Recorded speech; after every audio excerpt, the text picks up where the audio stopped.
I knew right then, sometimes leaving is the only revenge left. My name is Greg Johnson and I am 28 years old. I recently got married again, this time to the same woman. My wife is Katie Johnson, who is also 28. She has been the love of my life since we met 10 years ago when we both started college. We got married when we were 22, divorced at 25, but let me tell you our story from the beginning. The first time I saw Katie was as I walked to the college library. I was struck by how beautiful she was. She's about 5 feet 6 inches tall, with wavy light brown hair. Katie has a fit figure and a lovely tan, and her bright smile lights up her face. I was crossing the path in front of her and two of her friends when she looked up and caught my gaze. It was a surprising moment for me, just from the look in her eyes. She smiled at me as she walked by, and I felt frozen in place, watching her leave. Then, to my surprise, she turned back and smiled again, making me feel like I was glowing inside. Looking back, that was when I knew I had feelings for her. At that moment, I didn't know much about her name, her favorite movies, or anything else that makes someone unique. Yet I was drawn to her in a way I had never experienced before. I am 6 feet tall and have an athletic build. I've been told that I'm good-looking, and I'll take that compliment. Since it was the start of a new semester, every class was another chance to meet new people and hopefully make some friends. The college is near the town where I grew up, so I saw a few familiar faces, but none that I knew well enough to be close friends with. My best friend from childhood was named John. He decided not to go to college and instead chose an apprenticeship in construction. I was majoring in engineering, focusing on subjects that aligned with that path. One of the classes I chose for extra credits was philosophy. I still don't know why I picked it since it didn't really connect with my engineering major. But I was glad I did because when I walked into the lecture room that morning, there she was, Katie, the girl I had thought about the day before. She was sitting alone without her two friends. As soon as she saw me, she gave me a bright smile. I tried my best to walk over to her calmly and confidently. "Do you mind if I sit here?" I asked, pointing to the chair next to her. "No, not at all," she said, moving her bag from the empty seat. "I'm Greg, by the way," I introduced myself. "I'm Katie. Nice to meet you," she replied. Even her voice was nice, soft and warm. I wanted to play it cool during the class. I didn't want to start talking too soon and seem pushy or awkward. "Have you read much about this topic?" Katie whispered to me as the lecturer kept talking about something I wasn't really following. I was too busy thinking about her. I raised my eyebrows as if to ask her a question. "It's been half an hour and you haven't taken any notes," she said with a smile. "I thought maybe you'd summarize it for me after class over coffee," I replied, trying to sound casual while asking her out. Katie laughed quietly and gave me that playful smile again. "You don't waste any time, do you?" she teased. I just smiled back and shrugged. "All right, we can grab a coffee before the next class, but you're buying," she said. We ended up missing our next lecture because we got so into our conversation and learning about each other. Katie was really smart, confident, and had a great sense of humor. Her humor was often dry and sarcastic, but never hurtful, just a bit cheeky. I found myself captivated by her. We talked about movies, games, and music. I mentioned I was on a bit of a 60s and 70s kick on Spotify, especially enjoying the Rolling Stones and CCR. To my surprise, Katie quickly named "Gimme Shelter" and "Up Around the Bend" as two of her favorite songs by them. I was impressed. She asked about my engineering major and seemed genuinely interested. I discovered she was studying law and thinking about contract law, although she wasn't sure which area of law suited her best. When we decided we should get to class, Katie took the lead and asked me out for the following Friday night. As I walked to the next class, I felt a flutter of excitement. It felt like I was falling for her after just an hour of talking. That Friday, we met at the campus bar, which served non-alcoholic drinks, where people could dance and enjoy live music. Katie looked amazing. I hadn't seen her at all that day until I walked into the bar.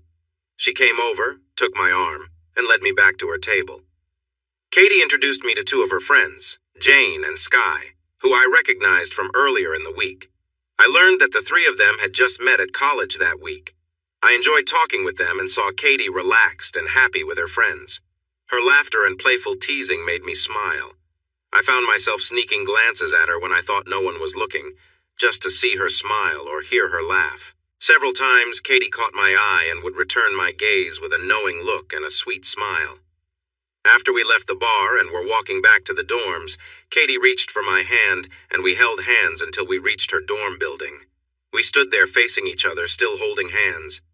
I really had a great time tonight, Greg. I was looking into her eyes, feeling lost in them, and realized I needed to respond. I did too, Katie. I really liked being with you. Would you like? Before I could finish, Katie leaned in and kissed me softly at first, then followed up with a deeper kiss. Wow. I didn't mean to say that out loud, but it slipped out. Katie gave me a playful smile and giggled. I felt breathless and giddy like a teenager on their first date. Would you like? Katie repeated my words with a teasing tone. To be my boyfriend? To be together? Yes, absolutely. You don't waste any time, do you? I replied, echoing what she had told me the first time I asked her out for coffee. Not when I know what I want. By the way, what's your last name? I started to laugh, realizing we were now boyfriend and girlfriend without knowing each other's last names. We were moving fast. Johnson, Greg Johnson. Schaffer, Katie Schaffer. Nice to meet you, Mr. Johnson. With that, I leaned in to kiss Katie again, wrapping my arms around her. She smelled really nice. After our first date that Friday, we felt almost inseparable, trying to spend every moment between classes and after to be together. Since we both stayed in dorms on campus, it was a bit tricky at first because there were rules about guests being allowed in rooms at night. But one morning, in our second week as a couple, we decided to skip a class together. Up until that point, my only experiences were with 2 brief relationships in high school. Katie shared that she had also only been with 2 guys in her high school years, so we were definitely on the same page.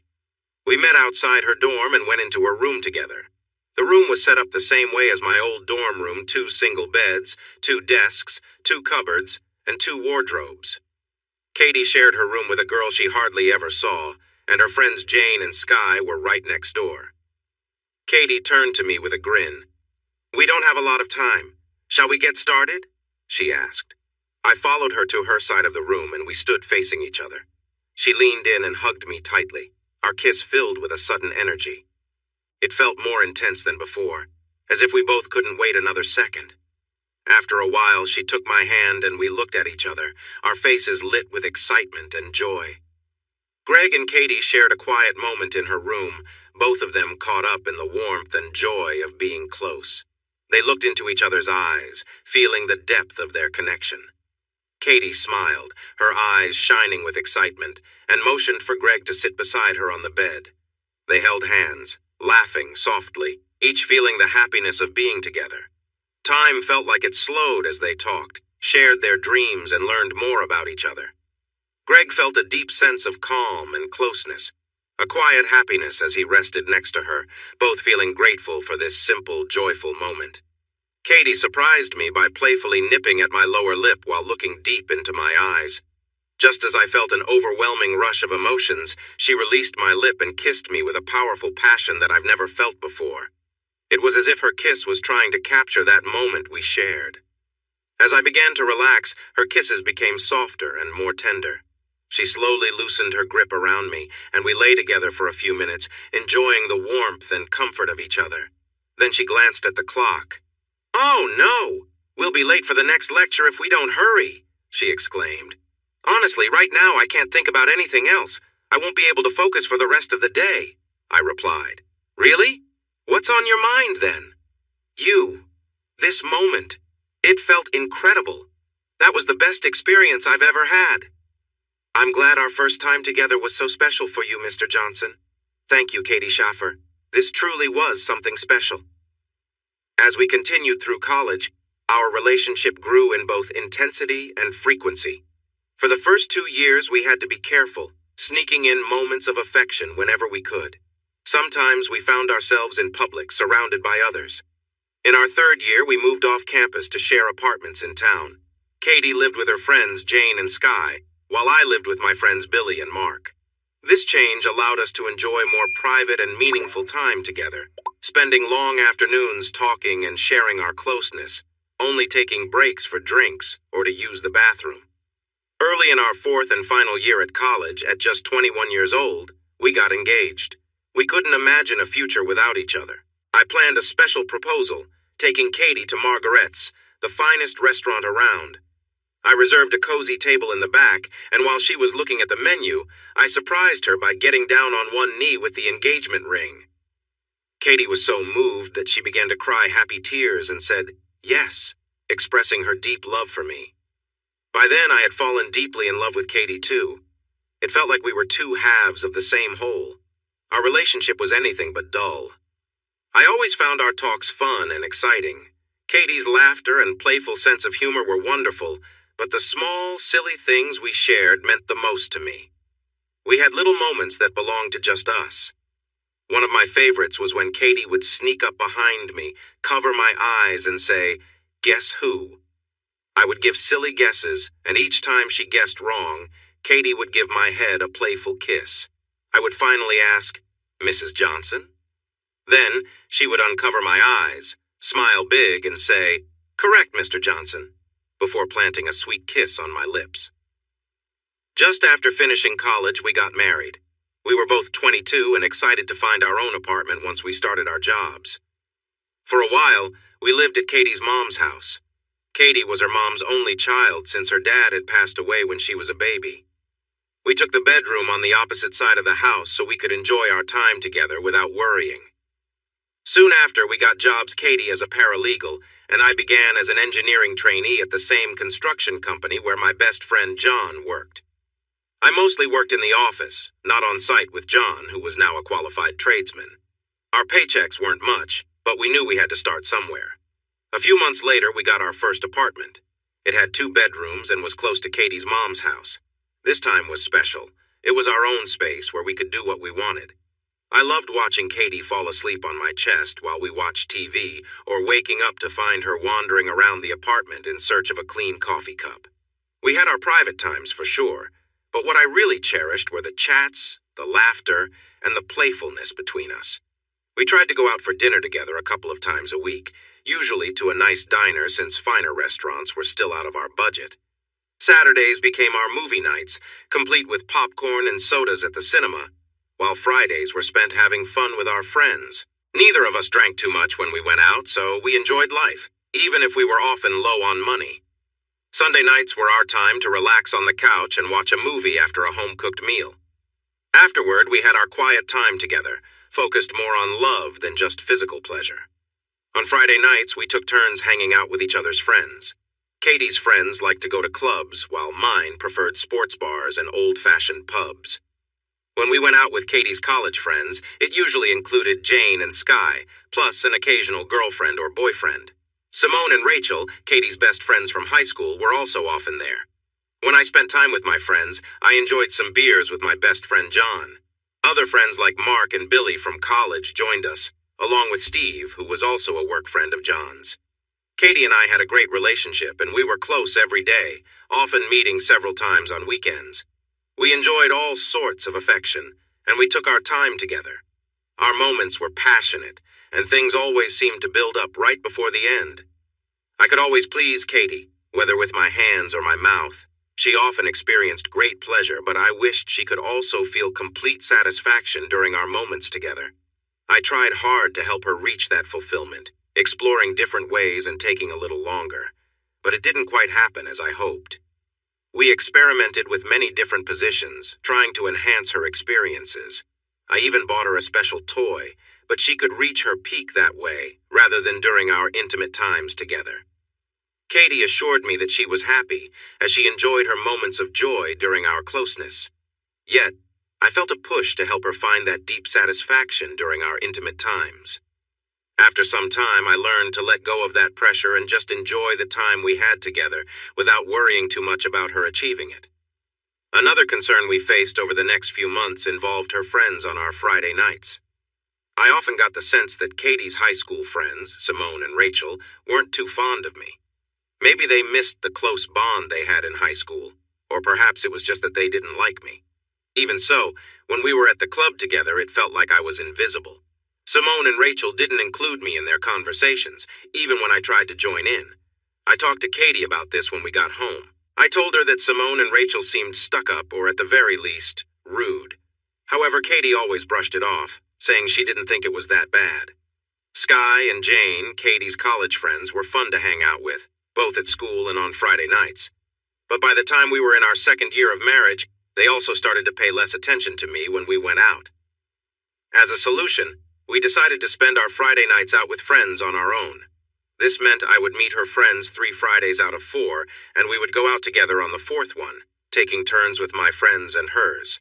So I usually only had to see her friends once every couple of months, which worked for me. I trusted Katie to go out on her own with her friends. She always handled any inappropriate attention she received when we went out. I never had to step in and confront anyone because she managed those situations before they escalated. Besides a couple of her high school friends that I didn't click with, everything else between us was great. We enjoyed our chats, cuddle time, and we even started saving money for vacations or a future home. Both of us had moved up in our careers, with Katie now working as a junior contract lawyer and me as an engineer. The extra income made our lives more enjoyable and less stressful. I had just turned 25 and Katie would do the same in a few months. I started thinking about starting a family but wanted Katie to bring it up when she felt ready. I didn't want her to feel pressured since she would be the one carrying the baby. So I dropped a few hints but tried to be subtle. These 3 years of marriage have been wonderful. I didn't see any signs of our relationship cooling off, which I had worried might happen over time. We still enjoyed being intimate and continued our dinner dates as much as before. Nothing had really changed. I was still deeply in love with Katie, and I felt confident that she loved me just as much. We would frequently give each other little touches when passing by in our apartment, or share a warm hug when we were in the kitchen together. No topic was off limits for us. We shared everything and had no secrets. I didn't think much about other women except for a quick glance at an attractive one now and then. I never stared because that didn't feel right. I was just trying to be a decent guy.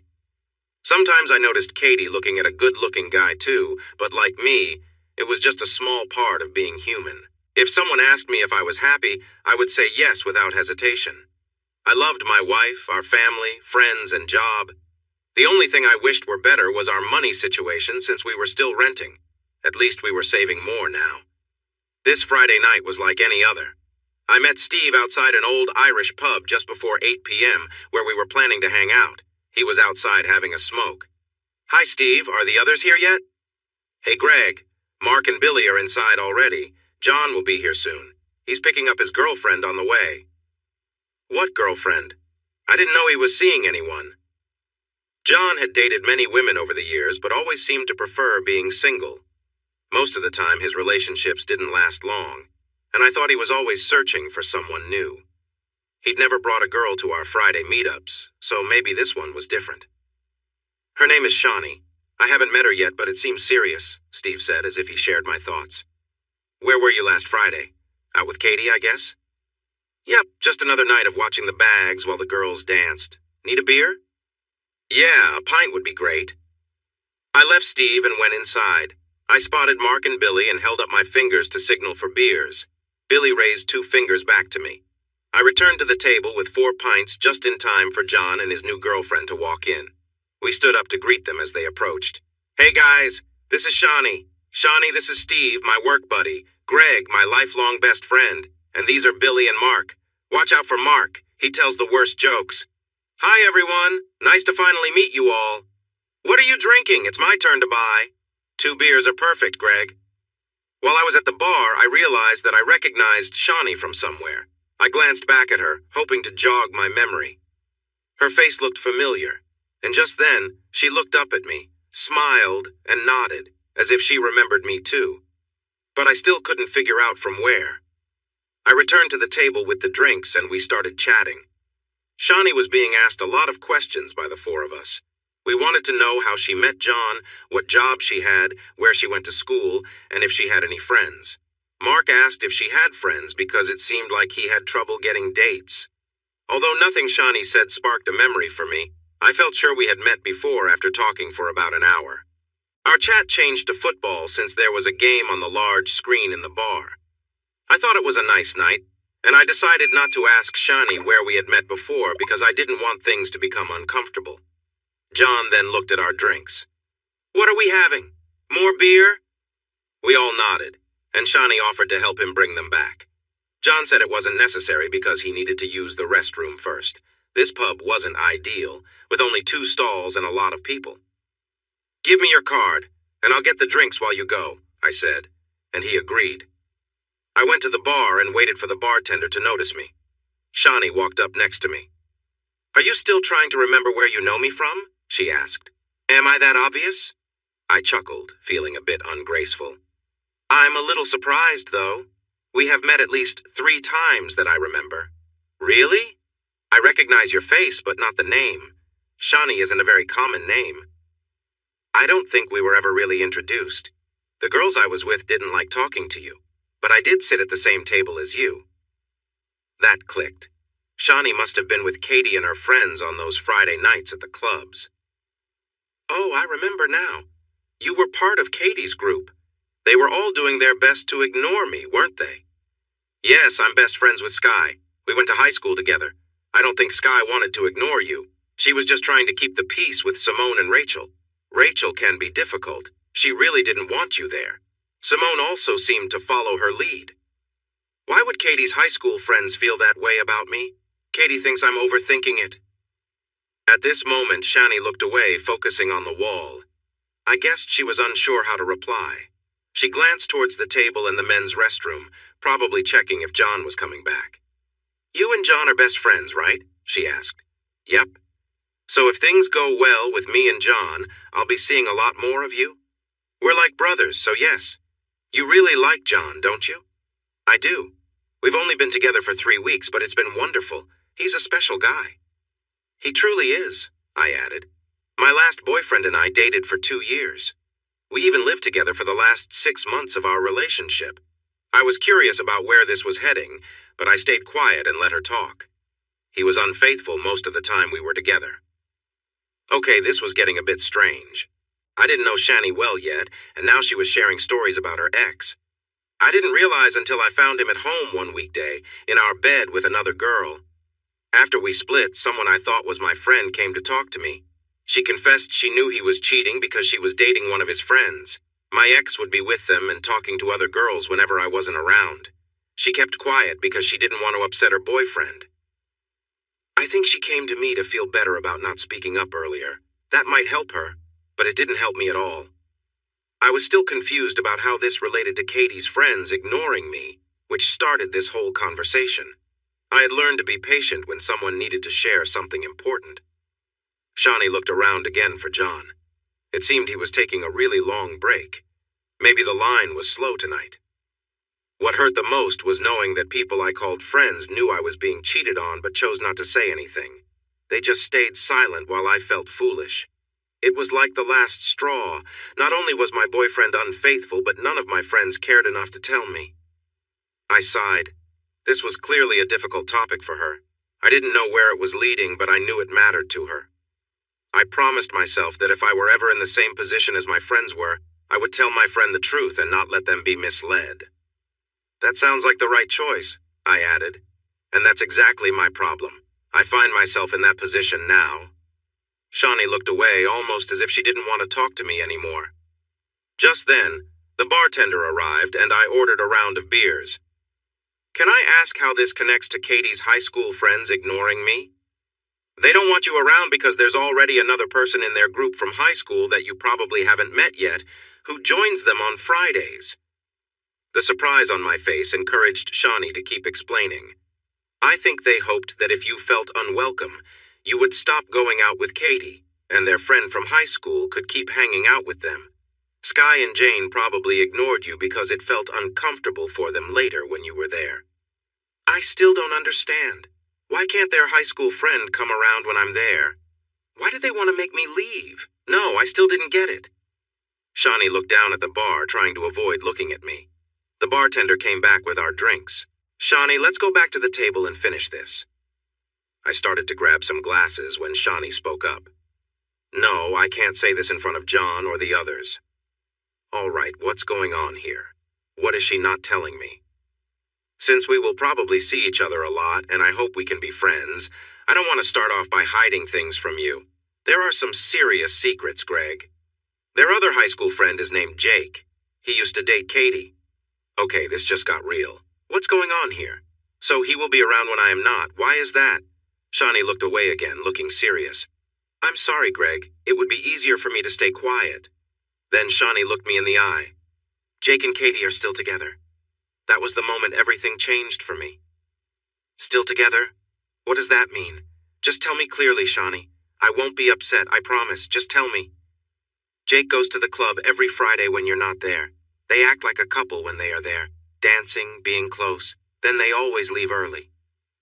Before I met you tonight as John's best friend, I felt sorry for you when I saw you at the club, but it was none of my business. Now that we are going to be friends, things are different. I can't pretend this isn't happening. I stood there like a statue holding 3 drinks, trying to take it all in. How could this be true? I know Katie well enough for this to be hard to believe. I'm so sorry, Greg. Please don't be mad at me for telling you this. I looked into Shawnee's eyes. She seemed honest. Who would make this up? Don't worry, Shawnee. Thanks for telling me. I really appreciate it.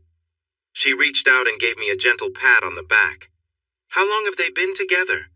She looked surprised by the question. Oh, the first time I saw Jake at the club with Katie was probably at least 1.5 years ago, but he might have been going there even longer, I'm not sure. The confusion on my face must have shown everything. When did Katie start going out on Friday nights without you?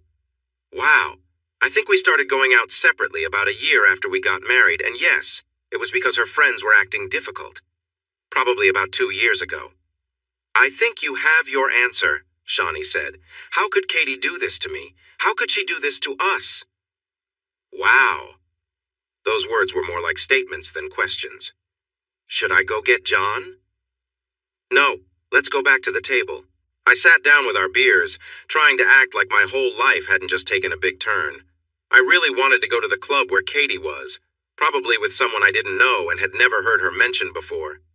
Shawnee was talking quietly with John, and then he leaned over to me. Hey, Shawnee told me what happened. Are you okay? Not really. Sorry, Greg. I liked Katie, too. It seems we both didn't know her as well as we thought. I'm thinking of going to the club now. Want to come?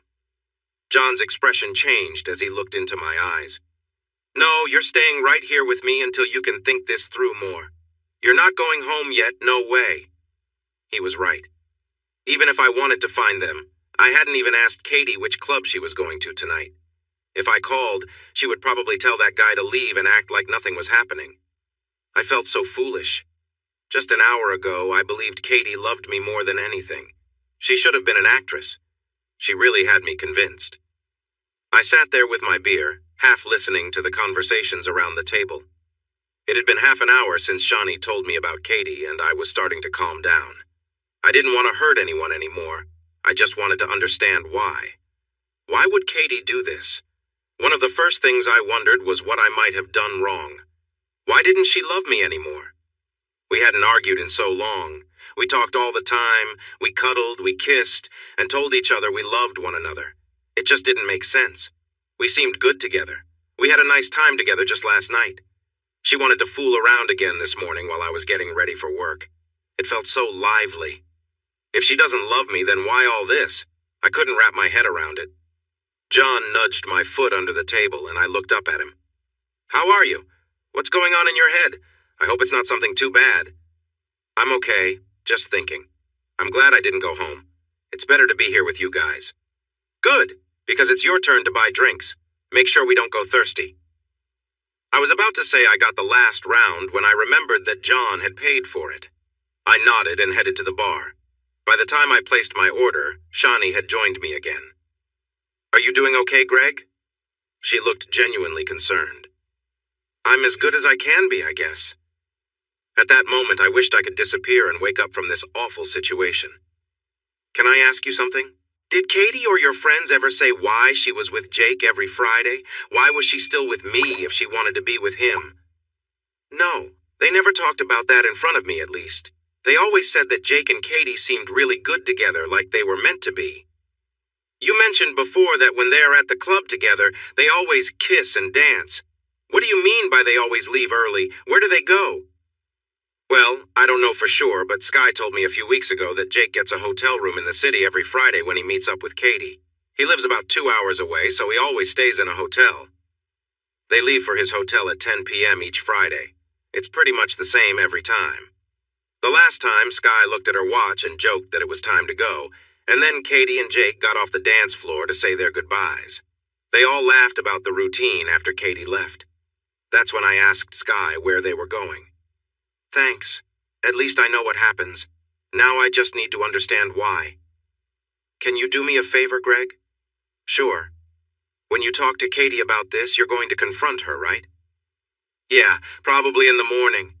I think it might be better not to talk to her tonight since she's coming home to me after being with someone else. That makes sense. But my favor is a little selfish. I'm sorry. What is it? Can you not say it was me who told you all this? I'm not very close to Simone and Rachel, so I don't mind them, but Sky is my best friend. Jane is a good friend, too. I just don't want them to be mad at me. I thought for a moment as the beers arrived. All right, if they were being so obvious at the club, it should be easy to come up with someone else as the source. Thanks, Greg. I really appreciate it. Just take care of John. That's all the thanks I need. Okay, it's a deal. We returned to the table, and for the first time since I found out about my wife's situation, I managed a slight smile. Mark cracked one of his usual bad jokes. We continued to chat, but I noticed I was falling behind on my drinks. Getting lost in drinking sounded tempting, but I didn't want to go that route. I looked at my phone. It was just past 10 p.m. Katie was probably leaving the club now to head back to the hotel with Jake. I glanced at Shawnee, and she looked at me like she understood my thoughts. I shrugged and took another sip of my beer. About an hour later, I decided it was time to go home. I asked John if I could crash on his couch for a few nights starting Saturday. I planned to search for my own place after lunch the next day. I figured I would be busy with Katie until then. When I got home, the apartment was quiet. It didn't feel like home anymore. I took a shower and then tried to sleep. Knowing where Katie was and what she might be doing kept me awake, but eventually, I drifted off. Saturday morning, I woke up early, around 5 a.m. I couldn't go back to sleep, especially not with thoughts of Katie resting nearby. I got up and went to the bathroom. After having a few drinks the night before, I made several trips to relieve myself. Our bathroom has 2 doors, one from the master bedroom and another leading into the hallway. The toilet, shower, and sink are all in the same room. While I was in there, I noticed Katie's dress from the night before on top of the hamper. After washing my hands, I thought about looking for her things. I checked the hamper but didn't see her bra or underwear on top. I picked up the hamper and Katie's damp towel. The shower door still had water beads on it. What time did Katie get home this morning? Was she trying to show me something? I walked out of the bathroom quietly, not wanting to wake Katie, but uncertain why I was even concerned at this point. As I walked down the hallway, I noticed some sticky spots on the floor. It was easy to see because the tiles were polished. I reached the laundry room next to the entrance and opened the washing machine to put in some clothes. Even with everything that had happened, I still needed to wash some clothes for my stay at John's. Before adding the dirty clothes, I noticed Katie's underwear at the bottom of the washing machine. Until now, I only had what Shawnee said to suggest that Katie might not be faithful. If I picked up her underwear, it might make everything too real. I hesitantly reached in and grabbed her underwear. It felt damp in my hands.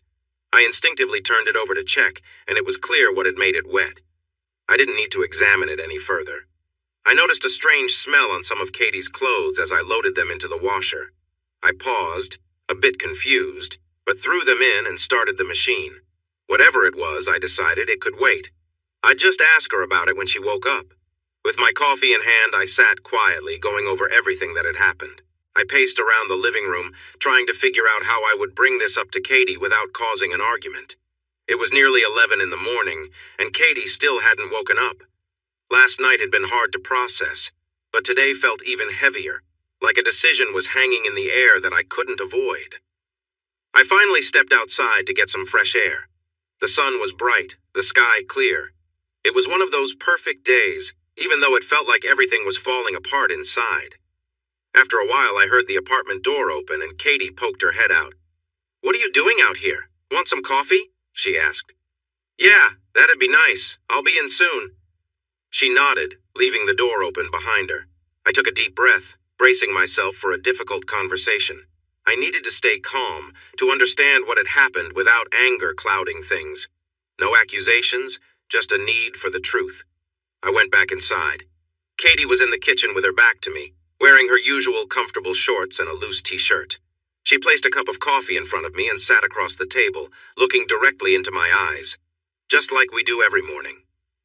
She noticed a frown on my face, sensing that I wasn't my usual cheerful self. I think she picked up on my mood quickly. "What's wrong, honey? Did you stay out too late last night?" she asked. "I got home around 11:30, I replied. I almost asked her what time she got home last night, but I didn't feel like hearing her response. "What do you have planned for today? I see you've already done the laundry. Thanks." "We need to talk," I said. "About what?" "I ran into a college friend last night. I haven't seen him in years." "Oh yeah? Who?" "I don't think you know him. He was always in my engineering classes. We didn't hang out much outside of school. And you're telling me this because... He mentioned he saw me at the club last Friday. I asked why he didn't come over to say hi." "This is getting interesting," Katie said with a playful smile while sipping her coffee. I usually enjoyed her teasing, but not today. "He said he saw me sitting with a group of women and he didn't want to come over and get blamed for causing any trouble." "I don't remember you flirting with anyone," Katie replied, a hint of sarcasm in her voice. We both knew she was the one mentioned. "Anyway, I hope you told him it wasn't true. If I recall, things went well for us later on." I chose to ignore her comment and kept talking. "Yeah, I asked him why he thought I was flirting. He said it was because you were always at the club with another guy, very close and dancing." Katie remained silent and took another sip of her coffee. "I thought he was talking about some other girl, so I asked if he knew who I was with. He mentioned names Jake and Katie. One of his friends knows Jake." I looked into Katie's eyes for her response, calm but searching for answers. I didn't want to feel anger. I just wanted to understand. "He must be wrong," Katie finally said. "No, he described you perfectly," I replied. "He even said you've been going to the club together for a while." I held her gaze, hoping for an admission. I noticed her eyes fill with tears and my heart sank. Katie looked away from me and the tears started to fall. "Jake was my boyfriend from high school," she said, her voice trembling. "We began dating when we were both 16. He was my first boyfriend, and we were together until just before we finished high school, about 3 months before I met you." I sat quietly, taking this in. She dated him for 2 years? She had mentioned being with only 2 people before we met. I had not realized one of those was for such a long time, but it didn't really matter now. "When we started dating, I told you I had only been with 2 girls before you, and you told me the same.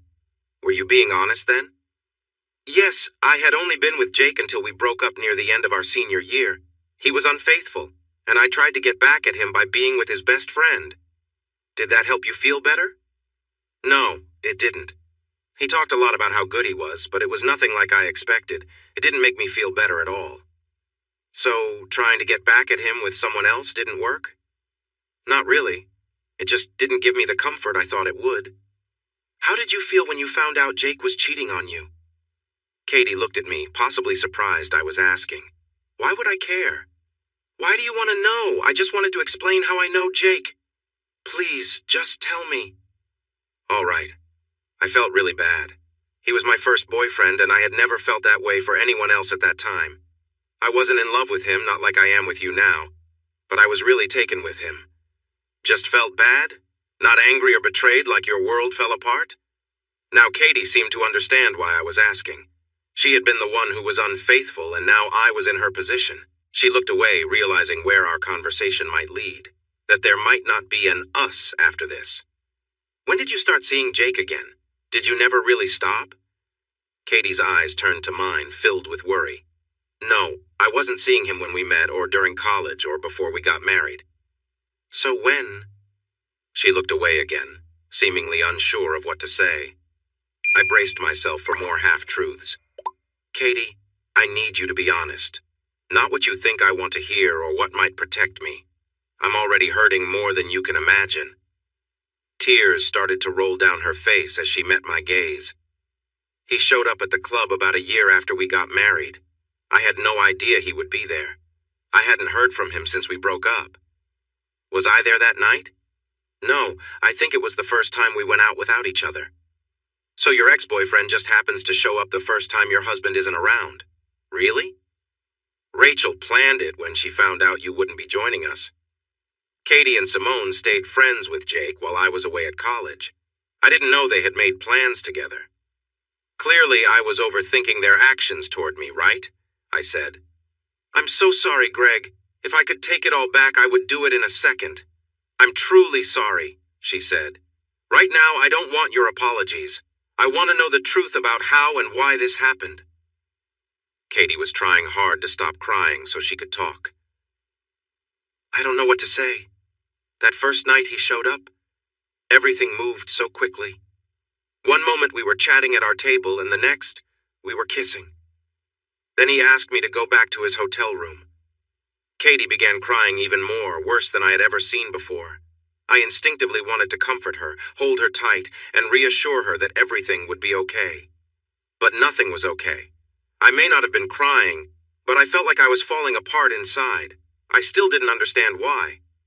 I gave her a moment to regain some control before I asked again.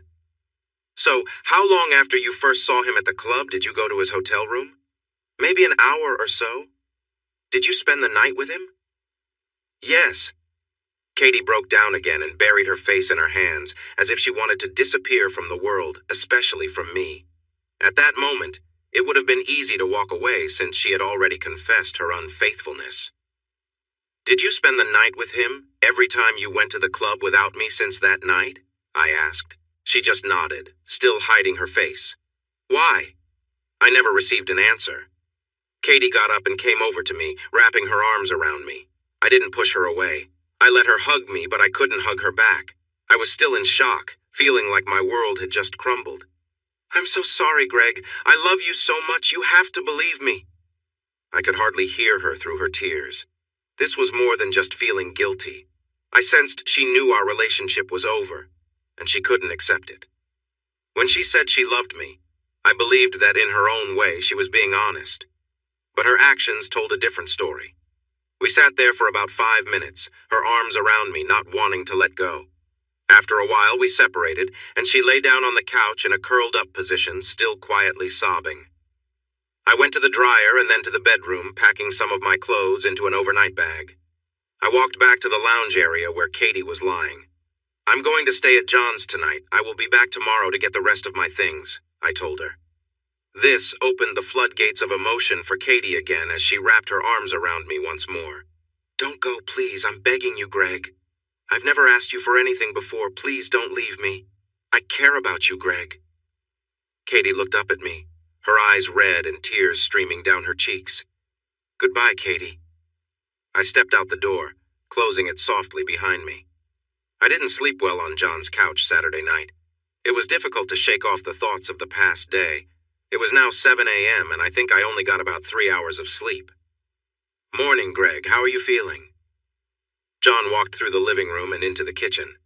I'm okay, I guess. My head still hurts. Well, vodka shots can do that to you. I think it was the tequila that really did a number on me. How about some coffee to help you wake up? Yes, please. After looking for an apartment yesterday, John thought we should have a drink and talk it all out. I vaguely remembered getting upset and saying not honest things about Katie, wondering why she would do this to me. But my most embarrassing memory from last night was near the end, when we were both quite drunk. I kept telling John that Katie was the only woman for me, that I couldn't imagine being in love with anyone else. I felt finished. A knock at the door interrupted my thoughts. That must be Shani. Can you get dressed, Greg, and then come join us for coffee? Sure. I went to the bathroom, put on my jeans and a t-shirt, rinsed my mouth, and used some of John's deodorant. When I returned to the kitchen, Shani was there with my cup of coffee. How's your head? I heard you two had a wild night. Morning, Shani. My head isn't feeling great right now. Well, it was probably worth it. We sat quietly for a few minutes, sipping our coffee and enjoying the calm. John then spoke up. Are you still planning to take that apartment you liked yesterday? I had seen 4 apartments after leaving Katie, and one really stood out to me because of its price and space. I think so. They need to finish their rental checks first, so they should let me know by late Monday. What about your things? Do you need help getting them? No, I'll be fine, John. I decided last night to leave her with all the furniture and household items. I'm just taking my clothes and my laptop. What about the car? Katie and I own a Honda Civic, but she drives it everywhere while I usually take the bus. I prefer that. It avoids the unwanted attention she often gets on public transport. She can keep it. It's insured in her name anyway, so I don't think that will be a problem. Do you want to borrow my truck today to pick up your things? What about you? Won't you need it? Shawnee is taking me to the coast in her car. I enjoy being by the beach. Shawnee got up from her chair, pretending to be shocked. I can't believe you just said that.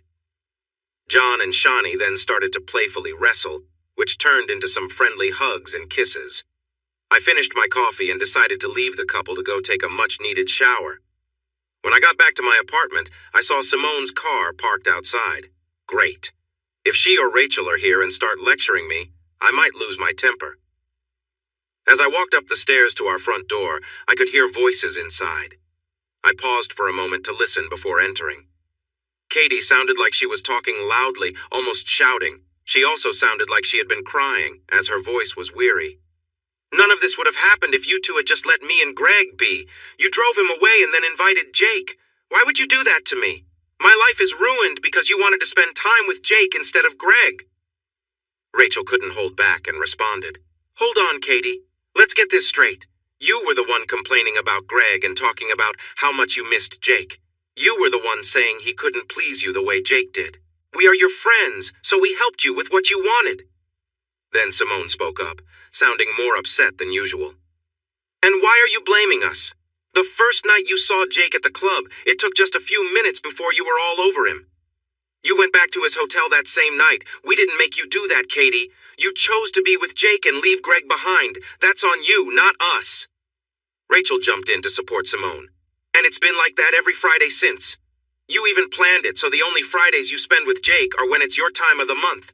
Then you bring Greg along those nights, and we have to pretend everything is fine. We have to ignore him, and then you get mad because he thinks we're being rude. Seriously, Katie. The room went quiet, but at least I understood what was happening now. I waited a few more seconds and then knocked on the door. Katie answered. A look of fear crossed her face when she saw me, probably worried I had heard their arguing just moments before. Good afternoon, ladies. I walked past Katie, who still hadn't said anything. Simone and Rachel both quietly greeted me as I made my way to my bedroom. I started taking my clothes out of the drawers and wardrobe, piling them on the bed. I also grabbed my suitcase from the top shelf and began putting my clothes inside. Katie then came into the bedroom and closed the door. Hi, Greg. Hey, Katie. I kept folding and placing my clothes into the suitcase. Are you still at John's? When are you coming home? I'll be at John's for a few more nights. I've already applied for an apartment and will move in as soon as I get approved. That news made Katie come closer to me. She knew this was real. Before she could say anything, I continued. I'm leaving everything here for you except my clothes and my laptop. This includes the car, and here are the apartment keys as well. The way I was speaking to Katie was cold, and I knew it would upset her. I was trying to stay calm after what I had just heard. Part of me wanted to yell at her about how things were different between us, but I didn't. If I let my anger out now, I might say things I would regret. My feelings had been hurt deeply. A natural reaction would be to lash out, but I managed to keep my anger in check and continued packing my suitcase. Can we talk, Greg? Go ahead. Please stop packing and look at me. I paused, took a deep breath to calm myself, and then turned to face Katie, who stood next to me. Can we work this out, Greg? I don't love Jake. I never have. I have only ever loved you. You've been with him for 2 years. How does that fit with loving me? She reached out and touched my arm. She seemed like she was trying to stay strong, but her voice shook. With Jake, it was never about love. I only got involved with him because we were good together in some ways, but I promise I will never be with him again. What does that really mean, Katie? You and Jake have been close, haven't you? How can you think saying that makes it okay? Are you really listening to yourself? Are you saying I'm so bad that you need to be with someone else? Katie's confidence faded, and she began to cry again. She reached out and hugged me tightly. Please don't say that. I've always cared for you deeply. I'm so sorry, Greg. I hate myself for what I've done to you. I know this isn't fair, and I have been selfish, but I love you more than anything. You must believe that." I stood there quietly before finally speaking. "I can't believe that, Katie. If you loved me like I love you, you would never even think of doing this. But you did. Week after week. Answer me this, Katie. If I hadn't found out about you and Jake, would you have gone to his hotel room again this Friday?" Katie didn't answer. Instead, she buried her face against my chest. I could see that she wished this was just a bad dream, that she could wake up and everything would be fine. She would go back to being with her loving husband while still keeping her boyfriend. All I wanted was to have a wife who was honest with me. For 2 years, it felt like she had it all. "I take your silence as a sign that you would still be with him if I hadn't caught you. How can you say you love me?" I took a deep breath and continued. "I have loved you, Katie, with all my heart. I wanted us to start a family. I've been hinting at it for months. But now I wonder if you didn't want kids because it might interfere with your time with him." "You want to have kids? Why didn't you tell me? I've always wanted that with you. Jake has nothing to do with it. Maybe it's for the best we didn't. Having kids would only make this harder. This doesn't have to be hard, Greg. I promise I will never see him again.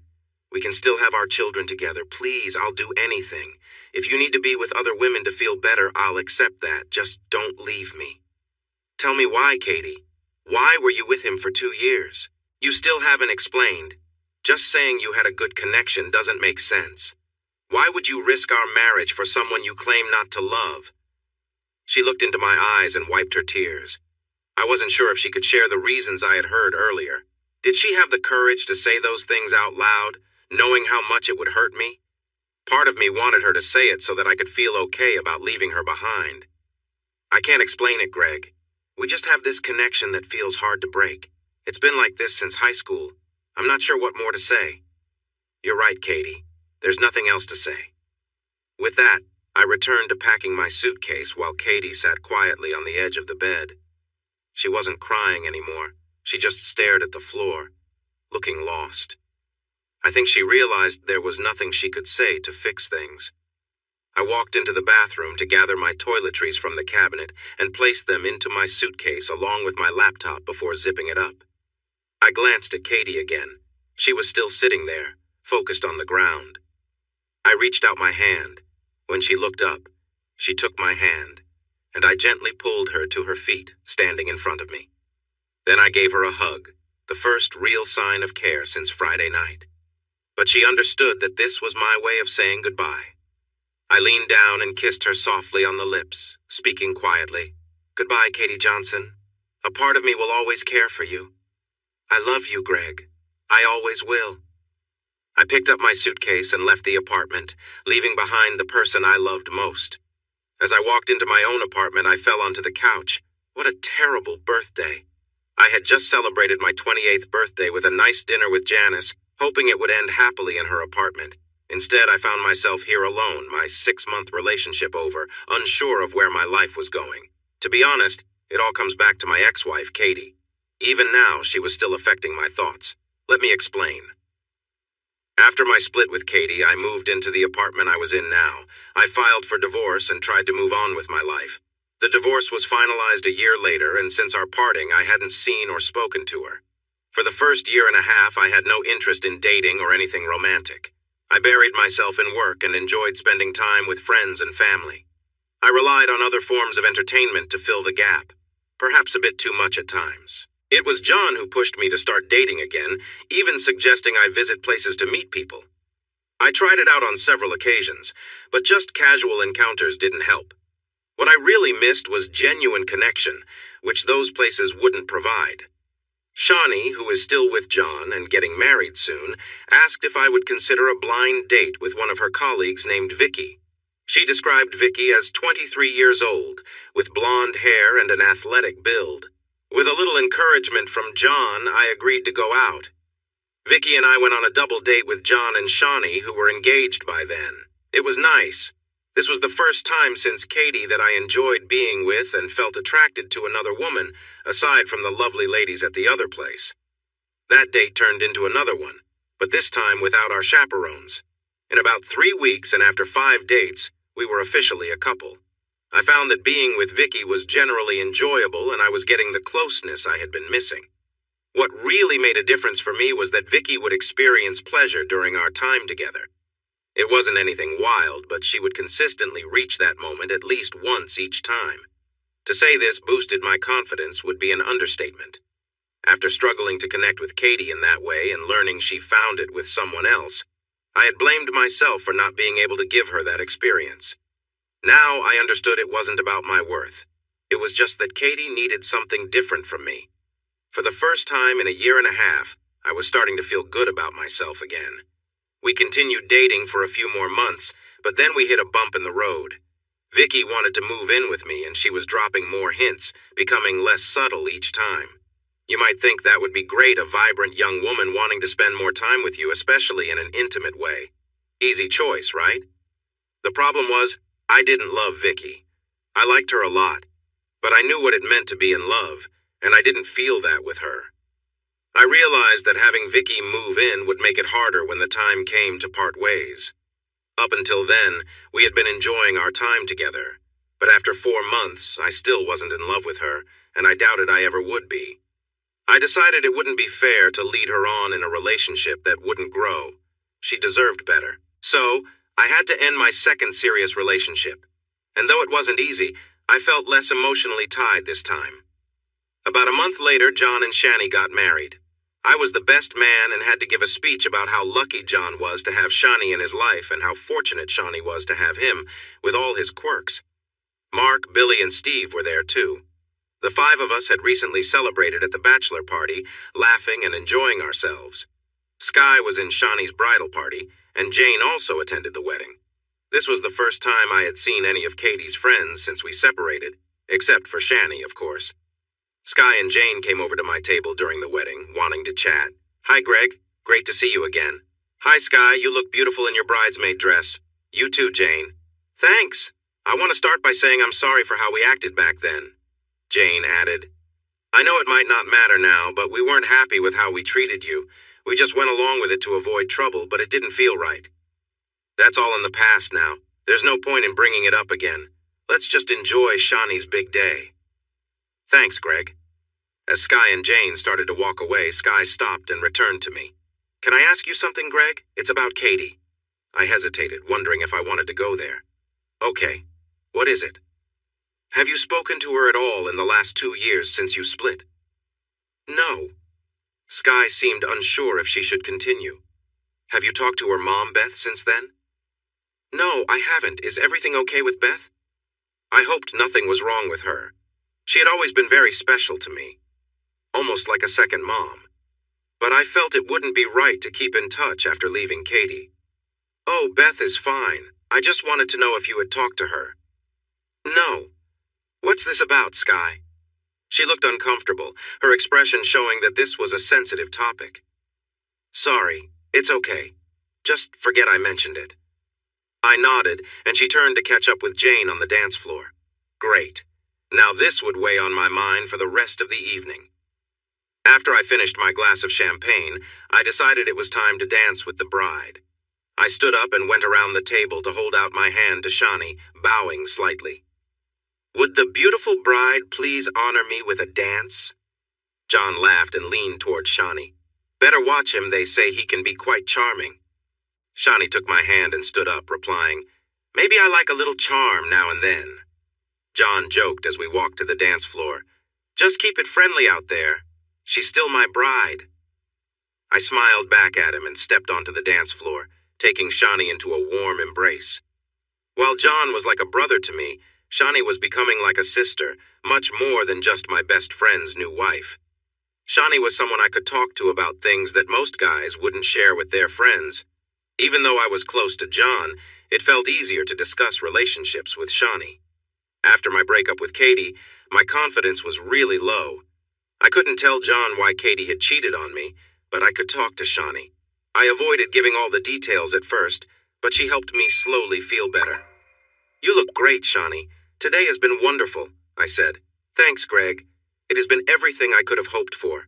I'm so happy right now," she replied. "You really do look radiant. Welcome to the family." As we moved slowly around the dance floor, Shawnee rested her head on my shoulder. I noticed you talking to Sky and Jane earlier. Want to share what you discussed? I asked. They just stopped by to say hello and apologize for how they acted before, she said. That's good to hear. Better late than never. Did they say anything else? Like what? She asked, raising an eyebrow. I was curious. Shawnee and Sky were best friends, so if Sky was hiding something, Shani probably knew. After my marriage ended, Shani and I agreed not to discuss anything about Katie's life anymore. I wanted to move on and didn't want to hear about her or who she was with. It was her life, not mine.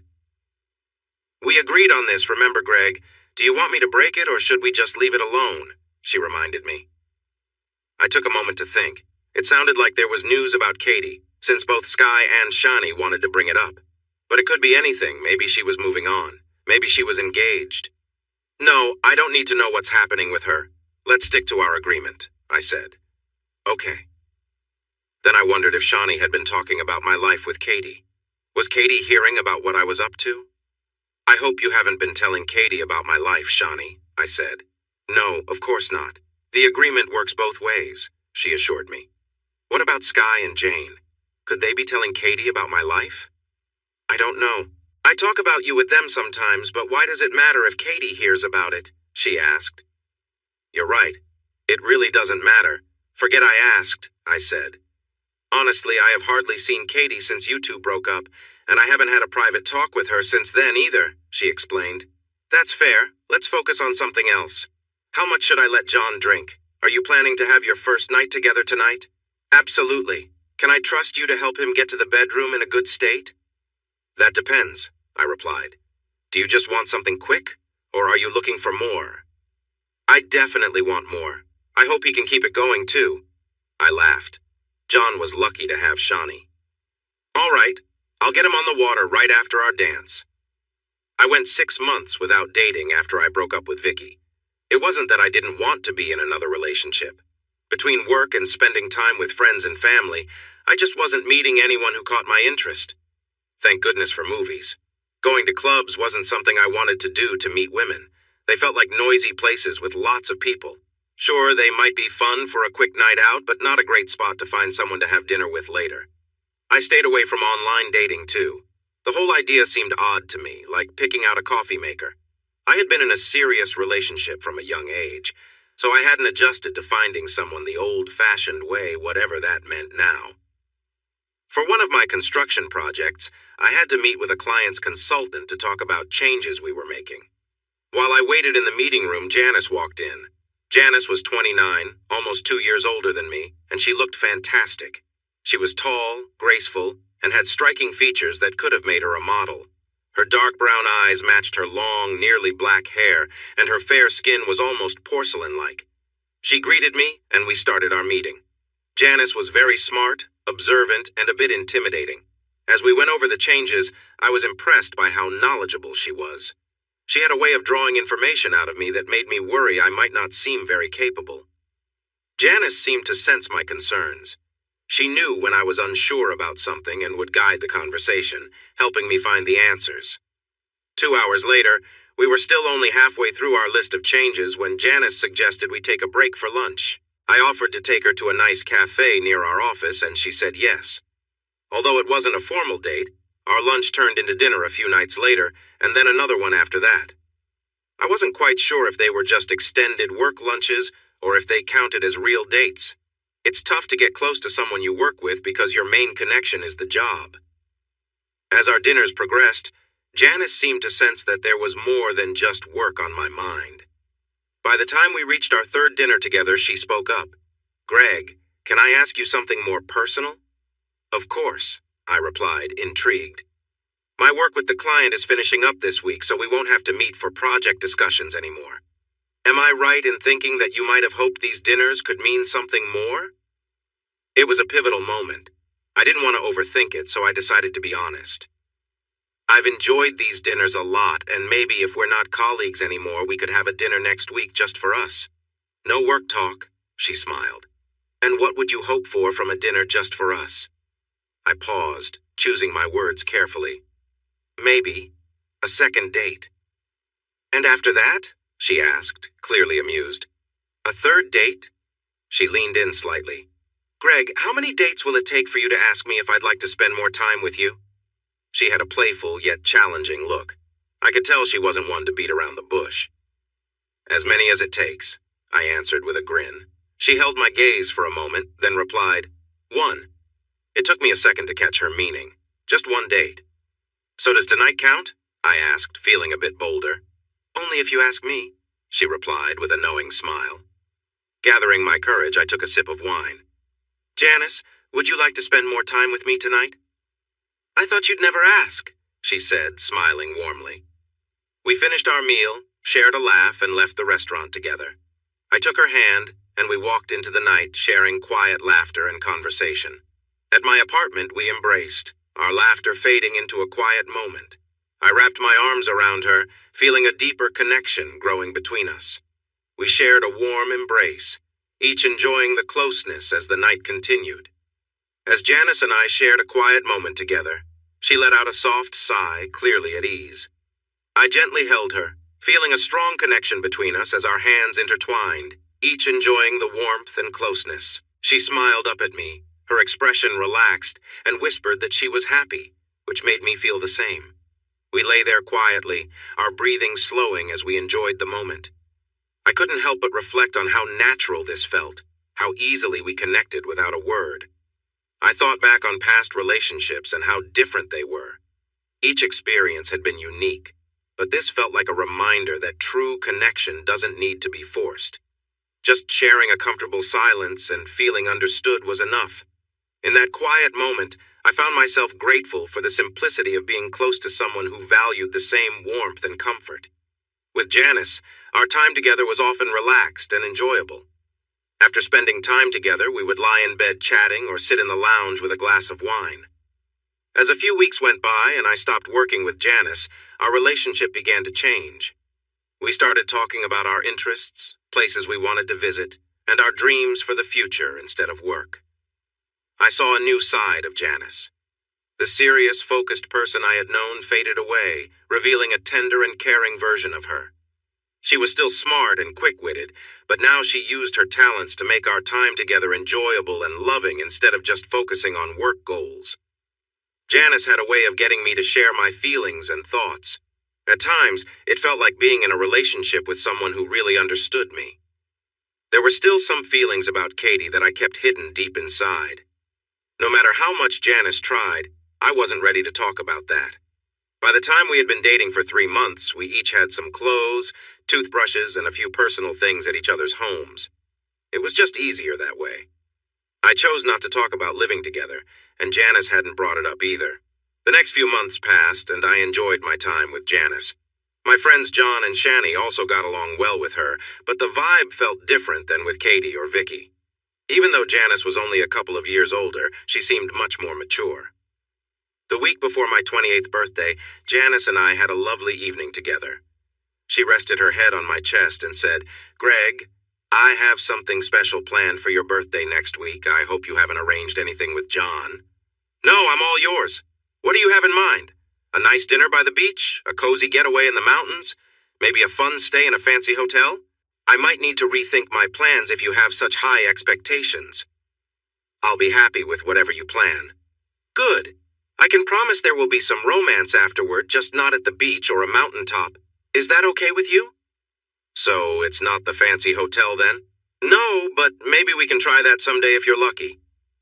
I leaned in and gave Janice a kiss. Life felt good at that moment. Still, there was a little worry in the back of my mind. I enjoyed being with Janice, spending time with her, and the closeness we shared. But if I was honest about our relationship, I found myself thinking the same way I had with Vicky before. I'm just not in love with Janice. I wish I could be, but wanting and feeling are not the same.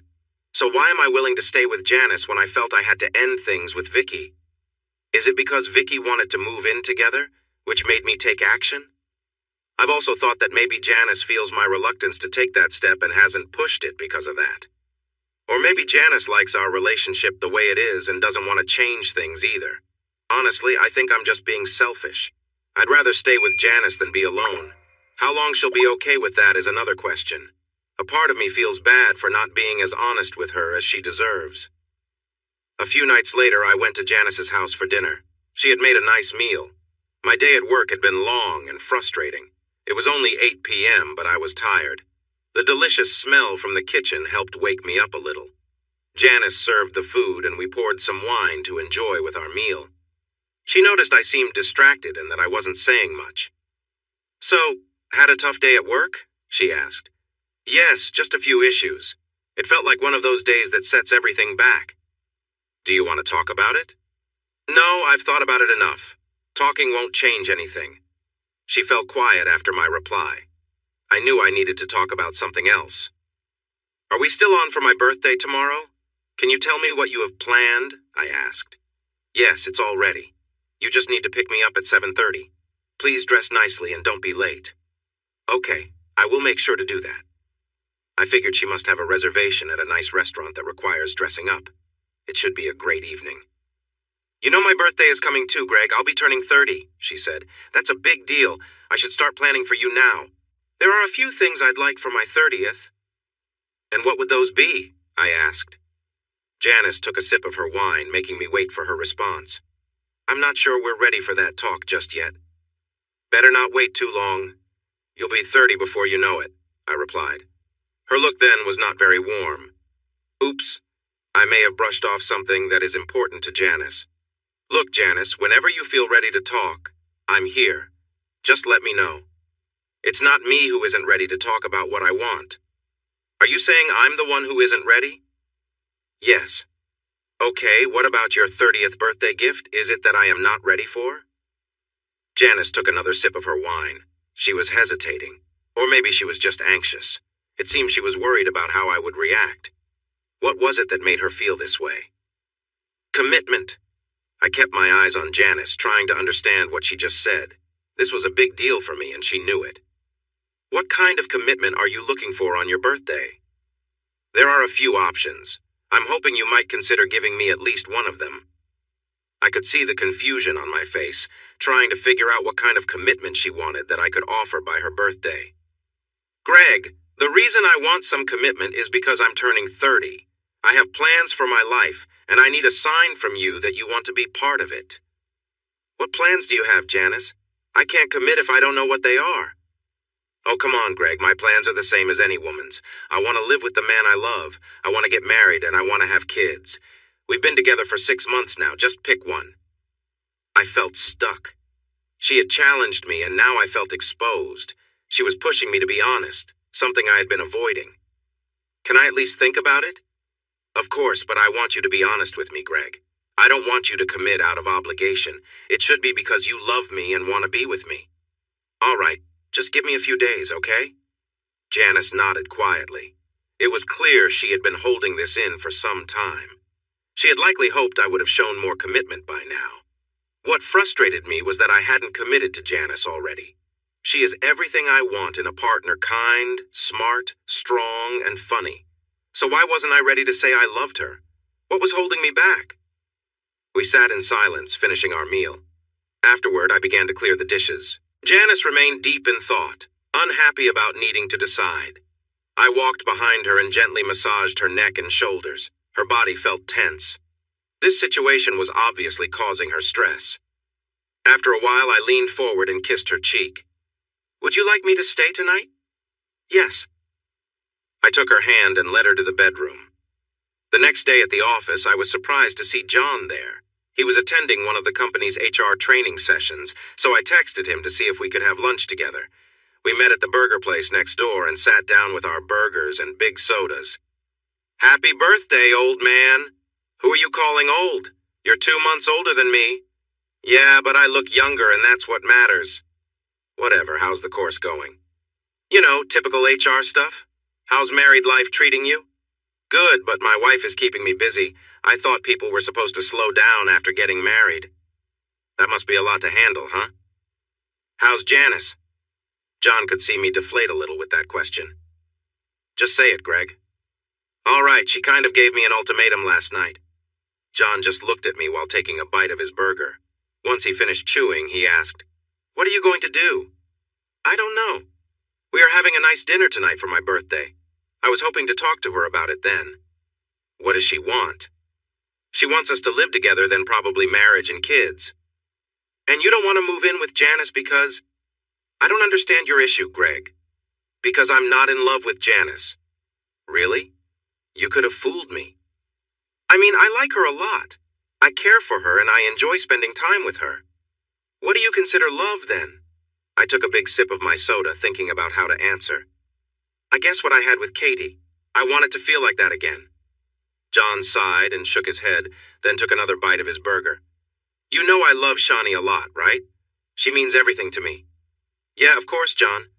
You two are great together. When we first started dating, we were always doing romantic things. We just couldn't get enough of each other. I took a bite of my burger and listened. We still do some romantic things, but not as much, and that's okay. John continued as I kept eating. My point is, I don't think even at the beginning were we as into each other as you and Katie were the whole time you were together. That's a pretty high standard you've set for yourself. I stopped eating and looked over at John. I wasn't sure how to respond to that. Look, if you're going to end every relationship because they don't live up to what you had with Katie, you're going to be alone for a long time. You think I should move in with Janice even though I don't love her the way I loved Katie? John took the last bite of his burger and chewed. Then I took a sip of my soda. You should have talked to Shani about this. She would know what to say. You're right. Look, Greg, I only have one more thing to say, then I'll let it go, okay? I nodded and finished my burger. Remember that night at my place? You had just broken up with Katie that day? Yeah, I remember there was a lot to drink. And you spent 20 minutes saying some mean things about Katie? Yeah, that was not my best moment. But what stuck with me is when you said you could never love another woman like you loved Katie, that you were finished. I sat there thinking, did I still believe that almost 3 years later? So, Greg, are you really done? You might only ever love Katie the way you loved her. If you and she aren't getting back together, then you'll keep messing things up with anyone else. Wow, for a big guy, he often knows exactly what I'm thinking. Sometimes even before I do. I just nodded at John, accepting what he had said. Anyway, it's your birthday. I'm sure Janice will let you relax tonight so you both can have a good time. Maybe you should talk to Shani about everything tomorrow. Yeah, sounds good. We better head back. I arrived at Janice's place 5 minutes early to be safe. I buzzed her apartment and she let me in. I was dressed nicely and ready for my birthday dinner. As I stood waiting for the elevator, I thought about what I had been considering all afternoon since lunch with John. Was he right? Was I being foolish comparing my time with Vicky and now Janice to what I had with Katie? Was it unrealistic to think I could love someone as much as I loved Katie? The elevator came, and I stepped inside. The main question I needed to answer was whether I needed to love Janice as much as I loved Katie. If the answer is no, we can move forward and I might find happiness. If yes, then I would just be wasting Janice's time. Deep down, I already knew the answer. Janice met me at her apartment door, looking stunning. She leaned in and gave me a warm kiss. Happy birthday, Greg. Thanks, Janice. You look amazing. Thank you. We should get going.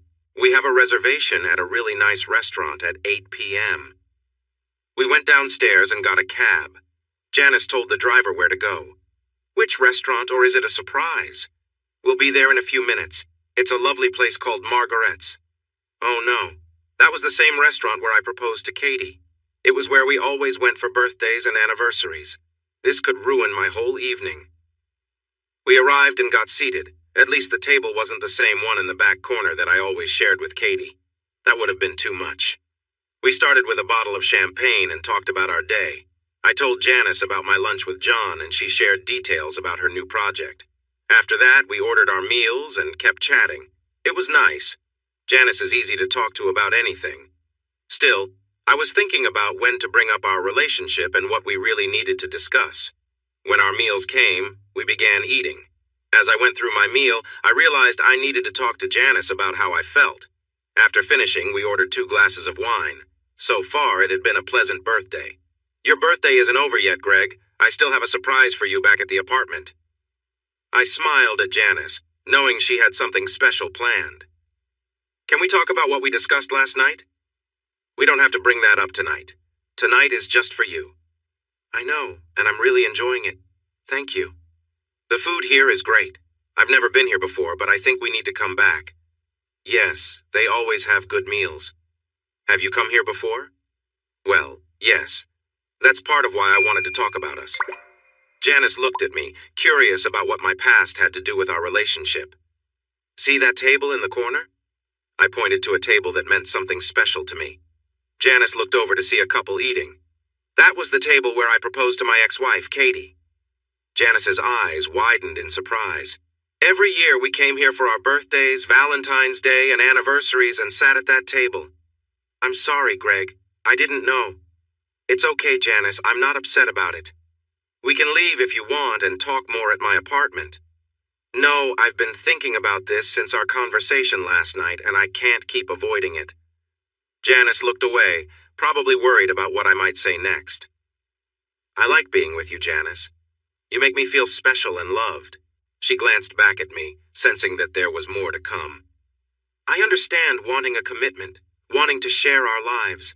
A part of me wants to give that to you, but I'm struggling because I can't offer you the love you truly deserve. At that moment, I looked down at the table. Then, drawn to it, I glanced back at the corner table, the one with the memories of Katie. Janice stayed quiet. I'm still in love with Katie, my ex-wife. A tear began to roll down Janice's cheek. This was the first time I had seen her look so upset, and it made me feel terrible. How long have you known? She asked. I looked at her, puzzled by the question. How long have you known that you still love Katie? Only this afternoon. I guess I always knew deep down. I just didn't want to face it. Janice nodded slowly. I sensed there was something keeping you from fully committing to us. I hoped it was just fear of getting hurt again, so I tried to be patient. I thought I could move on with time being with you, but after 6 months that hasn't happened. It's unfair to you to keep hoping. Janice called the waiter for the bill. Let me pay for this, Janice. It's the least I can do. No, it's okay. It's your birthday. We stepped outside the restaurant. She turned to me and gave me a hug. I'm sorry things didn't work out, but I appreciate your honesty. I'm sorry too, Janice. I really hope you find someone who loves you as you should be loved. Can I ask you one last favor, Greg? You need to speak with your ex-wife. You need to face this or you'll stay unhappy. You're the second person to tell me that today. I promise I will. Goodbye, Greg. Goodbye, Janice. I opened the door to my apartment and flopped down on the couch. What a tough birthday. It was Saturday morning. Last night I broke up with Janice on my birthday. I wandered into the kitchen after my shower to make coffee when my phone rang. Hello? Hey, sleepyhead, can you let me in? Hi, Shawnee, what are you doing here at this early hour? Just let me in, it's chilly out. Since my apartment doesn't have a remote buzzer, I quickly threw on a t-shirt and jeans and went down to let Shawnee in. Back in the warmth of my apartment, we headed to the kitchen while she took off her coat. I'm making coffee. Want some? Oh yes, please. I put the mugs on the counter and took a sip before looking at Shawnee. So, John said you needed to talk. He mentioned you were having problems with Janice. It's 7 a.m., Shawnee. I don't need to talk that much. Shawnee laughed. What? You think I came here at 7 a.m. just for you? I'm picking up my parents at 8 a.m. and they live close by. I thought I could help on my way. Well, you didn't need to. I already handled things with Janice. Really? John said she wanted you to move in together. Yeah, but that's not happening. We broke up last night.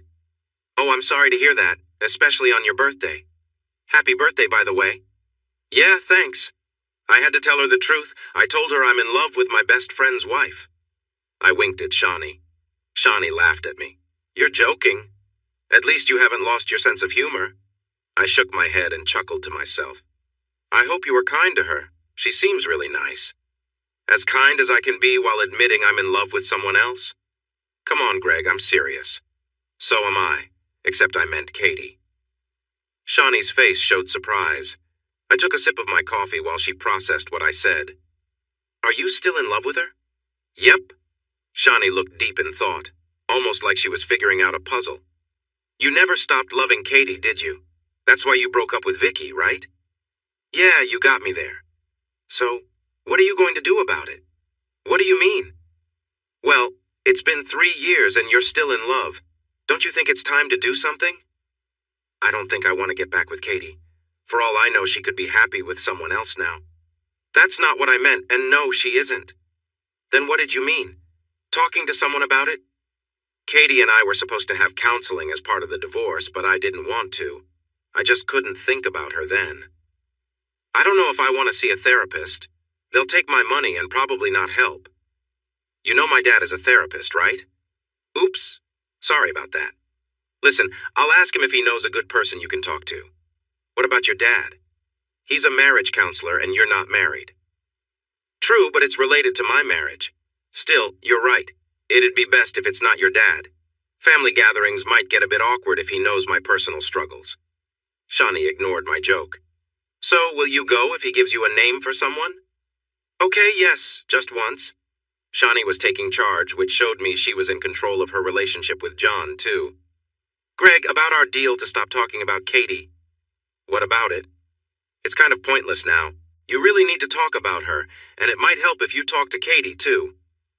I thought about it as I finished my coffee. I realized Shawnee had said earlier that Katie wasn't married. I have to admit I wanted to know how she was doing since we broke up. Not for any other reason but because I still cared for her. All right, if she's not married, what else do you know? I don't know much. I can ask Sky if you want more details than I have. Start with what you do know, then. Well, she is still single and hasn't been dating anyone as far as I know.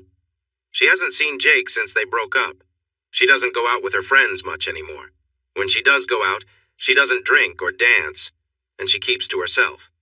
Have you seen her when she was out? Yes, a few times. She mostly stayed alone. Last time was a few weeks ago for Jane's birthday. And you didn't talk to her? Nope, but she was looking my way a lot. I think she knows I'm with John now, so she probably expected I would see you often. At one point, she even came and sat next to me. I thought she wanted to talk, but I didn't say anything because I figured she would want to discuss you. I could sense she was nervous, so after about 10 minutes, she moved back to her spot. Anything else? That's all I really know. Oh, she moved back in with her mom after your breakup. I think she's still there. I remember at your wedding, Sky said she wanted to share something about Katie. She even asked if I spoke to Katie's mom, and then you asked if Sky told me anything. What was that about? Well, there is something more, but I shouldn't be the one to tell you. You should really talk to Katie's mom. Come on, just tell me. If it is important, I will speak with Beth later. I can't just show up and ask her questions without understanding first. All right, just so you know, I may not have all the details right, so you should still reach out to her mom. Okay. A couple of months before my wedding, I heard that Katie had to go to the emergency room. Is she okay? Let me finish, please. Sky told me that they had to remove a lot of sleeping pills from her stomach. It seems Katie might have tried to harm herself. She had been dealing with depression for some time. But yes, she's fine now, or I wouldn't have seen her at Jane's birthday. I sank low in my chair, worry clear on my face. Hey, are you all right? Yeah, you'd think I'd feel better. My ex-wife is struggling after we split. But you're not a heartless person, so I expected more compassion from you. I stood up, put the coffee cups in the sink, and looked out the kitchen window at the gloomy weather. At least the outside matched the mood inside. So, you think I should talk to Beth about this? Yes, because this may not have been the only time Katie faced this. I've heard there were other incidents too, but Sky wasn't sure. We know about the hospital because Beth thought Katie would feel better if her friends visited her while she was being watched. Okay, thanks, Shawnee. All right, I'm heading to my parents now. Thanks for the coffee. You're welcome. I'll get you a counselor's name from my dad, too. Yeah, thanks. After Shawnee left, I sat in my living room and thought about what I should do. I knew I didn't want to get back together with Katie, even though I still loved her.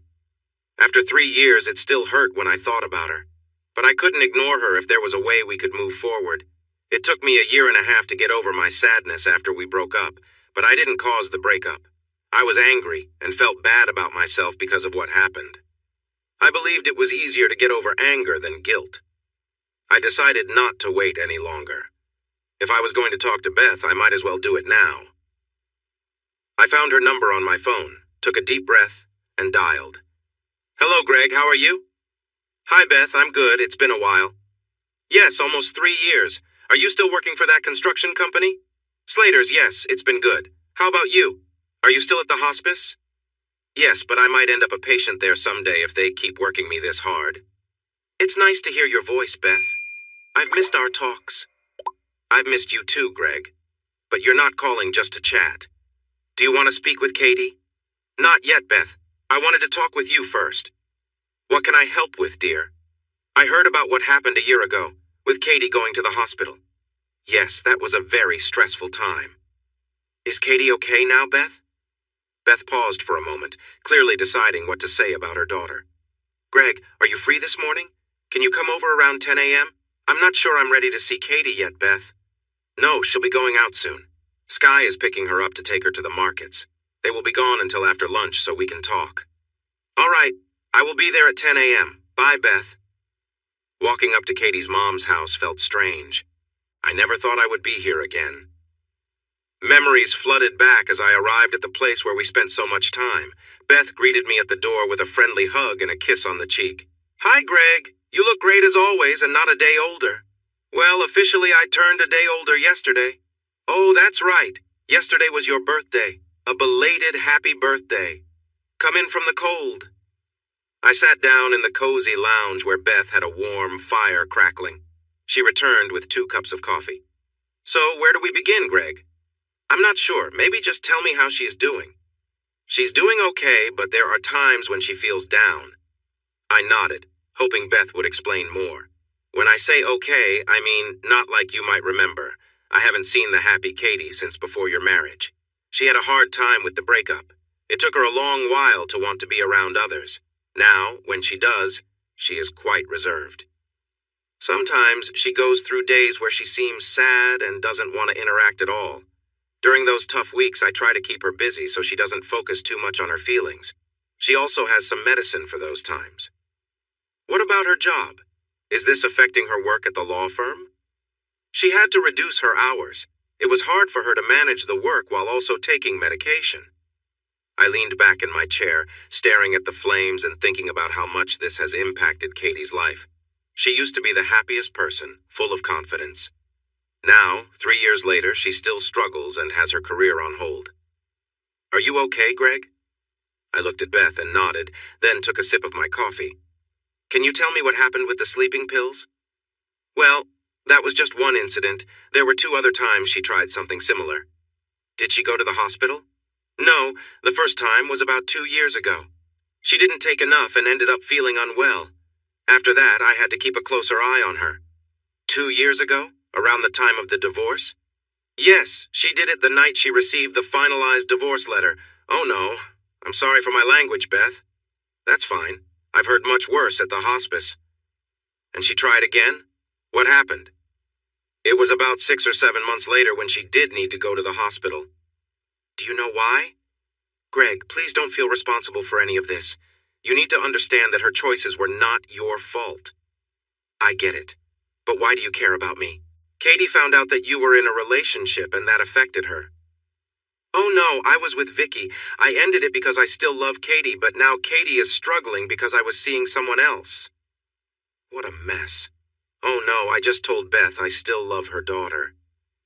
I guess her 3rd try was about 6 months ago when I started dating Janice. About that time, she came home one night after being out with friends, really upset and angry at you. An hour later, I heard a noise from her room and found her on the floor. She had fallen off the bed after taking some pills. I was able to help her right away. A few days later, she said it was because you were with someone else. This must have been tough for you, Beth. It has been hard, always worrying about my daughter and when she might try to hurt herself again. If I don't hear her fall or don't find the pills she has hidden, it's even worse when I'm at work and she's alone at home with time on her hands. But most of the time she seems okay, even happy sometimes.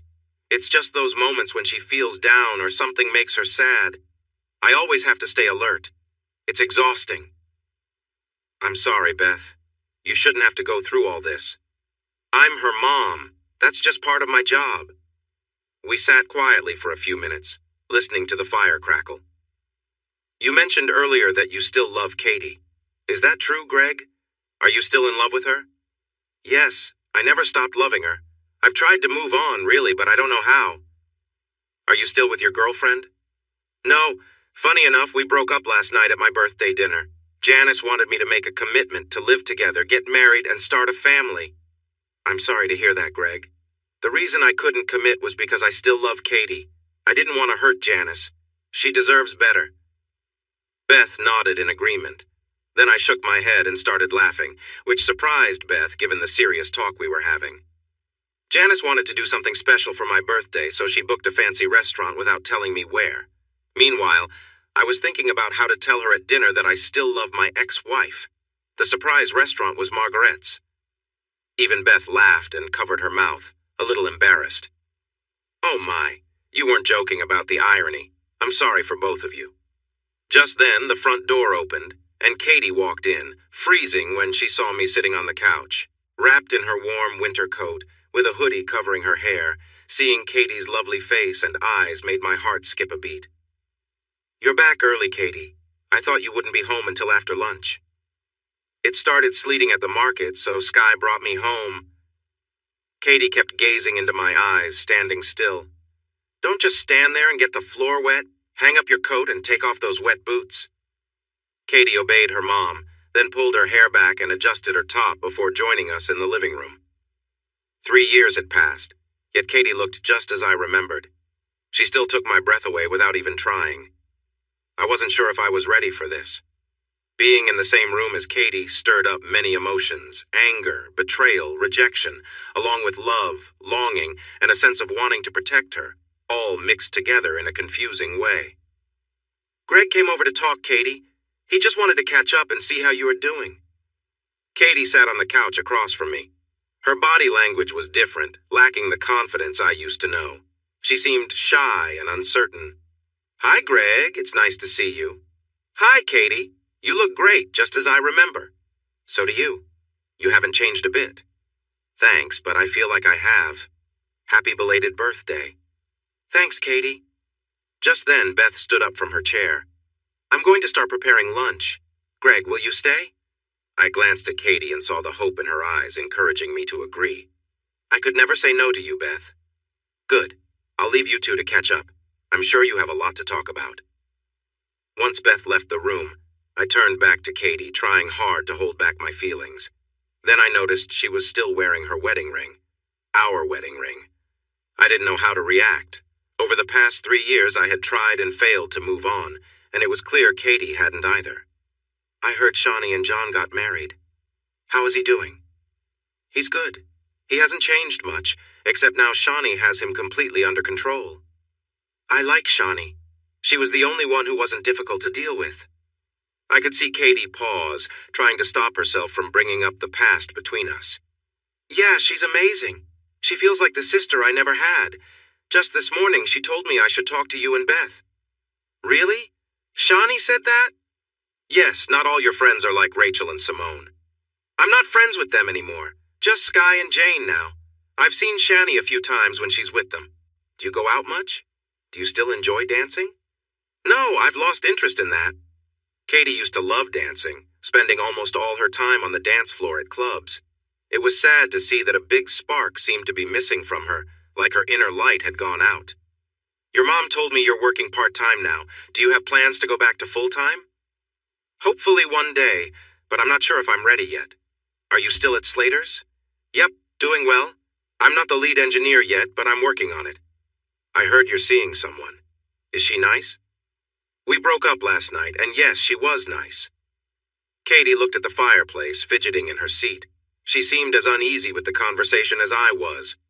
There were things we both wanted to say, but neither of us had the courage at that moment. Just then, Beth walked back into the room and told us lunch was ready. We both got up and followed her to the dining room. Sitting down, we put some food on our plates, and it was awkwardly quiet. Noticing the silence, Beth decided to start talking. You know, Greg, when my husband William died, we had just bought this house.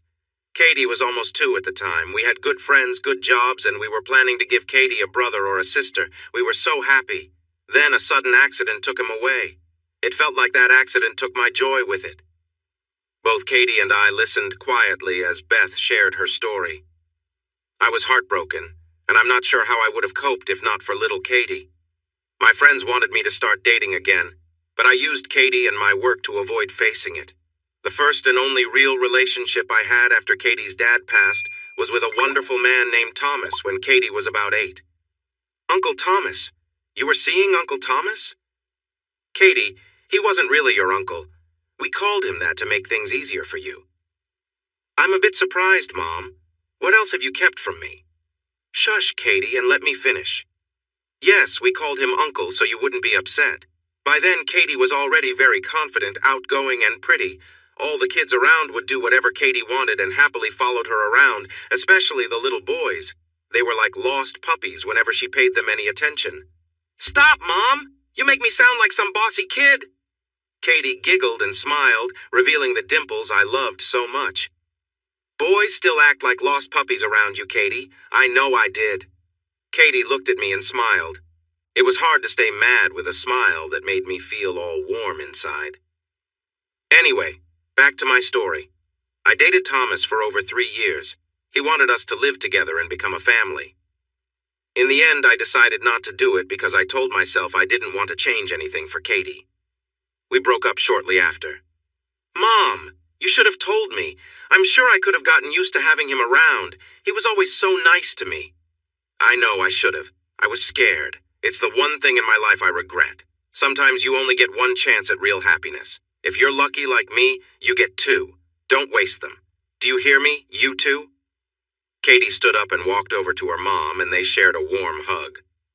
We continued our lunch, but the mood in the room felt lighter after Beth told her story. We chatted easily, almost like we were back in the days when Katie and I were newly married and lived with Beth. We would all sit at this same table for our meals. After lunch, I said I should be going, but Katie looked at me with eyes full of hope, as if asking me to stay. Wait, Greg, I have something for you. Do you have a few minutes? Yeah, of course. Come on, let me show you. Katie didn't wait for my answer. She walked toward her bedroom, the same one we had shared when we were first married. I glanced at Beth with a curious look, and she encouraged me with a nod. So I got up and followed Katie into what used to be our room. When I walked in, Katie was reaching for a box on the tall shelf above her wardrobe and was having a hard time. I quickly stepped in behind her. Here, let me help. Katie was right in front of me, and I could sense her closeness. Thanks.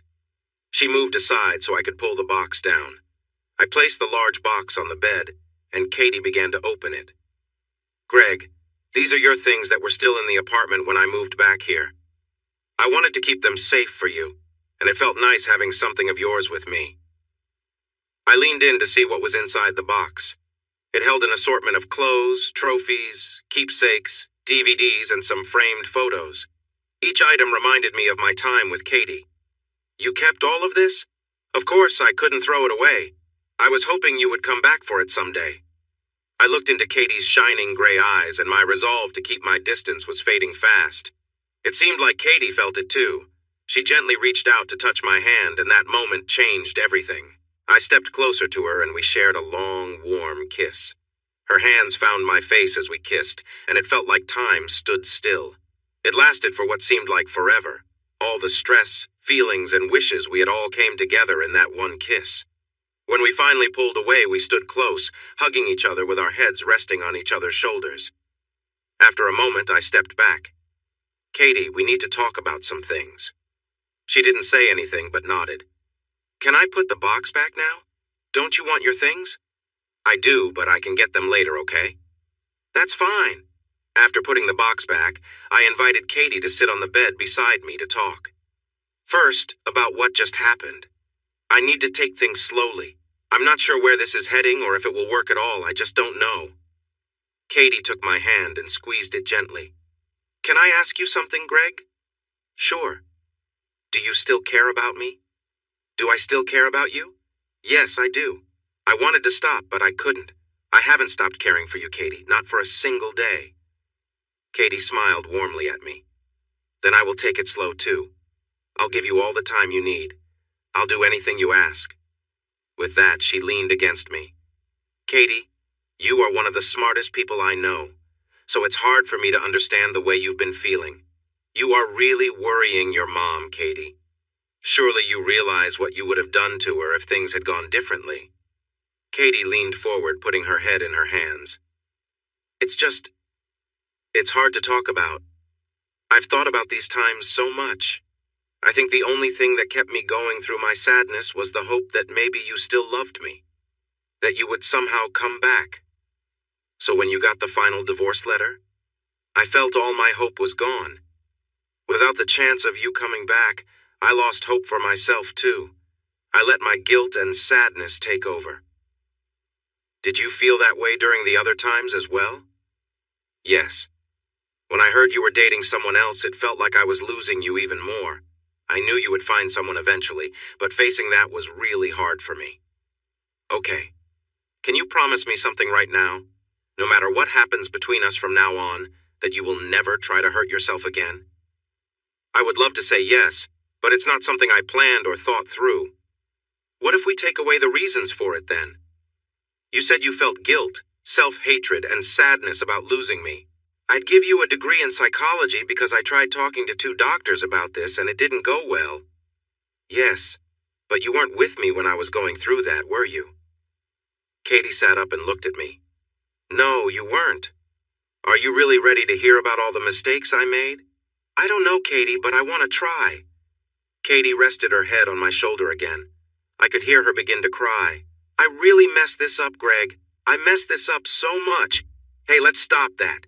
I want you to promise me one thing you can keep, okay? What is it? That we will be completely honest with ourselves from now on. If we talk to someone about this, we can't hold anything back. Can you promise me that? Okay, yes, I can promise that. I just wonder if you will still love me when we are done. Oh, I think I will. I might not like everything we discover, but I don't think I have a choice. When do you want to start? Shani's dad is a marriage counselor. Today, Shani is getting a name of someone good who can help us. It was meant to help me figure out why I struggled in relationships because of you. But now we can do it together. I'm sorry I caused trouble in your relationships. Actually, not really, but I am sorry. I know, and right now I'm not that sorry either, so let's forget about that and focus on us, okay? Deal. We walked back into the living room, still holding hands. Beth nearly fainted when she saw us. Later that evening, I was in my apartment cooking pasta when my phone rang. It was Shani. Hi, Shani. Hi, Greg. Did you get a chance to talk with Beth? Yeah, I went over to see her. Really? Was Katie there? Not at first. She was out with Sky but came home early because of the weather. Oh, did you talk? Yeah. Beth told me about what happened with the sleeping pills and then Katie walked in. How did you feel? Geez, you are curious, Shani. She looked great, just as I remembered. I didn't ask how she looked. I asked how you felt about seeing her. I'll be honest, I felt a bit emotional, but it was nice to see her. Did you stay long? Did you 2 talk alone? I stayed for lunch and a bit of the afternoon. Yes, we went to her room and talked for a while. That's great. I'm glad you're working through this, Greg. Yeah, well, that's not all. We kissed too. Wow, okay. I didn't see that coming. She agreed that we would both see someone to work through everything. Good. Oh yes, the reason for my call, sorry for getting sidetracked. My dad recommended Dr. Anna Forsyth. Dad said she is one of the best in her field and a close friend, so he should be able to set it up. She has written books and gives lectures, so she knows her stuff. That sounds good. Can you send me the details when you have them? Also, let your dad know that it's for both Katie and me. Sure, I will. I need to go now. Bye, Greg. Bye, Shani.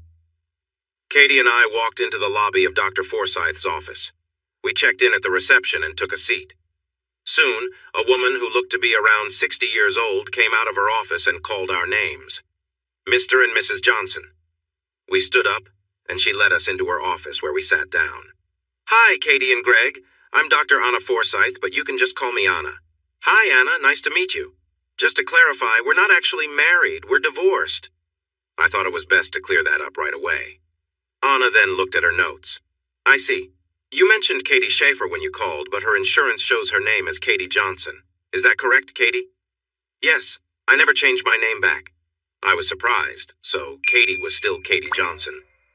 All right, let's get started. I wanted to have both of you here today to talk about your relationship, what has happened, and what you both hope to achieve from these sessions. After this, I will likely see you one at a time before meeting again as a group to work towards a resolution." We both nodded as Anna continued. "First, let me share a few guidelines before we start. 1. You need to be honest with me and with yourselves. Sometimes that means being very straightforward, or you might leave here without any benefit. 2.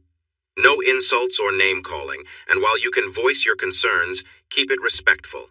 You're here to work on your issues, not create new ones. And 3. Feel free to ask questions at any time if you don't understand why I'm asking something. It's important to know that this process may feel uncomfortable at times.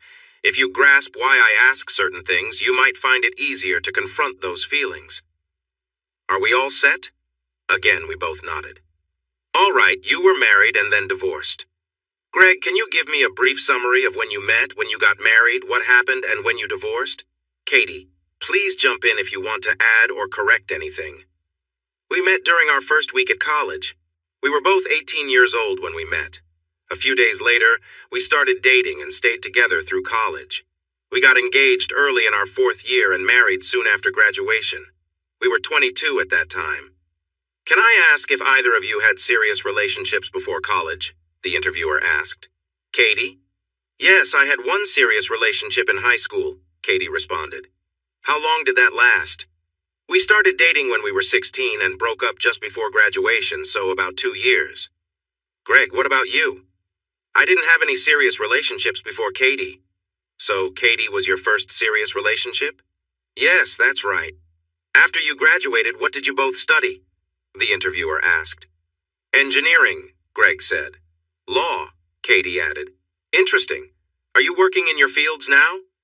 "Yes, I work as an engineer at Slater's Construction here in the city," Greg said. "I'm a contract lawyer at Douglas and Fairbanks, also in the city, but I'm part-time at the moment," Katie added. "Why are you part-time?" "I've been dealing with depression, so I needed to reduce my workload." "I assume that's a big reason for your conversation today. Is that correct?" the interviewer asked. "Yes," Katie replied. "Greg, please continue with your story. You've just graduated and got married." "We lived at Katie's mom's house in a suburb close to the city. Then both of us found jobs in our fields. After about 6 months of marriage, we got our own apartment. Then... Is this where things started to go wrong?" the interviewer asked Greg.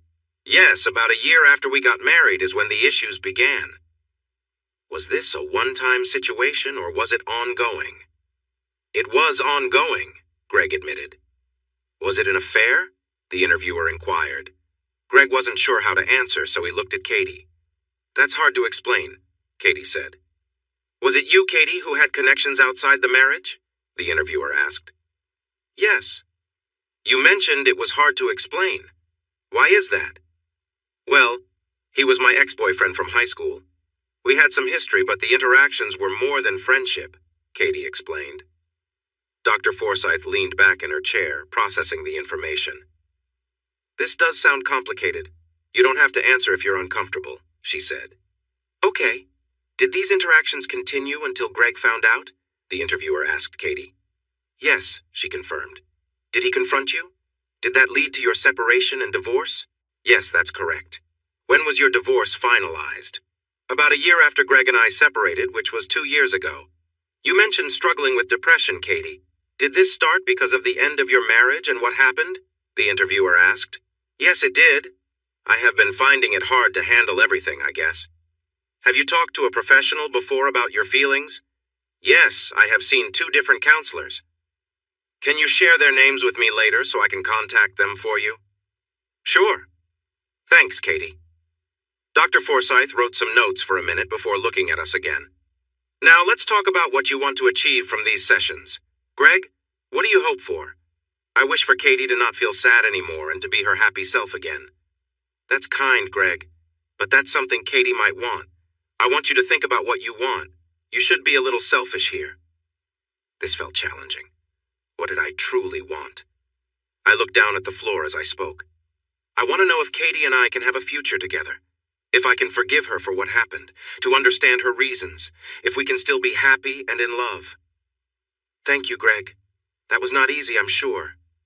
Now, Katie, it's your turn." Katie looked at me for a moment, gathering her courage before answering. I want us to be together again.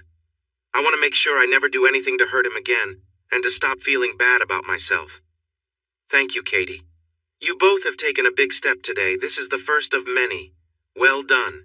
For the next step, I want to meet with Katie alone for a few sessions, then it will be your turn, Greg. The number of sessions will depend on what we need to work through and how open you both are with yourselves and with me. I won't hide it. These sessions will be hard for both of you. You might not like some of the truths we discover, but it's necessary if you want to be happy in the end, whether that's together or apart. That's all for today. Please give this note to reception, and they will help you book the next sessions, starting with Katie. We both stood and left Dr. Forsythe's office. Katie had her first session in just 2 days, with 2 more planned for next week. I drove Katie home to her mom's place. We didn't talk much on the way, but Katie held my hand the whole time. It was 2 p.m. on Tuesday when I arrived for my first solo session with Anna. It had been over 2 weeks since our first session, and since then, Katie had 5 one-on-one sessions with Dr. Forsythe. Katie was also told not to discuss her sessions with me until I had completed my own one-on-one time. I was asked to give Katie some space over the last 2 weeks. Please come in, Greg. I walked into the office. Good afternoon, Dr. Forsythe. Just call me Anna, please. Yes, sorry, Anna. First, I want to make sure that you and Katie have not talked about her sessions with me. That's right.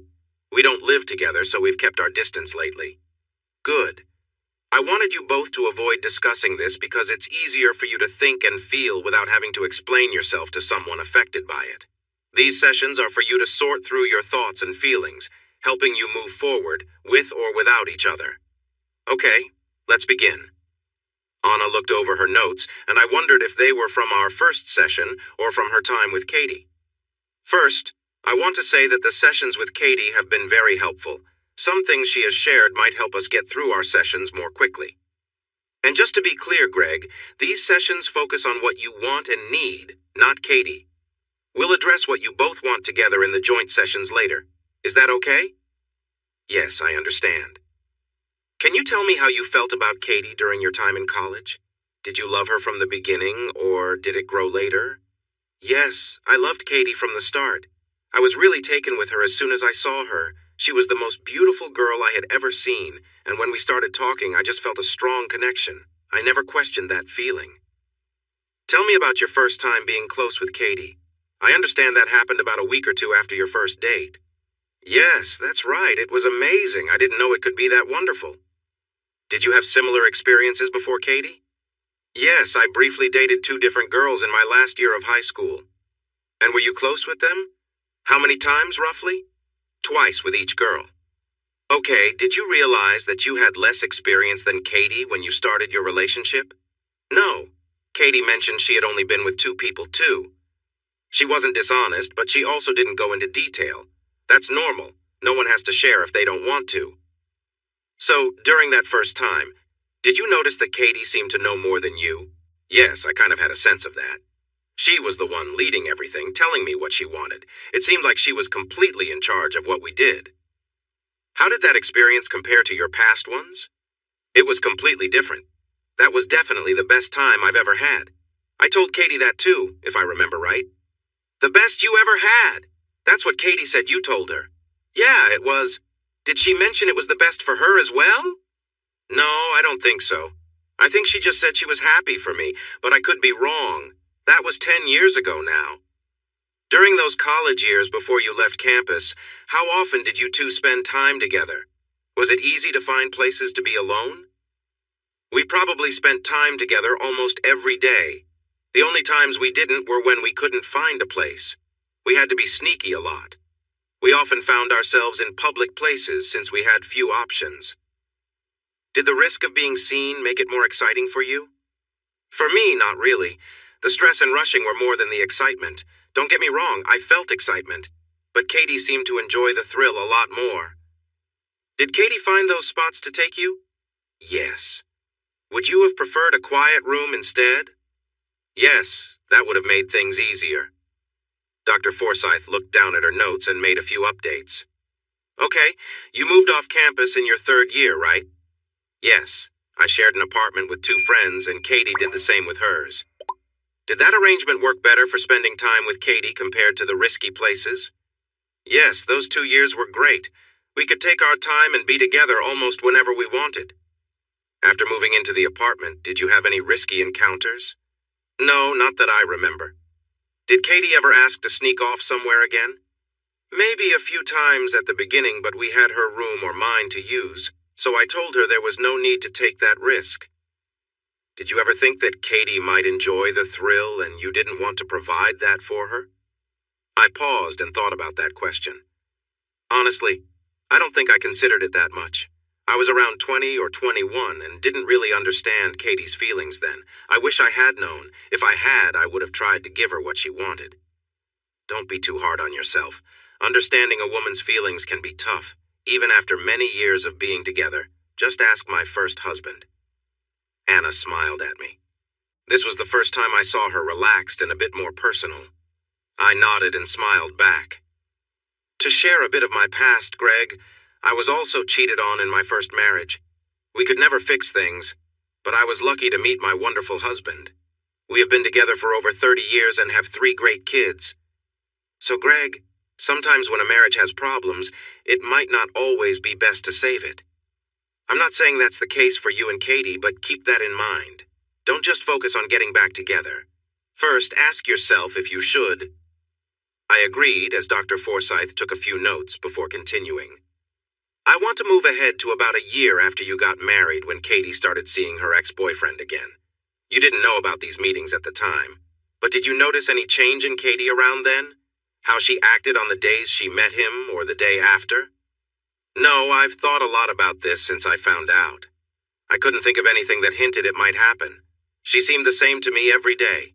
We had a good relationship and did everything together. We were still very close, even on the day before or after she met him. Since Katie isn't here, let's be clear about what she was doing, Greg. She was meeting her ex-boyfriend. We should stop calling him her ex at this point. We can call him by his name. What do you prefer? His name is Jake. Okay, so for 2 years, Katie was seeing Jake almost every Friday. I understand that you and Katie spent your Friday nights with your friends, and Katie made it clear that her friends from high school were trying to make you unavailable so they could spend time with Jake instead. Is that how you see it? Yes, they succeeded, but I wonder if Katie wanted their help in that. Do you think Katie planned this? I don't think she helped plan it before she saw Jake the first time, but after that, I believe she did. I think she wanted to meet him every Friday and made sure that happened. What makes you think she didn't plan to meet him the first time? I overheard Katie talking with her 2 high school friends about it the day I left her. Dr. Forsyth looked at her notes again. That would be Rachel and Simone, right? Yes. Katie was upset with them for setting up that first meeting with Jake.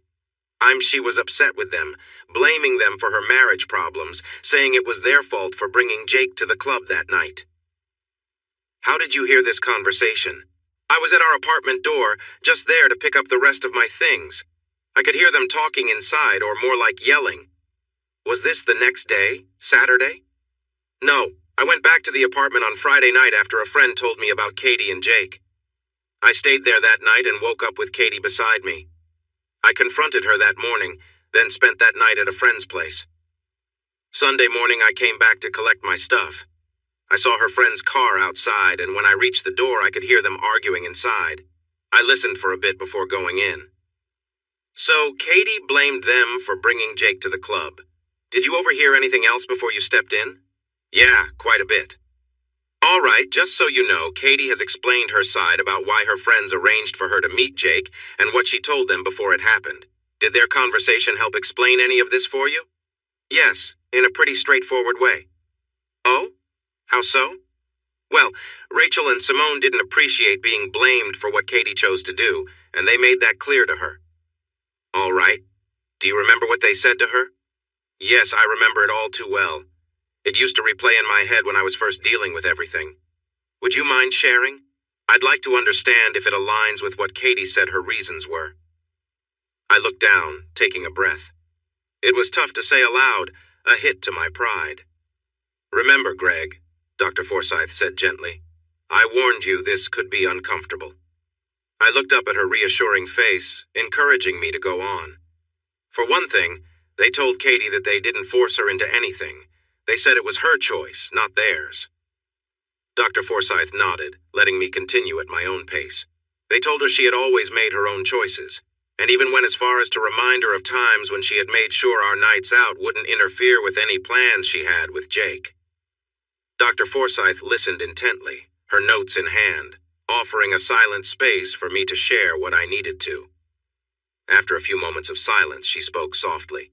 "Are there other parts that are hard to share, or would you rather leave it there?" I nodded, and after a pause, continued briefly.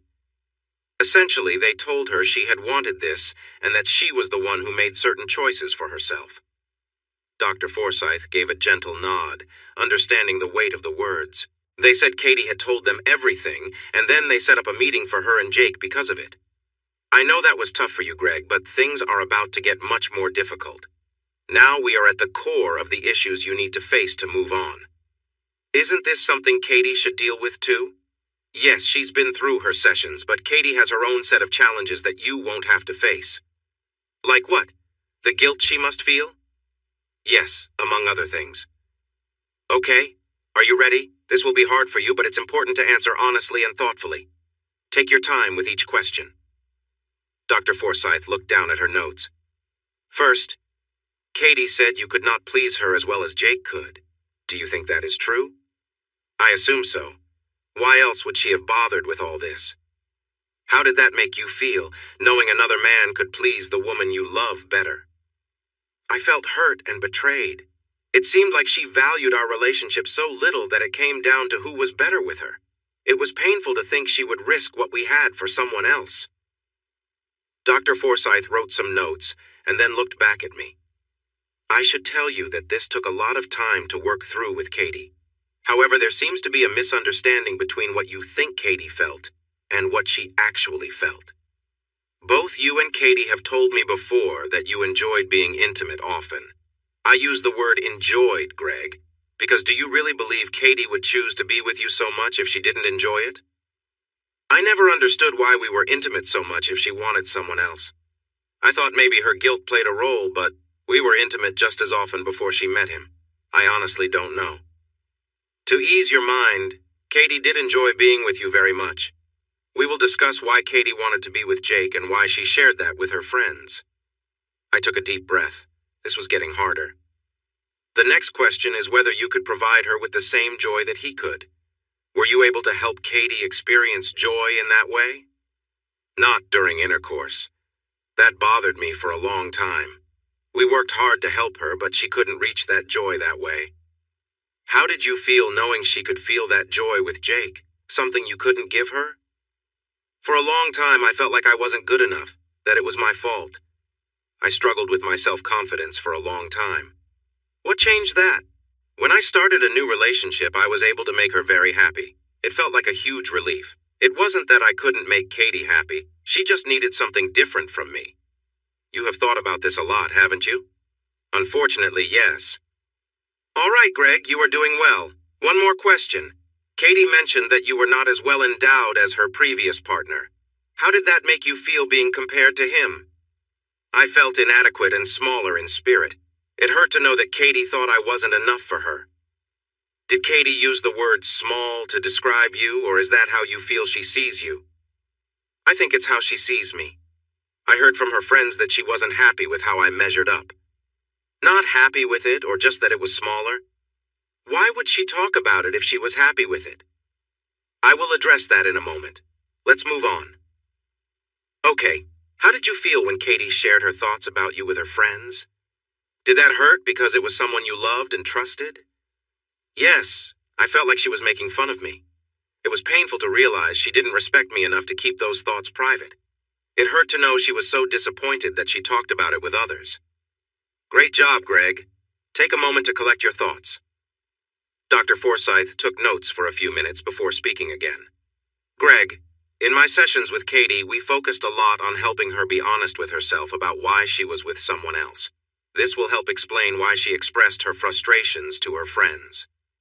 First off, did Katie ever tell you why she was with someone outside of your relationship? No, not really. She just said they got along well and that she couldn't resist. That makes sense. I don't think Katie truly understood her own reasons when she shared those thoughts with you. I don't think she realized why she felt the way she did, just that she felt something. It took Katie almost 2 full sessions to understand her relationship with Jake. She learned how it changed since they first began being intimate and why she started to desire that again during your marriage. I hope this helps explain things for you. First, according to Katie, Jake is quite well endowed. I'm not saying this to hurt you, Greg, just hear me out. Katie mentioned that when they first became intimate, it was very painful for her. She felt inexperienced and thought she was disappointing Jake because it was hard for her to be open to him. Katie then discovered that she could relax and allow more of him to come closer. She said that to do this, she had to accept her desire for him. She explained that when she let herself embrace that feeling, it brought her a lot more joy. She talked about needing to be in a certain mindset to truly enjoy the experience. When she was, the pleasure she felt was unlike anything she had felt before. Katie shared that she could reach fulfillment repeatedly, but pointed out that it wasn't just about Jake's size. Instead, it was about her own feelings and acceptance of her desires. I was surprised by all of this. Did Katie have a side to her that I didn't know about? Then there was the excitement of taking risks. Katie shared that she enjoyed the thrill of being a little daring with you when you both lived in the dorms. She said she learned to crave that feeling and would choose spots that had a higher chance of being discovered. When you both moved into apartments, she mentioned that you didn't want to take those risks anymore. She tried to encourage you to continue, but she sensed that you didn't feel the same way, so she stopped. When Jake appeared at the club, along with her desire to connect with him, she also felt the excitement of risking being caught again. Maybe now you can understand why Katie found it hard to explain her actions. There wasn't just one reason, it was a mix of feelings she didn't fully grasp at the time. Once she felt pleasure, she often wanted more. Not all the time, but sometimes, and that was something you weren't able to give her. Part of it came from the fact that it wasn't you who was providing that for her.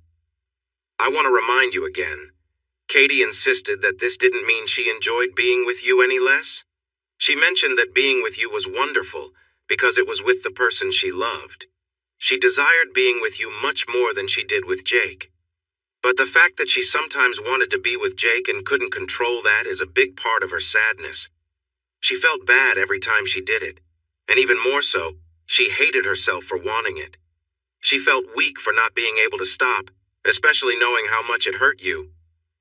I sat quietly, then slowly rubbed my face. After all this time, I was starting to understand why everything happened, why she was unfaithful to me. So, when she talked to her friends about Jake being better than me, are you saying she was frustrated because she wasn't just missing being with Jake, but also the thrill of being with him and the risks she took with me?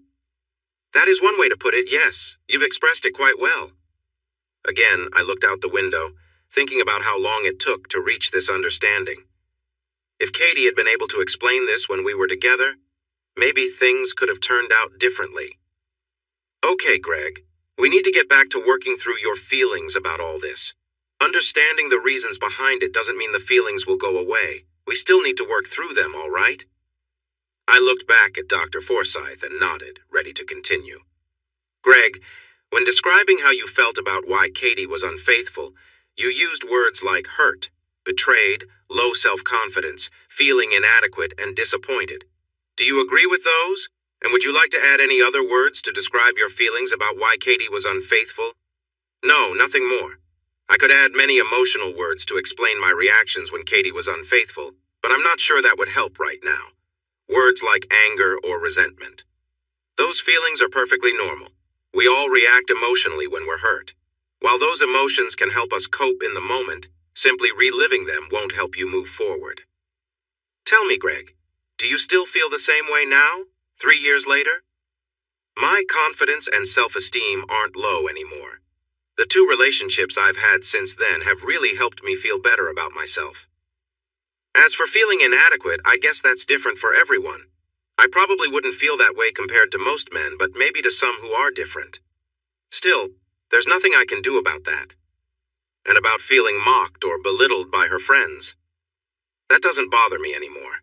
The 2 friends are not Katie's friends now, and I really don't care what they think. What still troubles me is the lack of respect Katie showed. Her actions broke the trust between us, which connects back to that disrespect.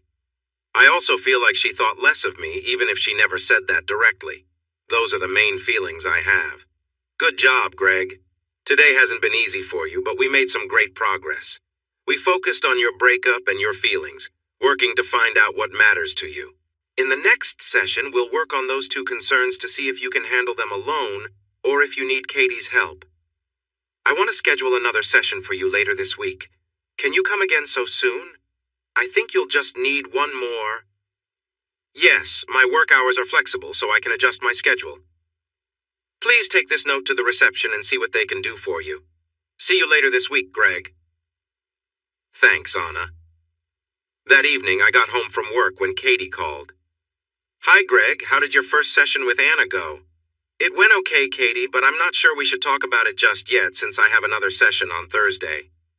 Oh, I just wanted to check if you're okay, not the details. Yeah, I'm good. It's tough facing everything, though. And that was just one session.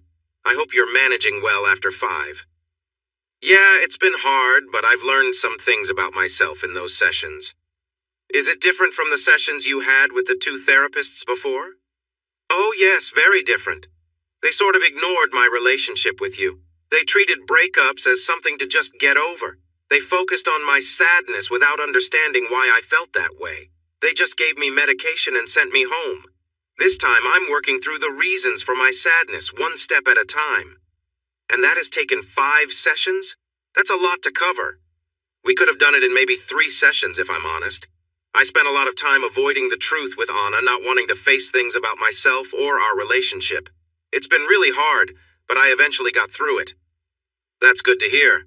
Anna thinks I'll only need one more session before we finish our joint sessions next week. Great. The main reason I'm calling is to see what you're doing on Saturday night. Would you like to go see a movie with me? I was quiet. This would be our first real outing since we got divorced. Katie must have noticed how I felt. It doesn't have to be a date, Greg. We can just go as friends like we used to. It's fine, Katie. If you want it to be a date, it can be. I'll pick you up at 7 p.m., and we can share a big popcorn and soda like before. Thanks, Greg. I would love that. I'll see you Saturday then. Bye, Katie. Bye, Greg. I sat down in Dr. Forsyth's office for my second session. Anna was looking over her notes before we started talking. Today, Greg, we will work on the main issues you need to address so you can move forward, whether with Katie or without her. There are 2 main points. First, you felt a lack of respect from Katie, which also relates to the trust that was broken in your relationship. We can consider these as one issue. The second point is that you feel you cannot meet Katie's emotional needs. You think you aren't enough for her. Hearing Anna say that was tough. Okay, Greg, you're smart, and I know you have thought a lot about your breakup with Katie. Can you tell me if you figured out why Katie showed you such little respect by being with someone else? I think her desire for companionship was stronger than the risk of losing me. It felt like she didn't love me as much as I loved her. But those are 2 different ideas. Do you still believe that Katie's love for you was less than your love for her? I thought for a moment, recalling how we were together and everything Katie has been through since our breakup. It became clear that she always loved me just as I loved her. No, I believe she does love me. I think it was easier for me to cope with what happened if I convinced myself that her love wasn't as strong. Do you want to change your second idea then? Yes, I want to remove it. So now we are left with you feeling that she prioritized her own needs over your relationship. Would you agree? Yes. Anna looked back at her notes, writing a bit more, then glanced at me. Now you see that our 2 points are really one? Yes, I understand. So, what we need to work on, Greg, is how you can overcome your feelings of not being enough for Katie and her need for emotional support that you believe you cannot provide. And I want to make it clear, Greg, this isn't about whether you are actually good or not at meeting those needs. Both Katie and your friends believe you can make someone happy in a relationship. This part is about your worry that you might not be good enough for Katie and learning how to move past that feeling. I don't know if I can make Katie happy like Jake did, so I'm not sure how we can get beyond this.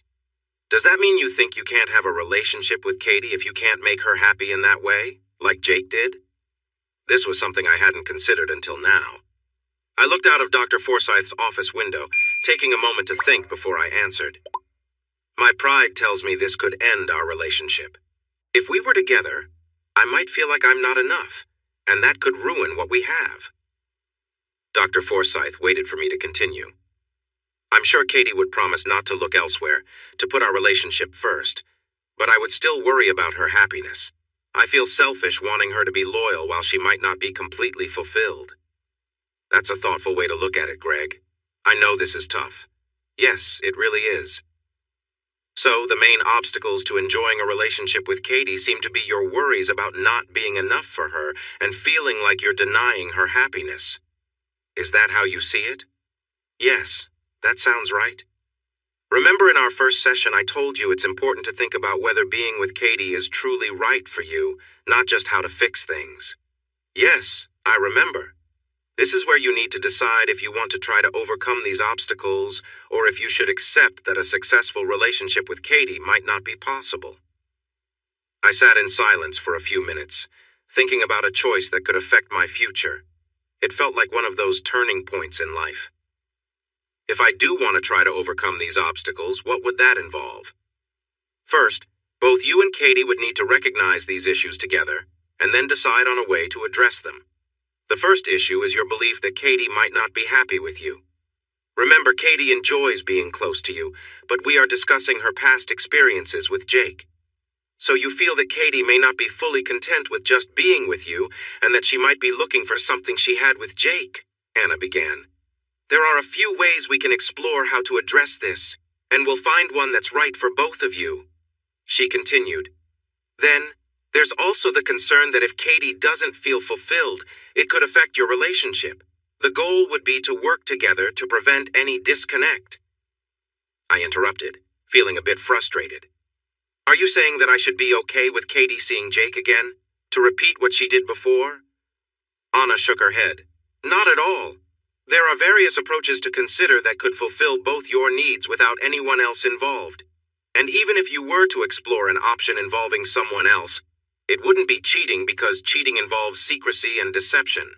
In any scenario, both of you would need to be on the same page, openly agreeing together. Sure, I get the difference, I said, though the thought still bothered me. But that would still mean choosing a situation where I'd feel on the sidelines. Anna looked thoughtful. Greg, you felt that way before, but you can only feel that once with the same situation. You've faced it already, and if you choose to rebuild with Katie, it could be an entirely new chapter. Think of it like being from a place you either are or you aren't. She chuckled softly, lightening the mood a bit. I smiled too, finding some humor in how complicated things had become. So what you're saying is there might be ways to help Katie feel content, and we can consider different ways to do that. Exactly, Anna replied. All right, let's go through them. I want to see if there's anything that could actually work for us. Good. Just remember that both of you will need to discuss these options together, and you'll each need to feel comfortable with the choice. We'll address Katie's needs and concerns in the joint session next week. But for now, let's talk about the possibilities, along with the pros and cons. She began with the first option. One option is to allow Katie to find what she's missing with someone else, if that's what both of you agree on, whether it's with Jake or someone else. Seriously? After all we've been through? I don't see the point if this was already part of the issue. Anna nodded. I understand, Greg. Katie didn't plan this out. When she acted before, she felt something was missing, but she didn't approach you about it. It was about her own need, and unfortunately, she acted on it alone. She paused, letting that sink in. This time, it would be about both of you making a decision together, openly and honestly. It's a big part of why she feels guilty and angry with herself. She feels bad for allowing things to get so out of hand that it hurt your marriage, not just when she was unfaithful, but also for not trying to fix it. Good points. We already know this can help Katie feel fulfilled, which would make this the simplest choice if that's all that matters. Drawbacks. Other people are involved in making Katie feel fulfilled. If not Jake, who will be the next person? How many people will Katie need to meet before she finds the right fit? If you go with Jake, how will that impact you? How will it affect you no matter who it is? I can't even think about that choice right now. I sighed and rubbed my face. Next option. There are toys. This includes things like different kinds of personal devices. Let's start with the first type. Good points. They could add some fun for both of you and there's no one else involved. Drawbacks. Katie has used toys before and it didn't really work well for her on her own. We have never used toys. Katie didn't even have one when we were together, just a small device I got for her. Actually, this came up in Katie's discussions. You didn't realize she had some toys at home. She felt shy about showing them to you or using them around you due to what they meant. I don't want to dismiss this idea entirely since it could be different if you were with her when she uses them. What do you mean she was shy about what they meant? She had a few different toys, and they were bigger than you. She worried you might think she was unhappy with how things were between you two. But she wasn't. She was, Greg. Sometimes she wanted more than what you could provide. She was worried you might not understand that. Okay, I see. The third option is personal sleeves. If you're not familiar, these are rubber or silicone coverings that fit over you. They can add some length and width while allowing you to still be together. I think I've seen them. They look a bit like a toy with a space for you. Exactly. They need to be the right size, so you'll have to measure yourself carefully before buying. Good points. No one else needs to be involved, and both of you might enjoy this better. But remember, you'll need to get the size right, and there may not be many choices. There is a chance it might not provide the satisfaction she wants. It could take a few tries to find one that works well, and you'll need to think about comfort during use. Will it fit properly? Can you move easily while using a sleeve? This may depend on how well the options fit or the brand you choose. Okay, are there any other choices? You could consider using a strap-on or a special device that works with it. Besides those, not really. I have not mentioned the option of getting back together, where Katie might not feel the same way as before. Over time, she might want those feelings back. If that happens, she could feel upset with you or herself for not having that. It could hurt your relationship. Imagine if you never felt satisfied during your time together. Would that bother you if that continued throughout your life together? So we're left with me sometimes using a device or a strap-on with Katie or going back to Jake? Yes, that sums it up. Remember, these options are only for when Katie wants to explore them. They won't be everyday things. Are you willing to consider these options for a relationship that might work for both of you? Or do you want to stop pursuing this relationship? Do you need my answer now? I need to know before our session next week. I have to prepare for whether we will explore options together, or if I will work with Katie on her own to help her grow without you. If you decide not to move forward, you won't need to be involved. What about me? I've had 2 relationships that didn't work because I still care for Katie. How will I know if I'm ready to move on without her? Greg, if you decide not to continue with Katie, you are choosing not to let your feelings for her control you. You understand now why your marriage ended, and it wasn't all your fault. Over time, it will become easier to let go and truly open your heart to someone new. I believe that. So, if I choose to walk away, you're saying I should be able to move on? Yes. Our session together next week will be canceled, and we will schedule more meetings with just Katie. So you think Katie will need more sessions if I decide to leave because of the aftermath? Greg, you shouldn't base your decision on what might be best for Katie. You need to focus on what is best for you. But yes, I think Katie will need more help if she knows you won't be there with her. Okay, thanks. All right then. Greg, see you next week. Please let me know as soon as you can if you won't be coming. No, I've already made up my mind. I just wanted to be sure of everything. What's your decision then? I will see you next week. And your choice? You're going to try the toys, right? Yes, I'll try that option first while I look for the other items. Anna nodded at me with a kind smile as she walked me to the door. I knocked on the door at Katie's mom's house and Beth answered.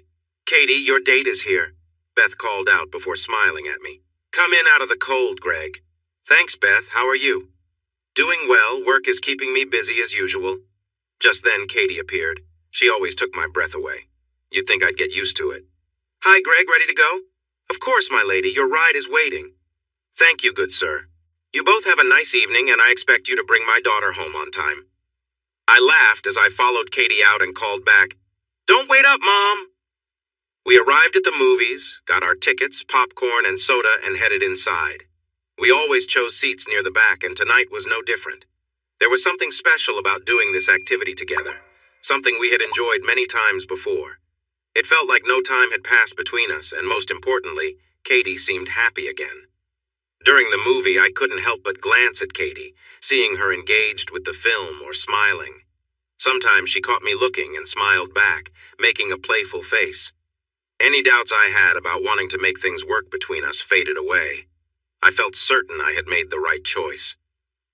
After the movie, we decided to go to a cozy diner for hot chocolate.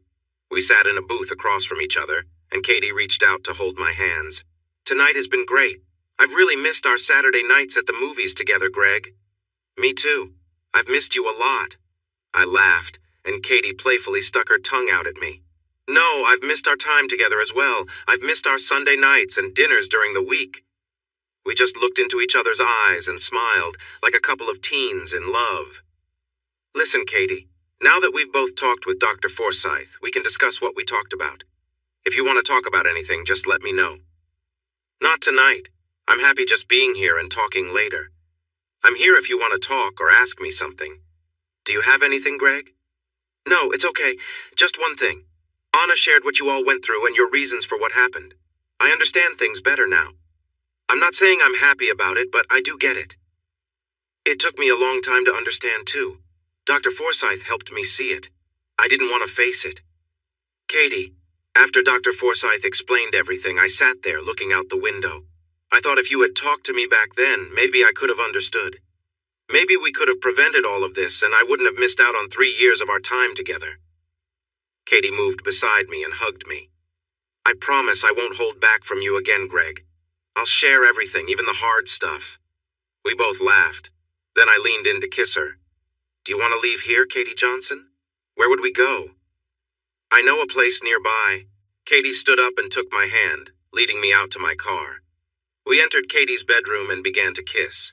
As we stayed close, we slowly took off our clothes. Eventually, I was lying beside Katie on the bed, looking into her eyes. You remember the first time in your dorm 10 years ago? You wanted me to be strong. This time, I wanted to be gentle. I want you to show me love, to make me feel close to you, Katie. Katie surprised me by shifting positions, so I was on my back and she was above me and we kissed slowly again.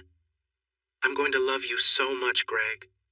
With that, she moved closer, keeping our connection strong as we stayed close and shared soft breaths. My hands explored her, and I felt so happy to be close to her again. Her hands framed my face as she kissed me, and I could feel her warmth. I could sense her joy as we moved together. I've missed you a lot, Greg. I can't express how happy I am right now. I kissed Katie with more feeling, getting lost in the moment. It felt wonderful to be together like this. We continued this sweet time together for a long while until I shifted and changed our rhythm. Katie wrapped her legs around me, and I could see the joy on her face. Then a special moment happened. Katie's breathing became quicker, and she began to talk to me. Oh, Greg, please don't stop. I can't believe this is happening. She opened her eyes and looked at me before she leaned in for a kiss. I'm feeling so good. I could feel her whole body tighten around me, then relax with little movements as she enjoyed the moment. Oh yes, Greg. Watching her was almost too much for me, and soon I felt my own wave of happiness coming. Katie playfully bit my lower lip and laughed as I reached my climax. She let go of my lip and kissed me deeply. As I caught my breath, I continued to kiss Katie gently while looking into her eyes. I can't believe it. This was the most special moment of my life, Greg. I can't believe how amazing that felt. Right? We should have moments like this more often. Absolutely. I love you, Greg. I really do. I love you too, Katie. I always have. We shared another kiss, wanting to savor this moment together. It was Tuesday at 10 a.m. when we walked into Dr. Forsyth's office, holding hands and took our seats. Anna noticed us and smiled over her glasses. Is there something I should know? Have you two been doing some extra work on your relationship? You could say that. Is being close part of the healing process? It's a wonderful kind of healing, Katie. Then she got down to business. All right, you two. We're here today to wrap up our sessions. I want to start by saying how proud I am of both of you. The honesty and effort you're putting into this, along with facing tough feelings, is inspiring. Seeing you both happy together makes my work worthwhile, so thank you. We looked at each other and nodded. I believe a lot of the work for today's session has already been done. It was meant to help you reconnect and start loving each other again. It looks like you've already made that progress. Now we should discuss the important issues you both need to address together. This will help your relationship have the best chance of success moving forward. For each topic, there were choices for you to make. Let's go over those together today. If either of you has questions or concerns about the choices made by the other, please speak up. This is your time to express yourselves. Agreed? Once more, we nodded in agreement. However, please remember this. It's very important. If you feel that the choice you've made isn't helping you, it's okay to try another option until you find one that works. The main goal is to solve the problem. The options just represent different ways to do that. Can I start with you, Katie? Yes, that's okay with me. We found 4 things that need to be worked on so you can move forward with Greg. Let's begin. The first point is that Katie needs to rebuild trust with Greg by sharing what she is feeling. She needs to express her emotions, thoughts, and any worries she has. This way, Greg can understand and trust what Katie is going through. We suggested a few ways for Katie to communicate this. She could talk to Greg each day, keep a daily video blog, or write in a journal that Greg can read whenever he wants. Katie decided to use the journal. Can you explain why you chose that, Katie? Sure.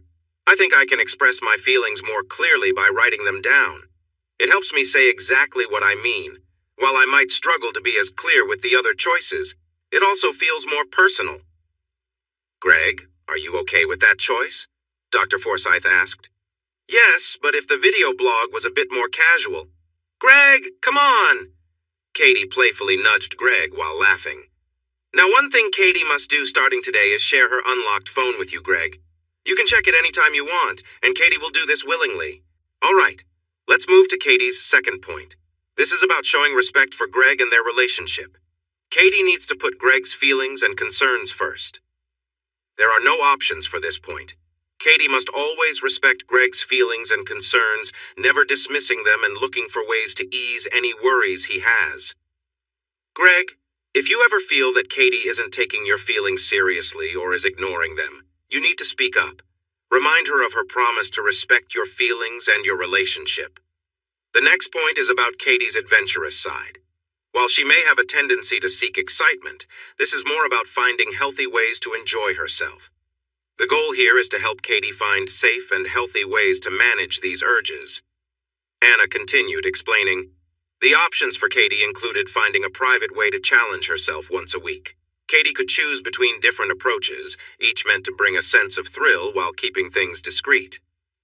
Katie chose one option that she felt connected her and Greg. She glanced at him and explained, I chose this option because it's something that gives me a positive thrill, and I want to share that feeling with Greg.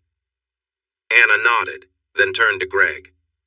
Greg, would you feel comfortable participating in this, or would you prefer Katie to manage this herself? Greg smiled and replied, I'm okay with it if it's something she enjoys and if it brings us closer. Katie returned his smile, feeling reassured. Anna then moved on to the next item. Now there's one more point, perhaps the hardest for Katie. This is about being able to openly communicate any needs she has so they don't go unaddressed or cause strain. Katie explained, I decided that if I ever feel a need to talk about these feelings, I'd do it in a private setting, like when we're at home together, so it's safe to discuss. Greg nodded, understanding her choice. That sounds fine to me. Great, Anna replied. Well done, Katie. Now, Greg, we'll address the area you brought up. She looked at Katie and explained, Greg has only one main point, but it has 2 parts. The first is non-negotiable, similar to Katie's approach of open communication. It ties into your last item, Katie expressing any needs openly so they can be addressed together. Anna continued. The first part means that when Katie brings these feelings up, Greg will do his best to support and meet those needs in a way they both feel comfortable with. Katie seemed thoughtful, then nodded, though she looked slightly uncertain. Anna then introduced the second part. The second part offers options for you, Greg. When Katie shares her needs, there are ways to respond. For instance, you could choose to explore ways that bring connection and understanding, creating shared moments that meet those needs. Greg had a couple of options, and one was to use a special accessory. The other option was to invite someone into the bedroom, whether it be Jake or another person. Wait! Katie couldn't hold back anymore. She was too concerned. I can't consider that second option, she said. That's perfectly fine, Katie. Greg has chosen the accessory option as his first choice, someone explained. What's that exactly? She asked. Greg will explain it to you later when you are together. He'll need your help for it anyway. Katie's expression was a mix of confusion and surprise.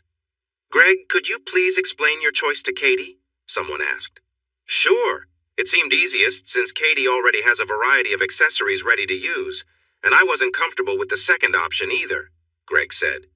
I can't believe you told him about my things, Katie responded, a bit shocked. Katie, remember our agreement about no secrets? How could he use them if he didn't know about them? Okay, you have a point. It could actually be fun to try it with Greg. Katie, we can also explore some ideas in public if you want to push your comfort zone, Greg said playfully. Don't joke. Greg or I might actually want to do that. She laughed. We all shared smiles together. After our time with Dr. Forsyth, Katie and I felt happy and united. Well, we are finished. If either of you have questions about what's next or need more information, just call or email me. You both have been wonderful throughout this and will have very happy lives together. Just remember, don't take each other for granted. Follow the suggested steps and always share your thoughts, she advised. Thanks, Anna, you've been amazing, I replied. Katie added, Thanks, Anna, I know I was challenging at times and I'm really grateful for your support. Thank you both. Now go enjoy your lives together, she smiled. As we left Dr. Forsyth's office, we held hands, just how we had come in. Later at Katie's mom's house, we sat at the dinner table. It had been 2 weeks since our last session with Dr. Forsyth. Katie's mom, Beth, was at work, leaving us with the house to ourselves. So far, we had been following the plan. Katie was consistently writing in her journal to share her thoughts and feelings, while I chose not to read it yet. She would often unlock her phone and hand it to me, letting me browse while she did something else. However, I hadn't looked through it yet. As for our public outings, we had been adventurous in that area.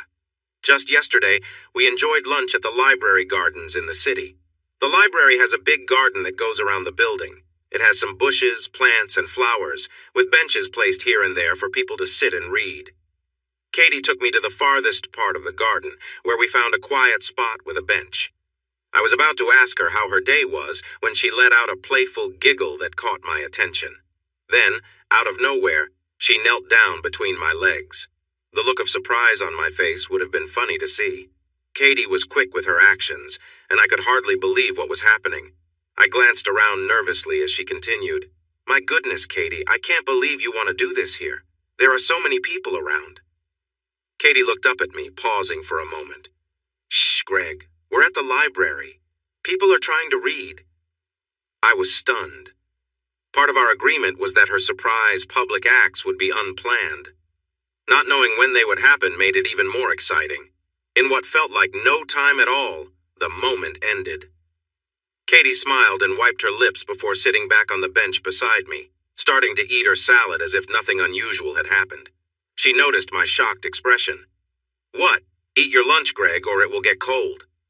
I was thrilled to be back with Katie. Later at her mom's dinner table, Katie asked me a question. Have you looked at my journal entries yet? Not yet. Why not? I wanted to give you some time to decide what you wanted to share. I didn't want to feel like I had to check every time you wrote something. I'm writing these for you as much as for myself. I want you to read them. I need you to read them. I promise I'll read them after dinner and keep up with them from now on. Is that why you also never check my phone? No, that's different. That's about trust, and it's important for both of us. What do you mean? Trusting you again will take time. For us to work, I need to learn to trust you once more. If I check your phone every day, I won't be able to trust you, will I? Katie smiled. You know, Greg, Dr. Forsyth told me that when I give you my phone, it's my way of letting you trust me. But if you look through it, that shows you're not ready to trust me yet. I need to work harder for your trust. Wow, Dr. Forsyth really knows her stuff. Yes, she does. By the way, when we go to bed tonight, I need to talk to you. During the 2 weeks since our sessions ended, Katie had not mentioned her desire for more than our usual moments together. I nodded to her and continued eating my dinner. Later, I sat down in the living room with Katie's journal and started reading. It was filled with her thoughts and feelings from the last 2 weeks, showing that writing helped her share her emotions. Part of it might be her lawyer side, but I could feel the passion in her words too. There was nothing new about Katie's feelings, but it was nice to see them written down, to have them recorded. It reminded me how intelligent and passionate she was about life. For the last 3 years, that passion had seemed to fade. When we settled onto the bed that evening, I leaned toward Katie. Do you want to talk now? Not right now. I want to be close to you first. And I was happy to oblige. Katie and I were getting back into a rhythm together. It felt natural, as if we could sense what the other needed in those moments. I think all couples in love develop this understanding of each other. We lay there, catching our breath and still holding each other after our moment together. Do you want to talk now, Katie? Just give me a few minutes to gather my thoughts. I can't think clearly right now. With that, Katie got up and went to the bathroom. I wondered what she would say. Would she want to share her feelings about our connection? I thought of our first time together since our divorce when she experienced something new. She hadn't had that same response in the time since. Was this making her want to talk? Katie returned to bed, resting her arm across my chest and her head on my shoulder. Tell me, Greg, please be honest. Are you worried about what I might ask? Worried? No, I understand why you might think I'm hesitant. You're probably thinking that when you ask for more than I'm giving you, I might feel bad about my ability, right? Yeah, something like that.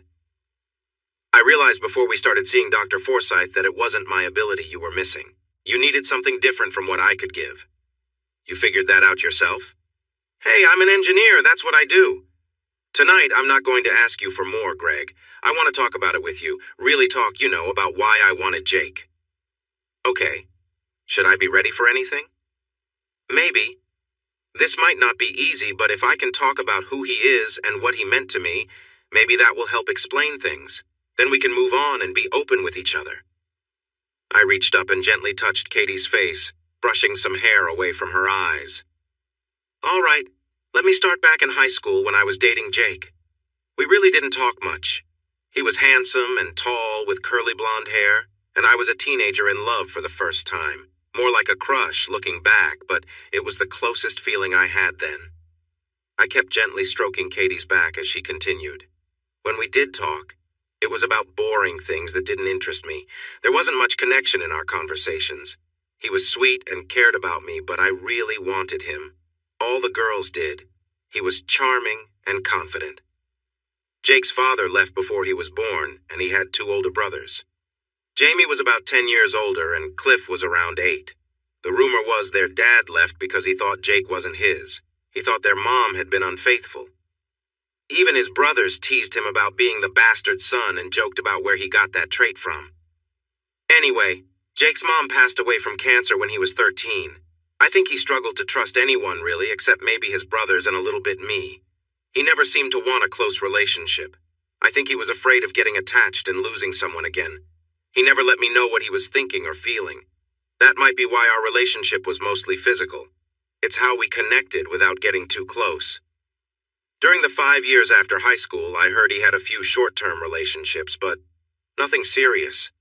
He preferred a casual friendship where we enjoyed each other's company without any serious commitment, and I think that's what we began again after reconnecting. He was happy with this arrangement. He didn't want anything more serious, and I knew I couldn't offer that either. He worked during the week and spent time with his brothers, then would enjoy our time together when he was free. So, are you saying he never wanted to take you away from me? That he didn't want a real or romantic relationship with you? Yep. In my mind, he was no threat to what we had. It made it easier for me to accept even though I knew it wasn't right. I understood that it could ruin our relationship if you ever found out. I started to dislike myself for not being able to end it and for not wanting to stop long before you knew. I had a hard time understanding why I wanted the kind of closeness we had. Sure, I enjoyed it, but why would I risk my marriage? Despite everything in my mind telling me to stop, I didn't want to. I knew I was being selfish and unkind. The fear of losing you only added to the excitement I felt when sneaking away with him. It's hard to explain. I tried not to think about it, but the stress of doing so was overwhelming. I reached out and brushed some hair from Katie's eyes, gently stroking her cheek. I had heard much of this from Dr. Forsyth during discussions about Katie's sessions, but it felt more real to hear it from her. It was difficult to absorb, knowing that she fully understood the impact on me and our relationship, yet still couldn't or wouldn't stop. After Jake's mom passed away, his brother Jamie was in charge of him, though Jamie wasn't the most responsible person. The three of them lived in their mom's house together. So it was the three brothers living together without parents. Yep. When I was at Jake's place, we could do pretty much anything we wanted. I had my first drink there and tried marijuana for the first time. Dr. Forsyth mentioned you found it hard to be close with him at first. Yeah, it was really uncomfortable at the beginning. I thought it might be impossible. For the first few times, it didn't go well. It was painful, and I could only manage to be a little comfortable. I could tell Jake was getting frustrated, too. Did you try anything to help? Of course I tried everything I could to make it easier. Katie shifted in her seat, looking thoughtful. The main issue was that I just felt tense, like I couldn't fully relax. Anna nodded understandingly. That makes sense, especially when you're new to something and feeling uncertain. Katie looked up and apologized. Sorry, Greg, if I'm oversharing here. It's just part of the context. Greg gave a reassuring smile. No worries, Katie. We're just trying to understand. Go ahead. Katie continued. Well, I even looked up ways to handle the discomfort, like breathing exercises, being in control of things, and staying relaxed. I read tips on how to mentally prepare and stay calm, but it wasn't as easy as they made it sound. Greg listened, nodding. Katie, sounds like a lot of what you tried to do to relax we already do together. Katie smiled. Exactly, like taking breaks if needed, or sometimes just using those moments to regroup. They shared a small laugh, lightening the mood as they went through the details of what Katie had tried to make things easier.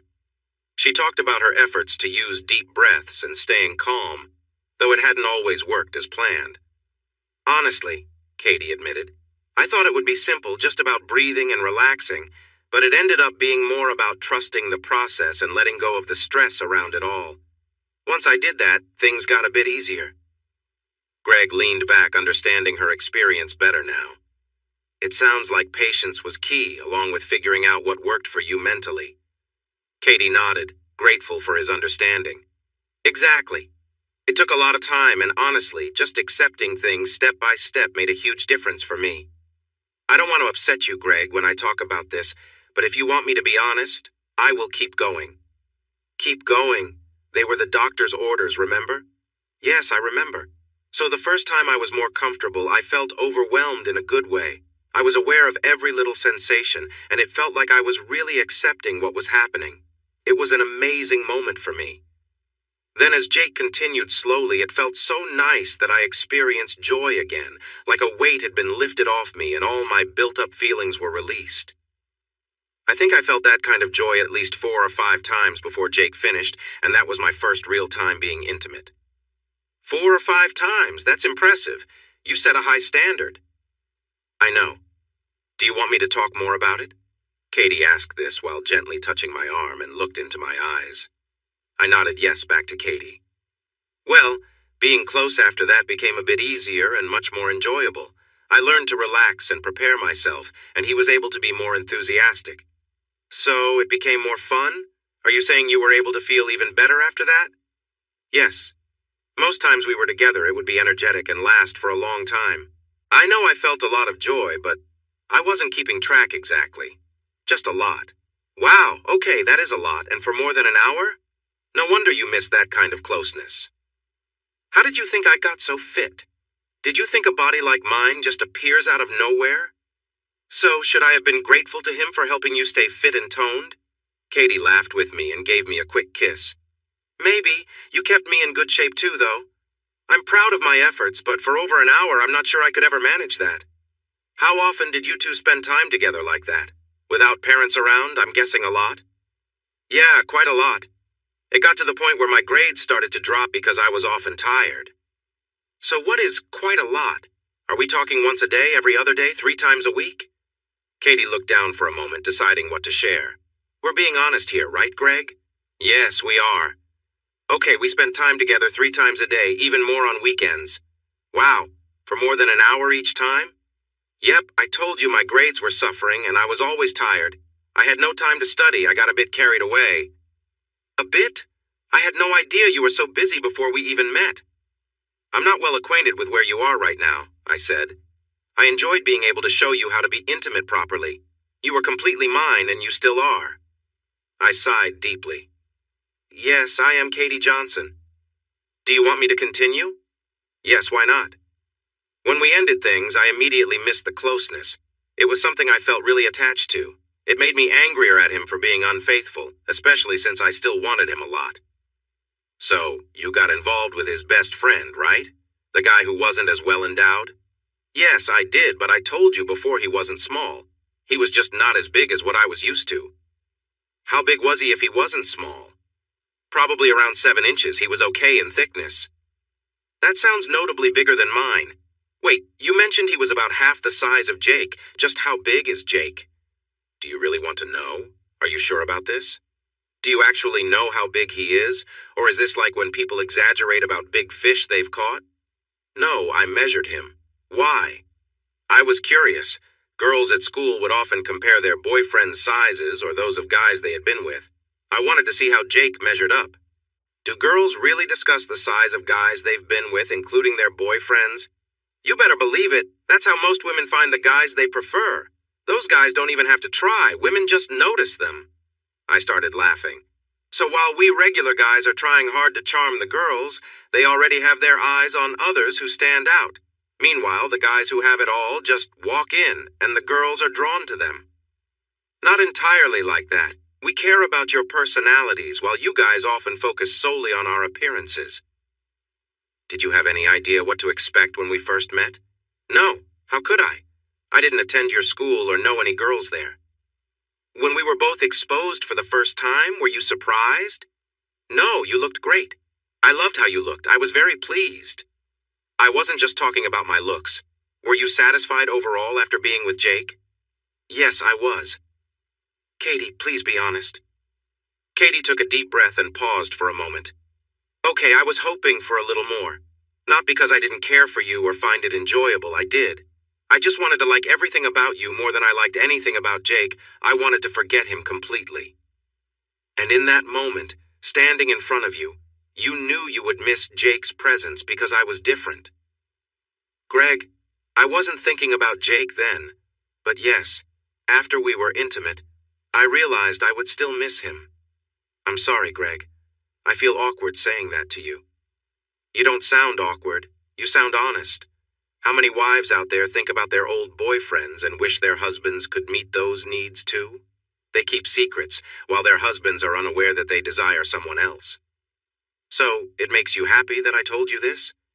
No, it makes me feel good that we share everything. I wish I was the best you ever had, but I know that's not true. That depends on what you mean by best. I'm just asking about the physical part. Who was better for you, me or Jake? Katie looked up and gently touched my face. I can't believe you're making me say this. I really don't want to. Then maybe that answers the question. Why is it hard to say? We both know the truth. If Jake didn't please you, we wouldn't even be having this talk. Yeah, you're right. It still doesn't feel good to me. I didn't want to miss what I had with Jake. I only wanted you. I understand. Anyway, we were talking about something else. Oh, right, you measuring Jake. How did you do that? Did you use a ruler? No, I took my mom's sewing tape to Jake's place one day. So you actually planned to measure him? You were curious, weren't you? I was. Just a second. Katie jumped up and left the room. A minute later, she came back with the sewing tape and a pencil. What? Do you want to measure me now? If I remember correctly, Dr. Forsyth said we need to measure for some things, right? Yes, but I've already done that and ordered a few. You did this without me? Sorry, I didn't think you'd care about the measurements. No, I mean ordering those items. If it's for my enjoyment, don't you think I should be included? Okay, maybe I should have. With that, Katie playfully tapped my arm. Hey, be gentle, it wasn't his fault. Katie smiled at me. I just need you to get ready. Well, maybe try a different approach to help with that. You know I measured Jake with this same tape. How can you be sure? Your mom might have gotten another one. No, this is the one. I marked it when I measured him, and the marks are still there. Do you think your mom knows what those marks are for every time she's used it since? Katie giggled. Katie, are you going to tell me or keep me guessing? Greg asked, smiling to lighten the mood. Katie replied with a grin. All right, I was just thinking, well, I wanted to measure you first. Are you trying to give me another complex? Greg joked, easing the tension. Oh no, I didn't mean it that way, Katie responded quickly, looking a bit concerned. Greg chuckled. Relax, Katie, I was just kidding, it's fine. Katie gave a small laugh and leaned in, giving him a warm, lingering kiss. Then she whispered softly, But can I still measure, just for fun? Sure, Greg replied with a playful smile. Katie took out a measuring tape, gently aligning it and noting the numbers with care. All right, here's the measurement, she said, jotting it down thoughtfully. They both shared a light-hearted moment, laughing at the innocent fun of it all. Greg looked at Katie, amused. This was a bit unexpected, but thanks for making it entertaining, he said. Katie smiled back, relieved they could keep the conversation light-hearted and open. I appreciate it too, Greg. Thanks for being such a good sport. Katie and Greg continued their conversation, laughing as they tried to keep things light-hearted. Wow, Greg said, shaking his head. I'm impressed you managed with all of that. That sounds intense. Katie nodded, chuckling. Yeah, it was. But honestly, those years apart made me realize a lot. I didn't go out with anyone or even think about relationships for a while. It gave me a lot of time to reflect. Greg looked at her, surprised. Really? Not even a casual date or anything like that? Nope. I just stayed focused on myself. I did what I needed to do to take care of things on my own, she said with a smile. Well, Greg replied, I have to say when we got back together it felt like it all clicked. I think maybe the time apart brought us closer, oddly enough. Katie agreed. I think it did. It wasn't just about being with someone, it was about being with you again. Those feelings I had wanting to reconnect and make things feel right were what really mattered. Greg gave her a thoughtful look. You know, maybe it's not just about the physical side, but the connection, being open and understanding what we each need. Katie smiled warmly. Exactly. Sometimes that connection is all you really need to feel fulfilled. They both felt a renewed sense of closeness as they talked, realizing that, ultimately, it was their shared understanding and mutual respect that truly made their relationship meaningful. Should I tie you up or something? That's not the kind of submission I mean. It's about me fully expressing my feelings and wanting to be close to him in that moment. Isn't that what they call having a preference? I don't know, maybe I do. That sounds kind of fun, Katie the preference queen. Not great if he doesn't meet your expectations. Katie sighed, sounding a bit bored with our talk. How many times do I need to show you how much I care for you, Greg? I leaned in and gave Katie a gentle kiss on the forehead. All right, I have work tomorrow, and it's getting late. Good night, Greg. Good night, Miss 10 Inches. Ouch! I felt a playful tap on my back. A few weeks passed, and Katie and I were now spending every night together at her mom's or my apartment. It was hard to say when I truly felt in love with Katie again, not just that I cared for her. I think part of it was that I had to clear my mind and be okay with what happened between her and Jake. I decided to ask Katie to move in with me. I wanted us to really be a couple again. She said yes, and we moved her things in during the week. I told her she could arrange everything in the apartment to make it our home. She spent a lot of time moving furniture and decorating. It was Friday when John called to tell me where we would meet for drinks. I told him I'd be bringing someone with me. He replied, "About time." I hadn't told Katie yet. I worried she might feel uneasy about seeing my friends again, especially knowing what had happened before. I was surprised when she happily agreed to join me for drinks. We arrived at the sports bar around 7:30 and quickly found the table where everyone was sitting. The only ones who didn't know Katie were Billy's wife, Vanessa, and Steve's girlfriend, Joe. Mark was still single.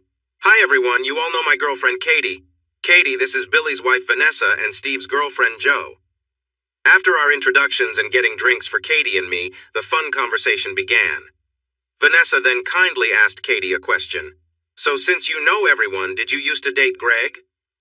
Over the last 2 years, while Vanessa and Billy were dating and later got married, Katie had not been around, and we never mentioned her name in our group.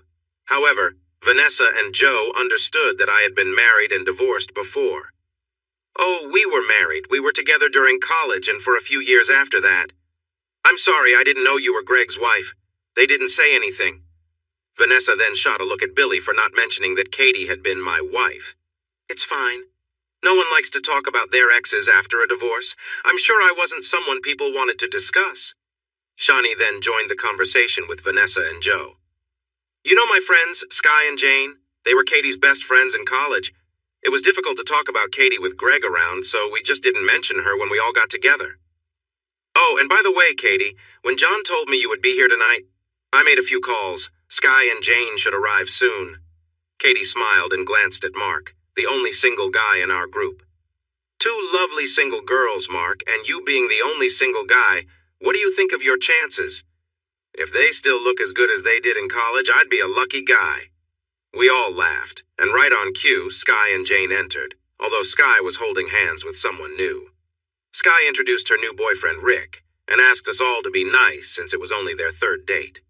Shani cleverly arranged for Jane to sit next to Mark when we added extra chairs. I smiled at Shani and shook my head. Sky then turned to Katie. "So, is it true?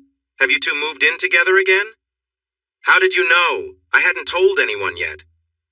"I stopped by your mom's place this afternoon to see what you were doing tonight, and Beth mentioned you weren't living at home anymore. You had just moved in with Greg again. I can't believe you didn't tell me. I was quite upset." "Is that why you didn't call me tonight?" "Nah, Shani had already called and told me we were all meeting here, so I thought I would tease you in front of everyone and then congratulate you and Greg, of course. It's about time for you two." John then chimed in with "Cheers!" and raised his glass, which we all mirrored. I added to the toast. "And to Sky and Rick, may your 3rd date turn into a 4th and 5th, and to Jane and Mark, may you find each other in the dark." Jane looked surprised, but we all cheered and laughed. The conversation, like the drinks, flowed for the rest of the evening. It felt great to be with friends all together, relaxed and enjoying the moment. Jane and Mark were seen holding hands later that evening and sharing a sweet kiss or two. It was a lovely night. On Saturday night, we went back to the cinema. When we got home, I poured some wine and we sat on the couch together. "I'm so happy right now, Greg. Just 2 months ago, I never thought I could be this happy so quickly." "Me too. It's surprising, isn't it?" "Yes, everything has happened so fast." "You know your birthday is on Tuesday, right? I've made some plans for that evening." "Oh, really, Greg? Are you going to tell me, or is it a surprise?" "Not everything is a surprise, but I can tell you that I've booked a table at a nice restaurant for us." "Really? I haven't been there since it would have been our anniversary dinner a few years ago. I'm really looking forward to it, Greg. I can't think of a better way to spend my birthday than with you. For Tuesday night, I want you to get a new dress and matching shoes. I want you to look amazing when we walk into that restaurant. And I'll take care of everything, so go all out, okay? Just the best for your special day." Katie leaned over and gave me a gentle kiss. On Sunday night, we had our first home-cooked meal together. Katie spent hours in the kitchen, wanting to make sure it was memorable. It was delicious. We had candles, wine, and everything felt so romantic. Afterwards, we enjoyed a cozy evening together that lasted a long time. I think it turned out to be quite special. When Tuesday night arrived, Katie walked into the living room ready to go, and she took my breath away. She looked stunning. Her hair was styled beautifully, and the emerald green dress she wore complemented her skin tone and sparkling eyes perfectly. I was dressed in my best tuxedo, freshly shaven, and wearing my favorite cologne. I offered my arm and led Katie to the car. As we entered Margaret's restaurant, it felt like all eyes were on us, like we were a celebrity couple. I hoped it made Katie feel special. We settled into a cozy table in the back corner and were offered the wine menu. After we chose our wine, we began to chat. "You look amazing right now. Everyone here must admire you. This is my best birthday ever, Greg. I'm so thankful. The whole day has been wonderful shopping, getting my nails done, everything. And now here with you? It's been really special. But it's not over yet. You still have one last birthday present." I thought the dress and dinner were my gifts. If you knew how much I spent today on your card, you shouldn't be spending any more on me. I smiled to myself, knowing she didn't realize what I had planned or how much I had spent for the evening. "No, there is one more gift that I think you'll really enjoy. I'll give it to you after our meal." We ordered our food and talked some more. When our meals came, I felt a knot of nerves in my stomach. We ate quietly, looking up at each other and smiling at times. Once we finished our plates and ordered another glass of wine, I took Katie's hands across the table. I gently rubbed her fingers, then touched her wedding ring before carefully sliding it off her left hand. Katie looked at me with a hint of worry. She hadn't taken that ring off since our wedding. I examined it closely as if I were a jeweler. Then I took her right hand and slipped the ring onto her ring finger. "That's my right hand, Greg. I still want it on my left." I looked up at Katie with a kind smile and moved around the table to kneel beside her. But where would I put this? I opened a small box from my pocket, revealing a beautiful diamond ring. "Katie Johnson, will you marry me again?" "Oh my gosh, yes!" Katie covered her face with her hands, tears starting to form in her eyes. I took her left hand from her face and slid the ring onto her wedding finger. She leaned forward and kissed me. Her smile reminded me of why I fell in love with her 10 years ago. "Happy birthday, Katie. I love you." She hugged me tightly and said it was the best day of her life. It had been a few weeks since Katie and I got engaged for the second time, and our lives and relationship were going well. Katie had started working full-time again, getting her career back on track. Katie even talked about us starting a family, and we agreed to wait a year before taking that step. We planned to be married by then. We set a date for about 6 months after our engagement and even talked about our honeymoon. Everything was looking good. One evening, I decided to read Katie's journal. I did this every few days to keep up and to ease her worries about me. This time, I found something new in her journal. Katie had written about her feelings, admitting that she wanted something more than what we shared during our intimate moments. I was a bit surprised to read her feelings. She had said before that we would discuss this when she was ready. In her journal, she noted her worries and fears about this topic. She worried that I might feel hurt because it reminded her that she had a hard time finding pleasure with me. She feared that if we tried using larger toys, she might not feel satisfied, or perhaps the opposite, that she might find it too easy. Katie went to bed early, just after 9 p.m., and I knew it was time to switch off the TV and join her. When I entered the bedroom, I was surprised to see her lying there, and there was a shoebox beside her. I decided to get comfortable too, and joined her on the bed. "I read your journal about wanting to feel better, and I thought we agreed to talk about that here." "Feel better? Is that what we're calling it?" "Well, yeah, I thought that fit." "Okay, feel better it is. I just thought about it and decided to write down my feelings before talking to you. I get that you care about me, but I'm not upset by your wishes." "Well, we haven't tried it yet, so I'll hold my thoughts until later." "That's fair, but I don't understand your worry about not feeling pleasure or feeling it too easily. Isn't the goal to help you feel satisfied?" "My worry is, what if I can't find that satisfaction using the toys? Do we just keep trying if it doesn't work for me?" "It seems early to be concerned about that. We haven't even given it a chance yet." "I have before a lot of times. I felt something using them, but it was never the same as what I felt with Jake. That's what scares me." "And what about your worry about feeling it too quickly?" "Oh, I just worry you might think I'm only interested in bigger things." Katie laughed a little at herself. "I'd rather that than have you still wanting more." "Oh, I'll always want more. And that's what I don't think you understand. Once you start wanting something, it's hard to stop." "So, it's been bottled up for over 3 years now?" "Yes. So would you like to help me? I promise it won't be too much trouble." I smiled at Katie and gently touched her back. So, what's in the box? Katie grinned and opened a box on her nightstand, revealing a few items she had tucked away. Some of them fit in here, she said, laughing.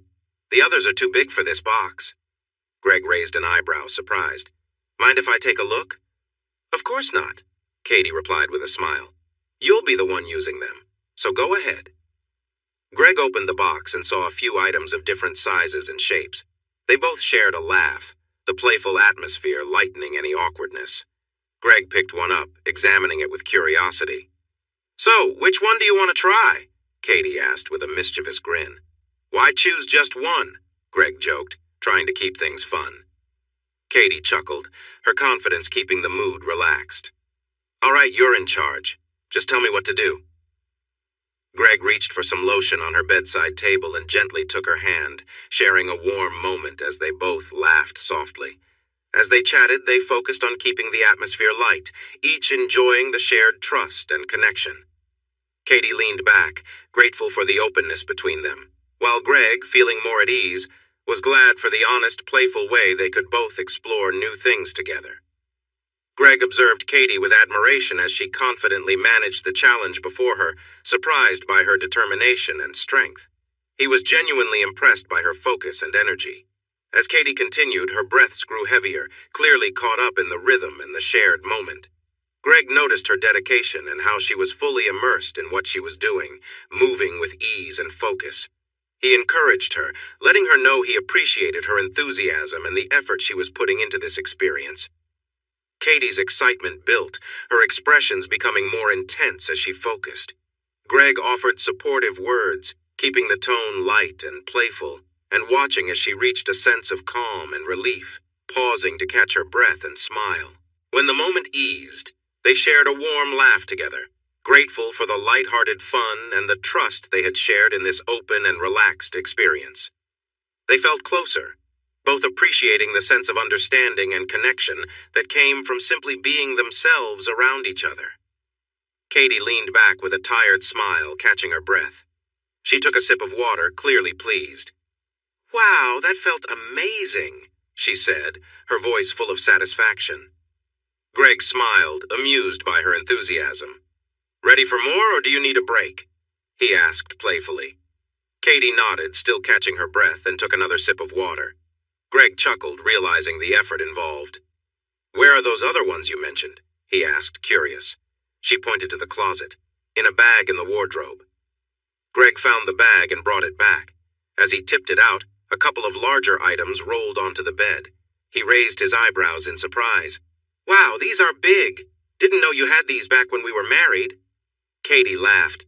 They were easy to keep out of sight. You never looked in there, did you? Greg shook his head, and they both shared a laugh at the hidden surprises. He picked one up and asked, How big is this one? That one's about 10 inches long, she replied with a grin. They both laughed at the size, and Greg, smiling, prepared for the next round with light-hearted humor. Katie took another sip of water, readying herself as they shared in the fun. The playfulness and trust between them brought a new sense of closeness, turning the moment into one of shared joy and connection. Greg was impressed with Katie's enthusiasm and her ability to embrace the moment with such ease. Her confidence and openness made their connection feel stronger, and he appreciated the trust between them. Are you ready? He asked with a smile, enjoying the playful atmosphere. Katie nodded, looking equally amused and focused. Greg continued with gentle patience, making sure she was comfortable. Her expressions showed that she was fully engaged and enjoying their time together. They shared a few laughs as they adjusted, keeping the energy light and positive. Her reactions reflected a sense of joy and comfort, and Greg found himself appreciating her spirited nature even more. After a few minutes, Katie's excitement built, and she showed her enthusiasm in small, joyful movements. Greg offered encouraging words, making her laugh. As they continued, Katie's expressions softened, and she finally relaxed, letting herself simply enjoy the closeness and the moment they had created together. As the evening wound down, Greg eased back, and they both laughed at how much energy they had shared. Katie took a deep breath, smiling with contentment, and Greg couldn't help but feel grateful for the easygoing, playful trust between them. They both knew that this openness, laughter, and mutual respect were what made their connection so fulfilling and genuine. Greg and Katie lay together, laughing in exhaustion from their playful time. Katie smiled, catching her breath. "Thank you, Greg. That was a great workout," she said, grinning. Greg chuckled. "Glad you enjoyed it. I was starting to think I'd have to keep cheering you on until my arms gave out." Katie laughed. "I don't think I've ever heard you be so vocal," she teased. "Whatever it took, right?" he replied with a wink. Katie pulled him close and kissed him. "Well, I think it's your turn now. Let's put everything away and just enjoy some quiet time." Greg agreed, quickly tidying up and then rejoining her, appreciating the easy, light-hearted moments they shared. They both felt grateful for the openness, knowing that these shared laughs and genuine moments were what made their connection feel so real. The two of them settled in, enjoying the comfort of simply being together. It was a moment of closeness and shared laughter, the simple warmth of their bond filling the room as they relaxed side by side, feeling grateful for each other's company. Greg and Katie shared a quiet, joyful moment, both catching their breath and feeling content. They lay together, laughing softly, grateful for the closeness they shared. After a while, Greg suggested they take a shower. They both got up and, in a playful, light-hearted way, took turns rinsing each other off under the warm water, sharing small, gentle gestures. As they stood together under the shower, Katie smiled and thanked Greg. "This was definitely better than going solo," she laughed, her eyes shining. "And a lot less tiring." Greg chuckled in agreement. "I had no idea it'd be such a workout either. My arms are going to feel it tomorrow." They both laughed and exchanged a few more playful words before stepping out and drying off. Greg mentioned some accessories he'd bought earlier that week, which they could try together in the future if Katie was interested. She nodded, smiling warmly, and agreed they'd give them a go sometime. As they got ready for bed, Greg reflected on how open and connected they'd become. Despite the complexities of the past, he felt at peace, grateful to understand Katie more deeply and share these genuine, comfortable moments. In the weeks that followed, they found themselves trying new things, always keeping the focus on mutual trust and respect, and sharing the joy of each other's company. The honesty between them made their connection feel deeper and more resilient. The sleeve kept slipping off when we tried to use it. It was annoying because the idea was great for what we needed, but the reality wasn't the same. So, when we worked on Katie's needs, I went back to the toys we had, mainly using the large one that was the same width as Jake. Katie had some success with it, able to reach pleasure a few times, which was better than the sleeve, but still not as good as when she was with Jake. I noticed Katie was hiding her feelings about it. She always told me she was happy with the toys and satisfied, but I wondered if her journal held different truths. However, there was no sign of her true thoughts there either. Maybe I was wrong and she really was okay with our time together, but I doubted that. I then looked into some machines designed for adult purposes, similar to those seen in films. The good thing was I could get attachments in different sizes for Katie. It was costly, but I thought it would be worth it if it made her happier. A week later, the machine and attachments arrived, and I set it up, hiding it in my wardrobe for the next time we would need it. One Saturday morning, Katie called out to me from the bedroom. "Greg, what is this?" I went to the bedroom, already knowing what she meant. "I hope you're not going through my wardrobe, Katie." "Of course I am. Who do you think takes care of your shirts and puts away your things? We don't have a maid." I realized I had overlooked that. I wanted to surprise you with it, but maybe that was a mistake. Katie looked at me with a frustrated expression. "I never asked for this. I thought it could help us." Katie sat up, resting her head in her hands. "What's wrong?" "I'm just tired of all this. I'm worn out from thinking about how many times I should feel pleasure. I don't want this to come between us, but right now, I feel like it is. I just want to let go of it all." "I understand, Katie." I sat beside her and held one of her hands gently. "But tell me, can you just turn off those feelings and never have them again?" She looked at me, clearly upset. "I managed for 3 years before. I can do it again." "Were you happy during those 3 years, Katie?" "But that was different. I missed you, not Jake." I nodded, understanding that Katie had just admitted she missed Jake, whether she meant to or not. Katie could tell that I understood what she meant. I didn't say I need Jake.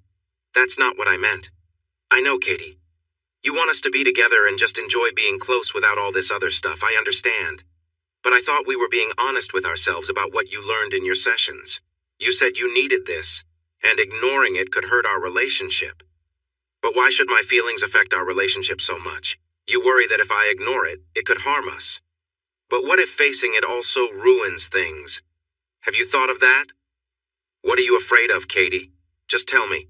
I'm here for you and I'm not going anywhere. Please be honest with me. For goodness sake, Greg, don't you see where this is going? I sat there quietly, looking at Katie. No, I didn't know where this was heading. It's not just about the size of those toys. The reason I enjoyed being close with Jake was because he really connected with me. He made me feel amazing. Those toys, that machine, they can't connect with me like he did. They're not real. They're not him. Do you understand now? If we keep going down this road, it could mean I might end up with Jake again. Do you really get that?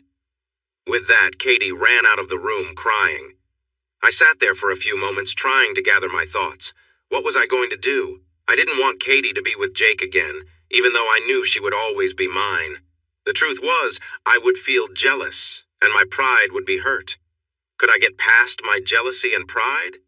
I wasn't sure, but right now, it wasn't something I was ready to think about. I went into the living room and found Katie on the couch, still crying. I sat down next to her, put my arm around her, and kissed her forehead. Hey, it's okay. Let's take a break from this for a while, all right? I don't want you to stress about it. Let's just agree to talk about it soon, but for now, let's not worry, okay?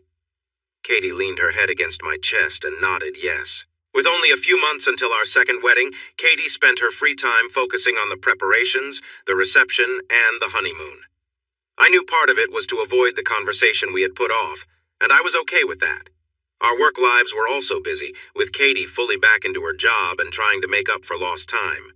I was also caught up in a demanding project that was stressful, so neither of us wanted to add more stress to our lives. For our second wedding, we kept it simple, inviting about 50 people, just close family and friends. The day arrived, and I felt just as nervous as the first time. John straightened my collar as we were about to step into the wedding hall. "You nervous, big guy?" he asked. "A bit, John. I'm not sure why, though." "You'll be fine. Just think about the fun and dancing after the ceremony." "Yeah, thanks for everything, John. You and Shawnee really helped with all the preparations." "No problem. I just took care of the drinks and the DJ. Shawnee spent a lot of time with Katie and Sky getting everything ready. Women really love this sort of thing." "That's true. Katie loves it so much that we are doing it twice." "Okay, are you ready? Let's go." As John and I waited at the front of the hall with the officiant, Shawnee and Sky stood across from us. The doors opened, and in walked Katie, escorted by my father.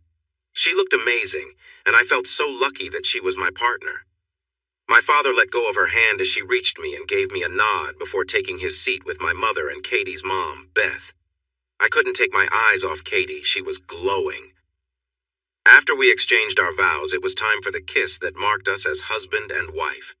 When I looked at her afterward, Katie had the biggest smile on her face, and I had never seen her so happy. The rest of the night was perfect. The following week, we enjoyed a trip to the Caribbean. We relaxed in the sun, sipped cocktails, danced, and enjoyed each other's company. When we returned to work, it was a sudden change. We jumped right back into our busy lives. Yet we still made time for the occasional dinner out, some Friday nights with friends, or a movie on Saturdays. But for the 2 months after our wedding, we often felt too worn out to enjoy our time together like we used to. One significant change was that we moved from our apartment into a lovely 2-story house just a suburb away from where Katie's mom lives. This was the house we had always dreamed of owning, the perfect place to start a family. It had 3 bedrooms upstairs, along with a family room and 2 bathrooms, one being the main bedroom's ensuite. Downstairs, we had the kitchen, laundry room, dining room, and another family room that we turned into our gaming area. In the back of my mind, I knew we still needed to have a conversation we had put off for 5 months. We hadn't used certain things in all that time, almost as if we were trying to forget about it, and a part of me felt okay about that. It was a Monday night, and I felt tired from work after coming home just before 8 p.m. Katie warmed up my dinner and said sorry for eating hers, not knowing when I would be home. After I finished eating, I took a shower, and when I came back to the living room, Katie said she was tired. She kissed me goodnight and went to bed. I started watching TV, but found it a little dull. I looked at the coffee table and saw Katie's journal. It was normal for her to leave it in the living room. It had been a few days since I last read it, so I picked it up and turned to the page from a few days ago. Thursday's entry had Katie's usual thoughts, but Friday's entry stood out. Katie wrote that she had reached out to Dr. Forsyth and asked for a meeting, possibly just to catch up. She had an appointment for Monday afternoon, but she didn't say why she wanted to see her again. I read through the weekend entries, but did not find anything that interested me. Then I turned to Monday's entry. Katie wrote, "Today, I met Dr. Forsyth again. I needed to talk about what Greg and I had been avoiding for the past few months. I needed reassurance that I would be okay and wouldn't be giving in to my worries about where this path might lead us." The session did not go as I hoped, and that's putting it lightly. Dr. Forsyth asked me to share my fears and discuss what they meant for Greg and our relationship. I explained that the choices we made weren't working, that I wasn't getting what I used to have with Jake. I would rather hold back than put Greg in a situation like that again, even if he was willing. Dr. Forsyth made it clear that if I kept denying myself, it could lead to resentment towards Greg and even make me feel bad about myself again, which might lead me to depression if I continued to hide my feelings. She asked if I trusted Greg with my life, and I said yes. She asked if I loved him more than anything else, and I said yes. She asked if I trusted Greg with my thoughts and feelings, and I said yes. She also asked if there were needs that Greg had that I could not meet. Would I deny him those? And I said no, I would not. She asked if Greg had needs that I could not satisfy. Would I hold back? And I said no, I would not. Then she asked how far I would go to allow him to be satisfied. Would I be okay with him being with other women? This was a difficult question, but I answered yes. Dr. Forsyth then asked why I couldn't allow Greg to do the same for me. I answered that I didn't want to hurt him again, and that I wouldn't want to do that. Then Dr. Forsyth asked if my fear was not only about hurting Greg, but also about possibly losing him again. I wasn't sure if our relationship could handle me being with Jake. I agreed that it wasn't a risk I was willing to take. Dr. Forsyth then pointed out that I was already risking our relationship by not acting. She said I needed to trust Greg more and give him the chance to decide what we should do together. This wasn't a choice for me alone. I felt stuck. I knew Greg would read this, and maybe it was wrong of me to write it down, hoping it would help him decide for both of us. I messed up our life together once before, and I couldn't bear to do it again. I couldn't lose Greg again. I closed Katie's journal and took a deep breath. The discussion we had been avoiding was right in front of me. I understood her worries. She was frightened of losing me again. I also saw Dr. Forsyth's point that this decision wasn't just up to Katie, and that not making a choice might be just as damaging as making one. I was starting to accept that the best option for Katie was the one we both didn't want to consider. It seemed like Katie had realized this a while ago but wasn't ready to face it. The real question was, could I accept this? How could Katie enjoy it if I didn't feel okay about it? I realized that if I was to accept this, I needed to reassure Katie so she wouldn't feel guilty or scared. I just didn't know if I was ready yet. I reminded myself this was just about relationships, not an affair. We were two adults who cared for each other. Were we making too much of this? When I went to bed, I noticed Katie was still awake, likely worrying about what I thought after reading her journal. I wrapped my arm around her, holding her close. "I love you, Katie Johnson. You know that, right?" "Yes, of course." "No, I mean I really love you, more than anyone else. That's how I feel about you." "Good. Dr. Forsyth was right. You need to trust us and remember this isn't just your choice to make." "I know, but I'm scared, Greg. All this just for me to feel more fulfilled. How is this fair to you? Why should I put you through this?" "It's not about fair or unfair, Katie. And yes, it is about what you need. But maybe we have been worrying too much. In the end, it's just about us finding happiness together. If it means you exploring with Jake occasionally, what does that say about us? I'm not sure we're just about physical connections.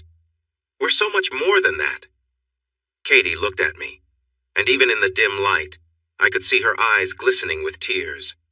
She leaned in and gave me a gentle kiss. I'm really tired of worrying about this, Greg. I want to stop thinking about it. If we're going to move forward, we need to make a choice and stick to it. I just want to move on, with or without Jake being part of this. Okay, let's treat this like we would anything else. We can try it once and see how it goes. If we decide it's not for us, that's fine. At least we would have given it a shot and shown that we trust each other. Are you sure, Greg? Once we decide, we can't go back. I can't change what has happened. It's already a part of our story, and look at us now. We love each other more than ever. This time we'd both be choosing it. No blame, no regret, just a little extra fun, all right? How can you be so relaxed about this? Because I love you and want you to be happy. If part of that means involving Jake sometimes, I'm okay with it. This isn't a game and you two aren't a team. Maybe I'm just joking about wanting a little fun with both my girls. I playfully tickled Katie's sides, making her laugh and squirm. Please stop, Greg. I finally stopped, and Katie turned to face me. If this happens, do you want to be there? Do you want to watch or take part? I think Jake would be fine with it. No, I don't want to watch or join in, especially not the first time. I'd want it to be here, not at a hotel. If we're doing this, I want to be part of it too. But I don't want to meet Jake or become friends. No high fives or anything. I won't dislike him, though. Okay, we can figure those details out. We don't have to rush into anything. We might be imagining that Jake will want to join us. He could say no. Don't worry, he won't say no to me. Someone is pretty sure of themselves. It's just how it is. Even if he were with someone else, he would still agree if I asked. All right, I believe you. Just let me know when you're ready to talk more about it. There's no hurry, okay? Okay, good night, Greg. Good night, my love. A couple of weeks have passed since we talked about inviting Jake to join Katie and me.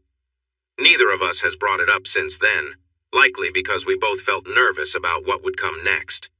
It was a Tuesday night, and I had planned to meet Katie after work at a small restaurant close to our jobs in the city. I walked into the restaurant around 7 p.m. Katie was already at a table and had started on a glass of wine. I ordered 2 more glasses and sat down with her. Have you ordered the food yet? I asked. Not yet. I should have texted you for your choice since it takes a while here. That's okay. How was your day? I hope it was better than yesterday. Yeah, it was much better. I hope my work will be easier over the next week or two. That sounds good. I picked up the menu, and we placed our order a few minutes later. Hey, Greg, about what we talked about 2 weeks ago with Jake. Yes. Did you talk to him? Well, yes. Were you expecting me not to? I figured you would have to call him for this to work. Right, I am just nervous about it. I need to know that you're okay with all this, Greg. Look, Katie, no matter how I feel about it, we agreed together. I am fine with you doing this. I have to admit I'm nervous too, but that's normal, right? Katie nodded and looked down at the table. What's on your mind, Katie? Well, he can come over this Friday if that's okay with you. Let him know that works for me. Okay, probably around 8 p.m. if that's all right. Yeah, that's fine. There's a football game on, so it'll give me something to do while you two spend time together. Okay, I'll tell him. We need to set some rules before we go ahead. What do you have in mind? I thought of a couple of things and you can suggest more. All right, but I'm not sure I have any. My first rule is that he should not stay over. He can come Friday and then go back to his hotel afterward. Okay, I agree. Second, no hanging around afterward. No staying for dinner or chatting. Are you fine with that? Of course, we didn't do that before, so it won't change. Can he take a quick shower when he's done? Yes, that's fine. Anything else? Jake needs to get tested and show he is healthy. I'll message him tonight to see if he can do it before Friday. Also, can you ask Jake not to tell anyone about this? Keep it private, please. Yes, I already mentioned that when I spoke to him today. I told him if anyone finds out, I won't meet with him again. He said he would keep it a secret. What about you? Do you have any rules or questions? You wanted us to use the house. Which room should I use? Is our bedroom okay? Yes, that's fine. Just remember to change the sheets when you're done. I can do that. Anything else? How long will he be here while we're doing this? How long did you usually take at the hotel? About 2 hours. We would take a short break after the first time and then go again. Is that what you want to do this time? Only if you're okay with it. Yeah, I guess I will be. Anything else? Not that I can think of right now, Greg. Then we are all set for Friday. I was pretty distracted at work on Friday. It's not every day you know your wife, the woman you love, will be spending time with another man later that night. I finally left work and headed home. After I took a shower, Katie arrived about 30 minutes later. We had time for a light meal and a glass of wine before Jake was to arrive at 8 p.m. Are you still nervous, Katie? A little, and I'm a bit excited too. Don't tell me he's already got you feeling this way, and he's not even here yet.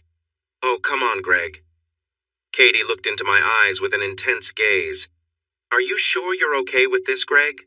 You can still cancel and we can forget all about it. No, I will be fine. You just focus on having fun. I don't want you to think about me once you get started. Katie sighed. I could tell she was nervous, even if she didn't show it. I love you so much for letting me do this, Greg. If there is anything you need from me in the future, you have to tell me, okay? I will. I think this will give me some time out with the guys without worrying about anything.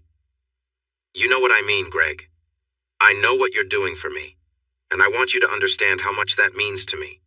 I'm doing this for us too, Katie. Remember that. This isn't just for you. Katie nodded while finishing her salad. I'll go watch football downstairs while you two are upstairs. That should keep me busy. You will need to come down and let him in when he gets here, though. I don't really want to meet him right before he goes upstairs. All right. I better go get ready then. By the way, did Jake get tested? Is he all clear for tonight? Yes, I told him to bring the results to show me. Katie got up from the table and headed upstairs to get ready.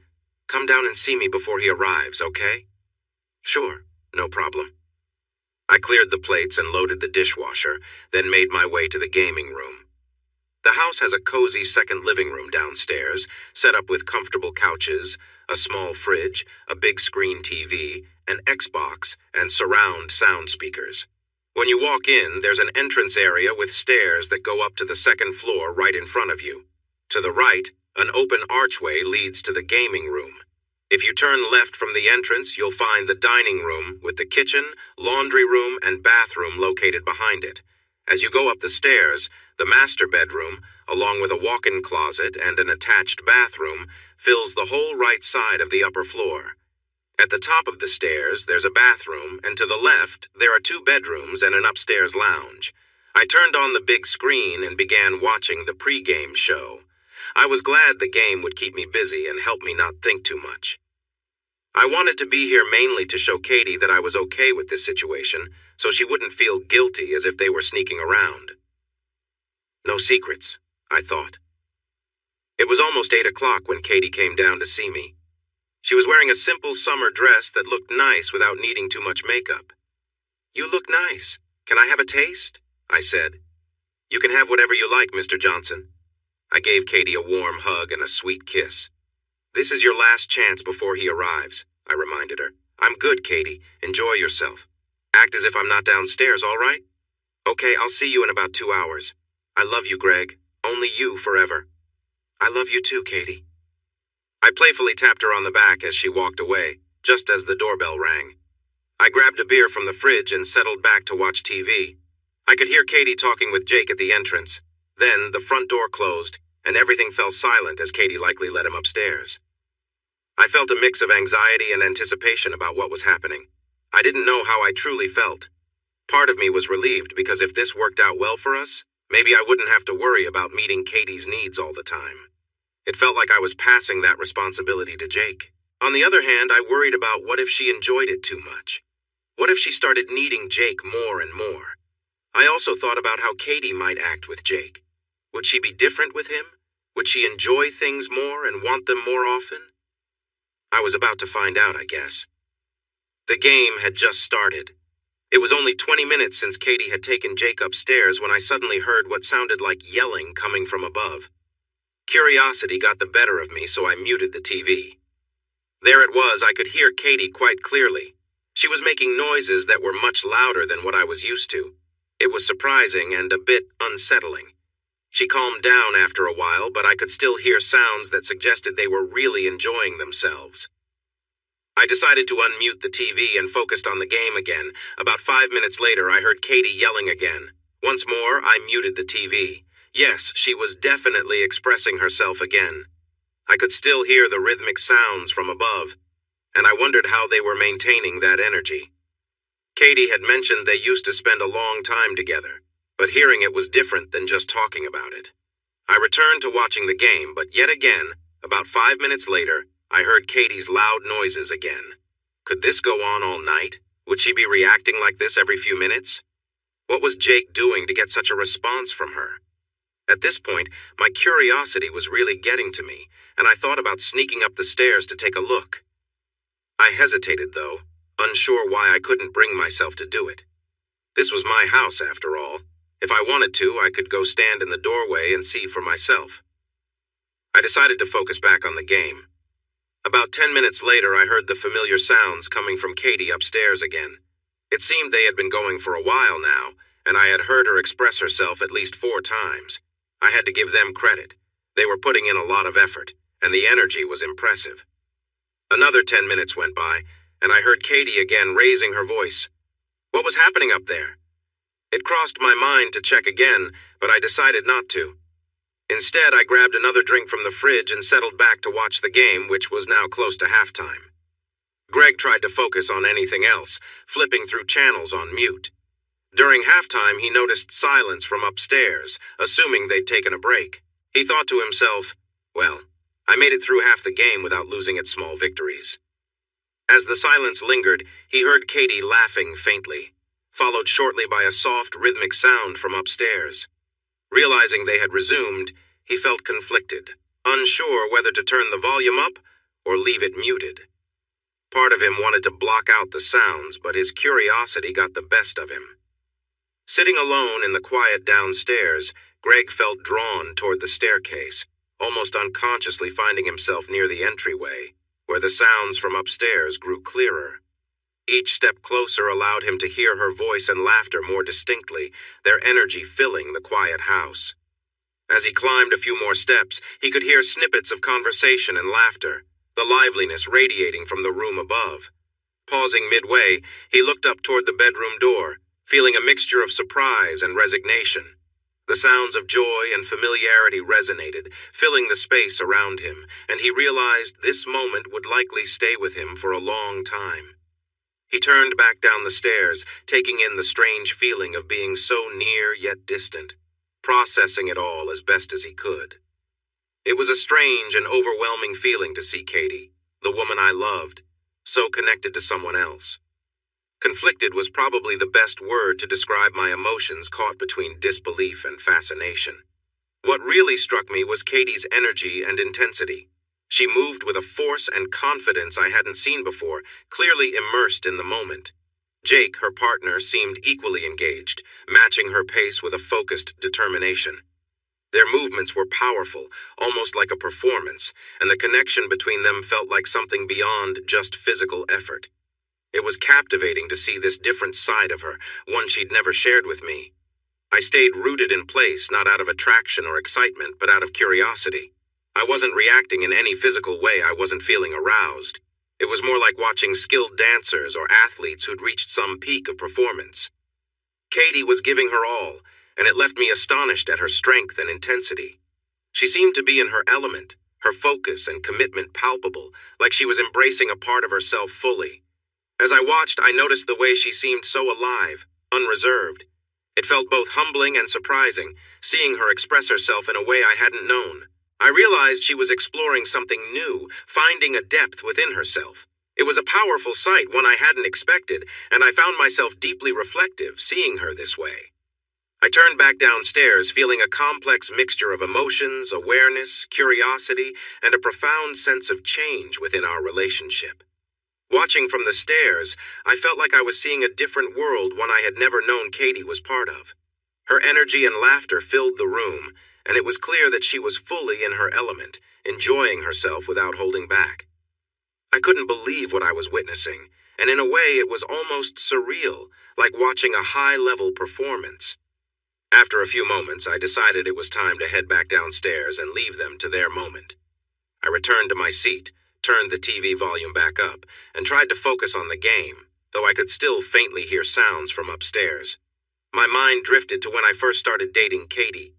Back then, I had been so eager to impress her, to show her that I could be everything she needed. But sitting there, I realized just how much I hadn't understood. Katie had been part of a world I hadn't known about, one that probably explained a lot about the recent choices she'd made. I could understand better now why, after reconnecting with her past, it might have been hard for her to resist. Understanding didn't make it hurt any less, but at least I could see things a little more clearly. I thought to myself about setting new boundaries. The past had been complicated enough, and I knew that letting things go on like this too often wouldn't be something I could handle regularly. Maybe a once-a-month plan might work. I was pulled from my thoughts by Katie's happy cries. I couldn't keep track of how many times she had enjoyed herself. It was hard to count, just like she said. I watched the rest of the game, no longer muted. I didn't need to hear Katie celebrate again. I knew she would before the night ended. Later, as the game finished, I heard the front door open and close. I guessed that was Jake coming in. I decided to go upstairs to see Katie. As I climbed the stairs, I paused at the same spot I had before and peeked into our bedroom. Katie was still resting on the bed, looking very tired. She was lying on her back, and it was clear she had been through a lot.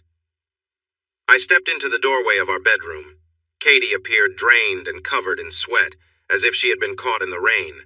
I walked over to the bed and looked down at her. She opened her eyes and smiled at me. "You really should take a long shower," I said.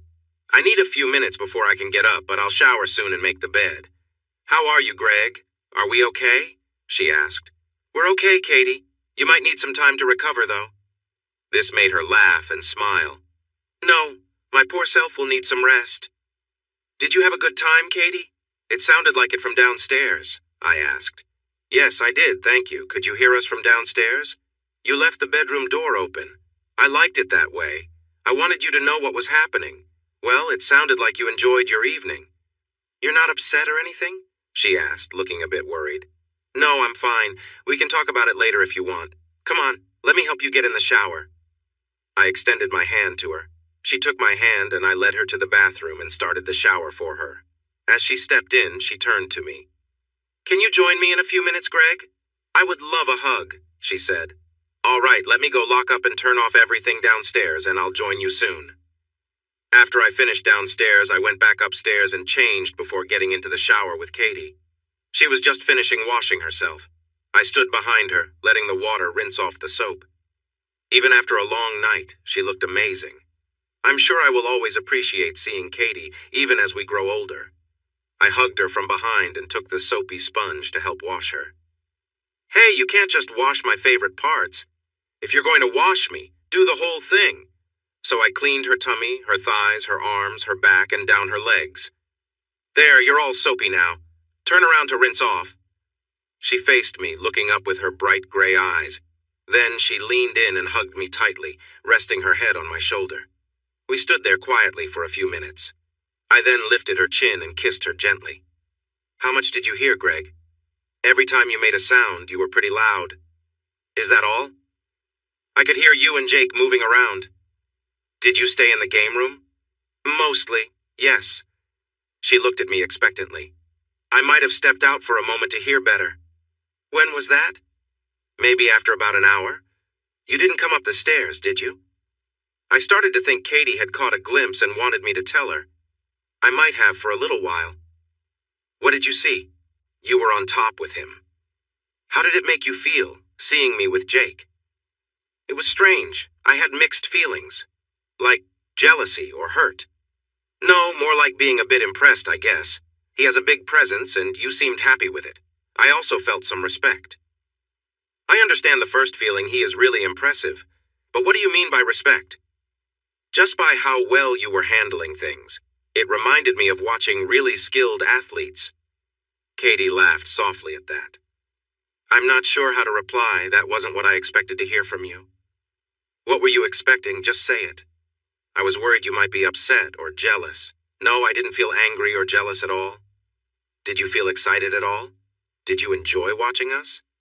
"Not in the way you might think. I didn't feel that way. I was more amazed to see how well you two were together." "That didn't bother you, seeing how happy I was?" "Not while I was watching. But I did feel a bit down when I went back downstairs. I felt unsure if I could ever make you as happy as what I just saw. Sweetheart, don't think that. Do you know how many ways Jake is not as good as you? In every way except one. That's all he has. You have so much more. Remember that, Greg? Okay, I promise I will. Tell me, Katie, did you see me on the stairs? Katie giggled playfully. Yes. Did it make you happy to know I was watching you? Yes, very much. I hoped you would. Really, you wanted me to watch? Yes, it gave me a big thrill. I thought you might want to join in next time. I don't know. I'll have to think about it. Good. Take your time. By the way, Katie, did you spray me on purpose? Maybe. You cheeky one. I started to tickle Katie, and she giggled and squirmed. We ended up hugging and sharing sweet kisses. Long, gentle kisses, the best kind. Now I'm back where I started this story. I'm 28 years old and married to the same woman for the second time. I really love Katie, more than I thought possible after everything we've been through. It was a Friday night when Katie and I opened the door to our home. We had just come back from a few drinks with friends. It had been 3 weeks since we first met Jake, and we had agreed to see him once a month. We hadn't talked much about that first time since he left. We went upstairs to get ready for a shower after our night out. I can't believe Jane and Mark are engaged now, Greg. It's crazy that 2 more of our friends are together. Yeah, they looked so happy. Mark is really excited. They are good together. And what did you think of Sky's new boyfriend, Jackson? He seemed cool and really funny. I didn't know Sky liked that kind of guy. Did you know he was a football player? No, Sky just said he was good until injuries stopped him. I don't know if she likes football, but I think she will learn more now. He's also the first black guy I think she's ever dated. She looks really happy. She deserves it. I hope this relationship is better than the last one. Me too. Did you talk to Shani about her pregnancy? John didn't say much except that he can't wait to be a dad. She was really excited. She's going to be a wonderful mom. So will you, Katie. Are you still planning to start our family soon? Yes. We said 12 months, right? That's not far off. The more I think about it, the more I want a baby. I gave Katie a kiss and a hug as we headed into the shower. We started to wash ourselves, sharing soft touches. We haven't talked about next Friday yet. Are you still okay with having Jake over again? Yes, it's what we agreed to once a month. Are you still comfortable with that? Yes, that's more than enough for me. Can I ask you something, though, Greg? Sure, Katie. Anything you want. Except for a divorce. I'm not going to agree to that, you know. Don't joke about it, Greg. Katie playfully hit my chest and gave me a pout. All right. What did you want to ask me? Well, this is a bit hard for me to bring up. Just say it, Katie. You know we can talk about anything. I know, but I'm not sure you feel the same way about this. Katie, just say what's on your mind already. Remember when I asked you if seeing me with Jake excited you, if you enjoyed watching us? Yeah, I remember. Well, you said you weren't really interested in that. You didn't want to watch us. I was surprised at that moment, Katie. It was the first time I had seen you with someone else. I wasn't really thinking about it like that. Does that mean you could feel that way about it? I see where this is going, Katie. You want to talk about me being involved next time. You liked the idea of me watching, didn't you? Yes, I did. I find it thrilling, kind of like when I do something daring in public. Maybe Dr. Forsyth was right about me. You think? You like being the center of attention. You know people are looking at you and imagining things when you walk by. I notice how you flirt a little when we're out. You enjoy the spotlight, don't you? Okay, maybe just a little. So, what's your question, Katie? Are you asking if I want to watch next Friday? No, I'm asking if you would enjoy it, if you would feel something watching me. You want me to? Well, to take care of myself while watching you with Jake? Katie looked at me with that playful smile. She started to touch me as she asked, Yes, I want to see you do that while I'm with him. That's a big request, Katie. You're asking me to be in the same room with you two. I still haven't even met Jake, and now you want me to sit back while you're with him? It sounds different when you say it like that, Greg. Katie giggled, still playfully touching me. So, will you? Is that something you would do for me? Honestly, I'm not sure. That might be a bit much for me right now. How about we find a middle ground? What did you have in mind? Well, I think I should meet Jake eventually. So maybe this Friday I can meet him, and then you and he can have your time together. You don't want to watch? I didn't say that. I could come and go while you two are together. Greg and Katie shared a quiet moment, enjoying the warm water in the shower as they embraced, finding comfort in each other's closeness. I do want you to feel like you're part of it, Greg, Katie said softly. It means a lot to me. Greg looked at her thoughtfully. All right, he replied gently. I'll join you sometimes, maybe watch a little from the doorway.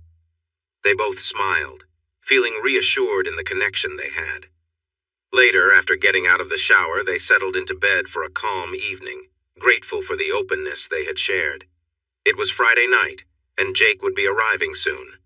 Greg and Katie had decided that they would all meet in the games room so Greg and Jake could have a quick introduction. Katie had already explained to Jake that she wanted Greg to be comfortable, and Jake had agreed. Upstairs, Katie called out, "Greg, can you help me for a minute?" Greg found her in the closet, trying to tie the back of her dress. Here, let me get that for you, he said, tying the bow securely. Thanks. I've been struggling with this for 5 minutes. Katie smiled as he finished the knot. She looked lovely in a light apricot-colored dress, one of her favorite summer dresses. Greg teased, "Not sure why you're bothering. You know it won't stay on for long." Katie laughed. "Still, I like feeling nice." "Well, you look great," he said, giving her an encouraging smile. Katie turned to him, grateful. "Thank you, Greg. Are you all set for tonight? No second thoughts?" Greg nodded, feeling a mix of anticipation and a little nervousness. "I'm ready. Meeting him might be a bit awkward, though." Katie shrugged, smiling lightly. "I think we'll all be fine. He's easygoing." They both laughed, easing the moment, and headed downstairs together, each of them feeling supported and ready to take things one step at a time. In front of his brother, their girlfriends and friends, he liked to show off. "What about you? Did you not show off your good looks too?" "Not like that. He did leave the bedroom door slightly open sometimes. He would also leave it open when he went to the bathroom after, and I would be lying on the bed waiting for him. Sometimes people could see in or walk by the room. So now we know where your bold behavior comes from. My little Katie was quite the troublemaker in high school. I was a bit cheeky. Lucky you like that about me." I gave Katie a gentle kiss and smiled back at her. "Are you going to be a little mischievous tonight?" "Very mischievous. Just how you like." I returned downstairs just in time to catch the end of the pre-game show when the doorbell rang. I heard Katie come down the stairs and answer the door. "Greg, this is Jake. Jake, meet the man I love, my husband Greg." Jake stood with Katie just inside the doorway to the game room. He was tall, probably around 6'3", slim and fit with blue eyes and short curly blonde hair. I got up from the couch to greet him and we shook hands as Katie introduced us. "Hi, Jake. Nice to finally meet you." "Same here, Greg. Katie has told me so much about you over the years. It feels a bit strange to meet you for the first time. I feel like I know you already." "I hope she only mentioned the good things about me." I winked at Katie. "Yeah, she never said anything bad about you that I can remember." "Good. Well, this isn't awkward." And we all shared a small laugh about it. "Why don't you two go upstairs and enjoy yourselves? Katie said you might want to join us in your own way. Just wanted to say I'm fine with that. This is your house and your wife. Feel free to join us whenever you want." I nodded in agreement. "Come on, Jake, let's leave Greg to his football and head upstairs." Katie looked back at me and whispered, "See you soon." I settled back on the couch and focused on the start of the game, thinking about when I might join them. I figured I'd let them get started, maybe let Katie enjoy herself a bit before I went up. I grabbed a beer from the bar fridge and got comfy for the next 20 minutes. Before long, I heard Katie enjoying herself upstairs. I shook my head, knowing it was just the beginning. I kept watching the game. My team was already trailing and then made a mistake with the ball. I figured I might not watch the whole game anyway, so if they were losing, I would have a good reason to head upstairs. Soon after, I heard Katie again, clearly having another moment of pleasure. As if on cue, the other team scored immediately after. This was hard to watch. Greg took a deep breath, finished his drink, and made his way upstairs, feeling a mixture of nerves and curiosity. As he reached the top, he saw Katie looking directly at him, her expression inviting. She raised her hand and motioned him closer, a playful smile on her face.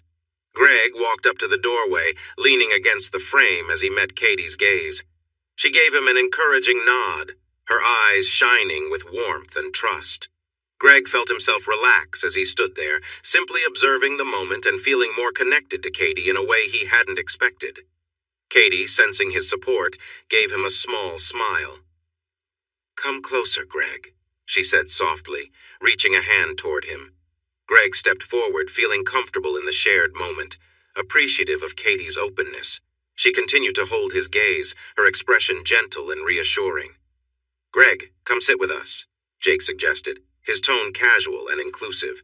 Katie looked at Greg, her eyes encouraging him. He nodded, grateful for the invitation and the ease with which they all shared the space.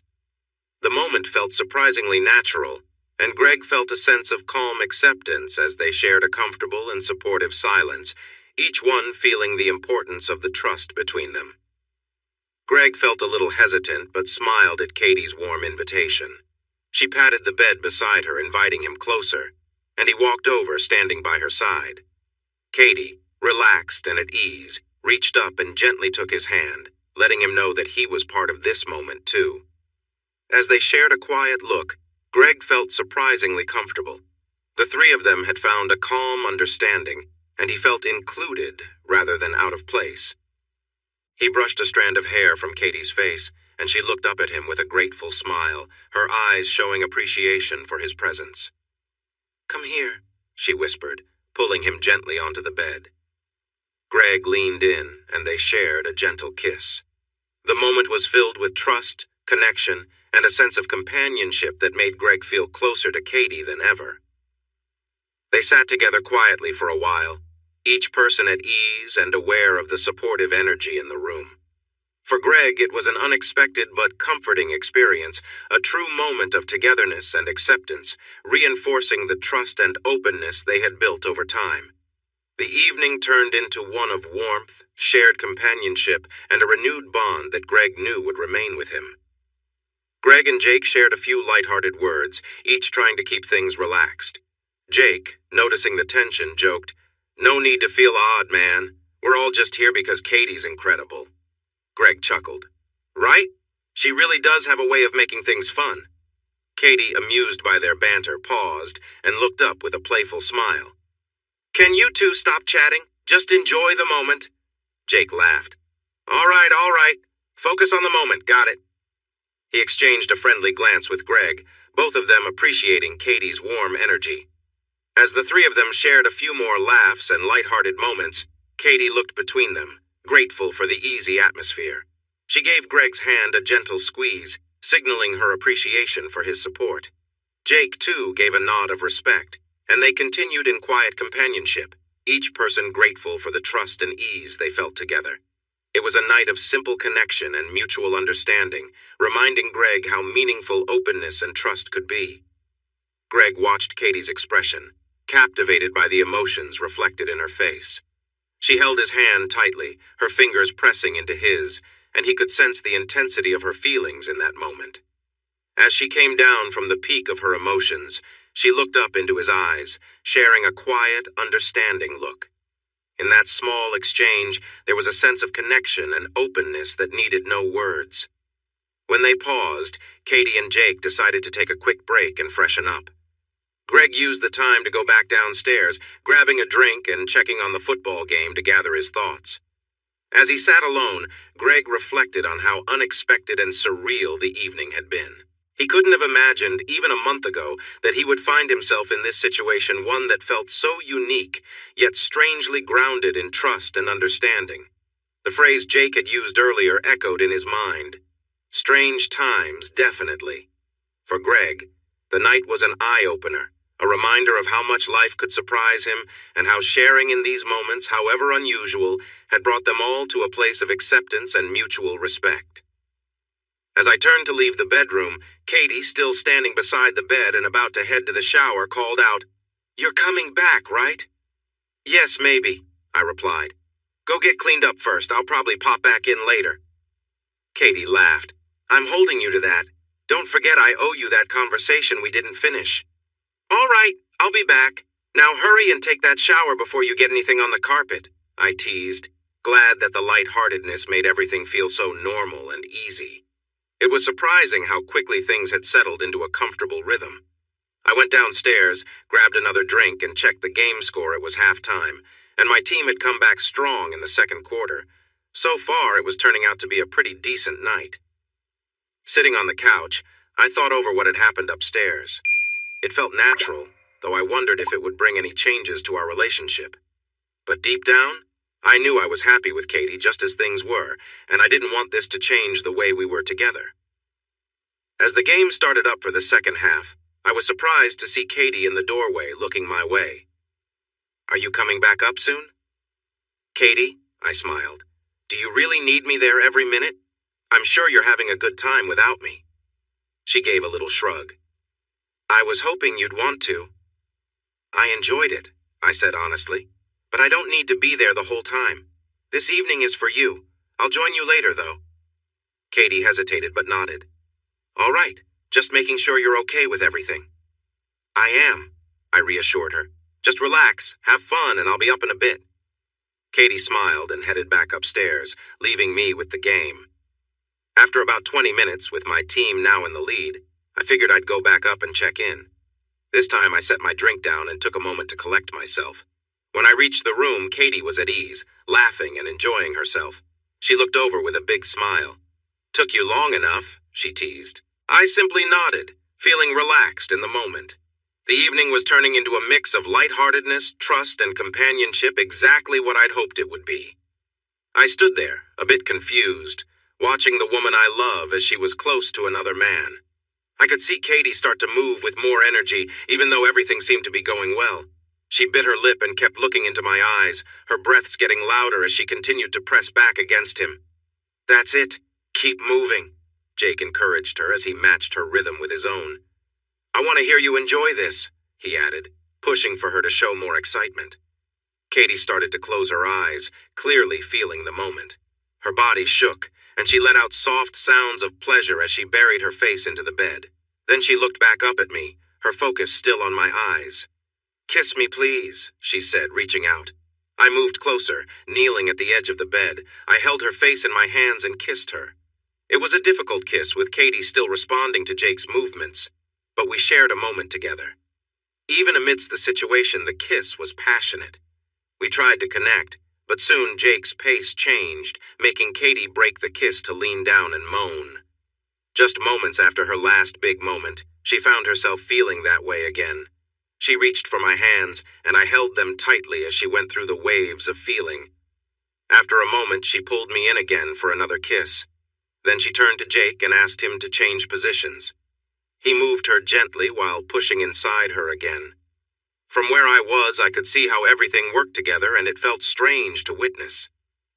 Katie turned her head slightly to look at me, holding out her hand again. I leaned in for another kiss, whispering to her softly during the moment. "How does that feel?" I asked. "Oh yes, it feels amazing," she replied with a smile. Katie turned to me, a look of excitement and warmth in her eyes. She reached up to give me a soft kiss and then looked at me with her usual playful smirk. "Are you really here with me, Greg?" she whispered.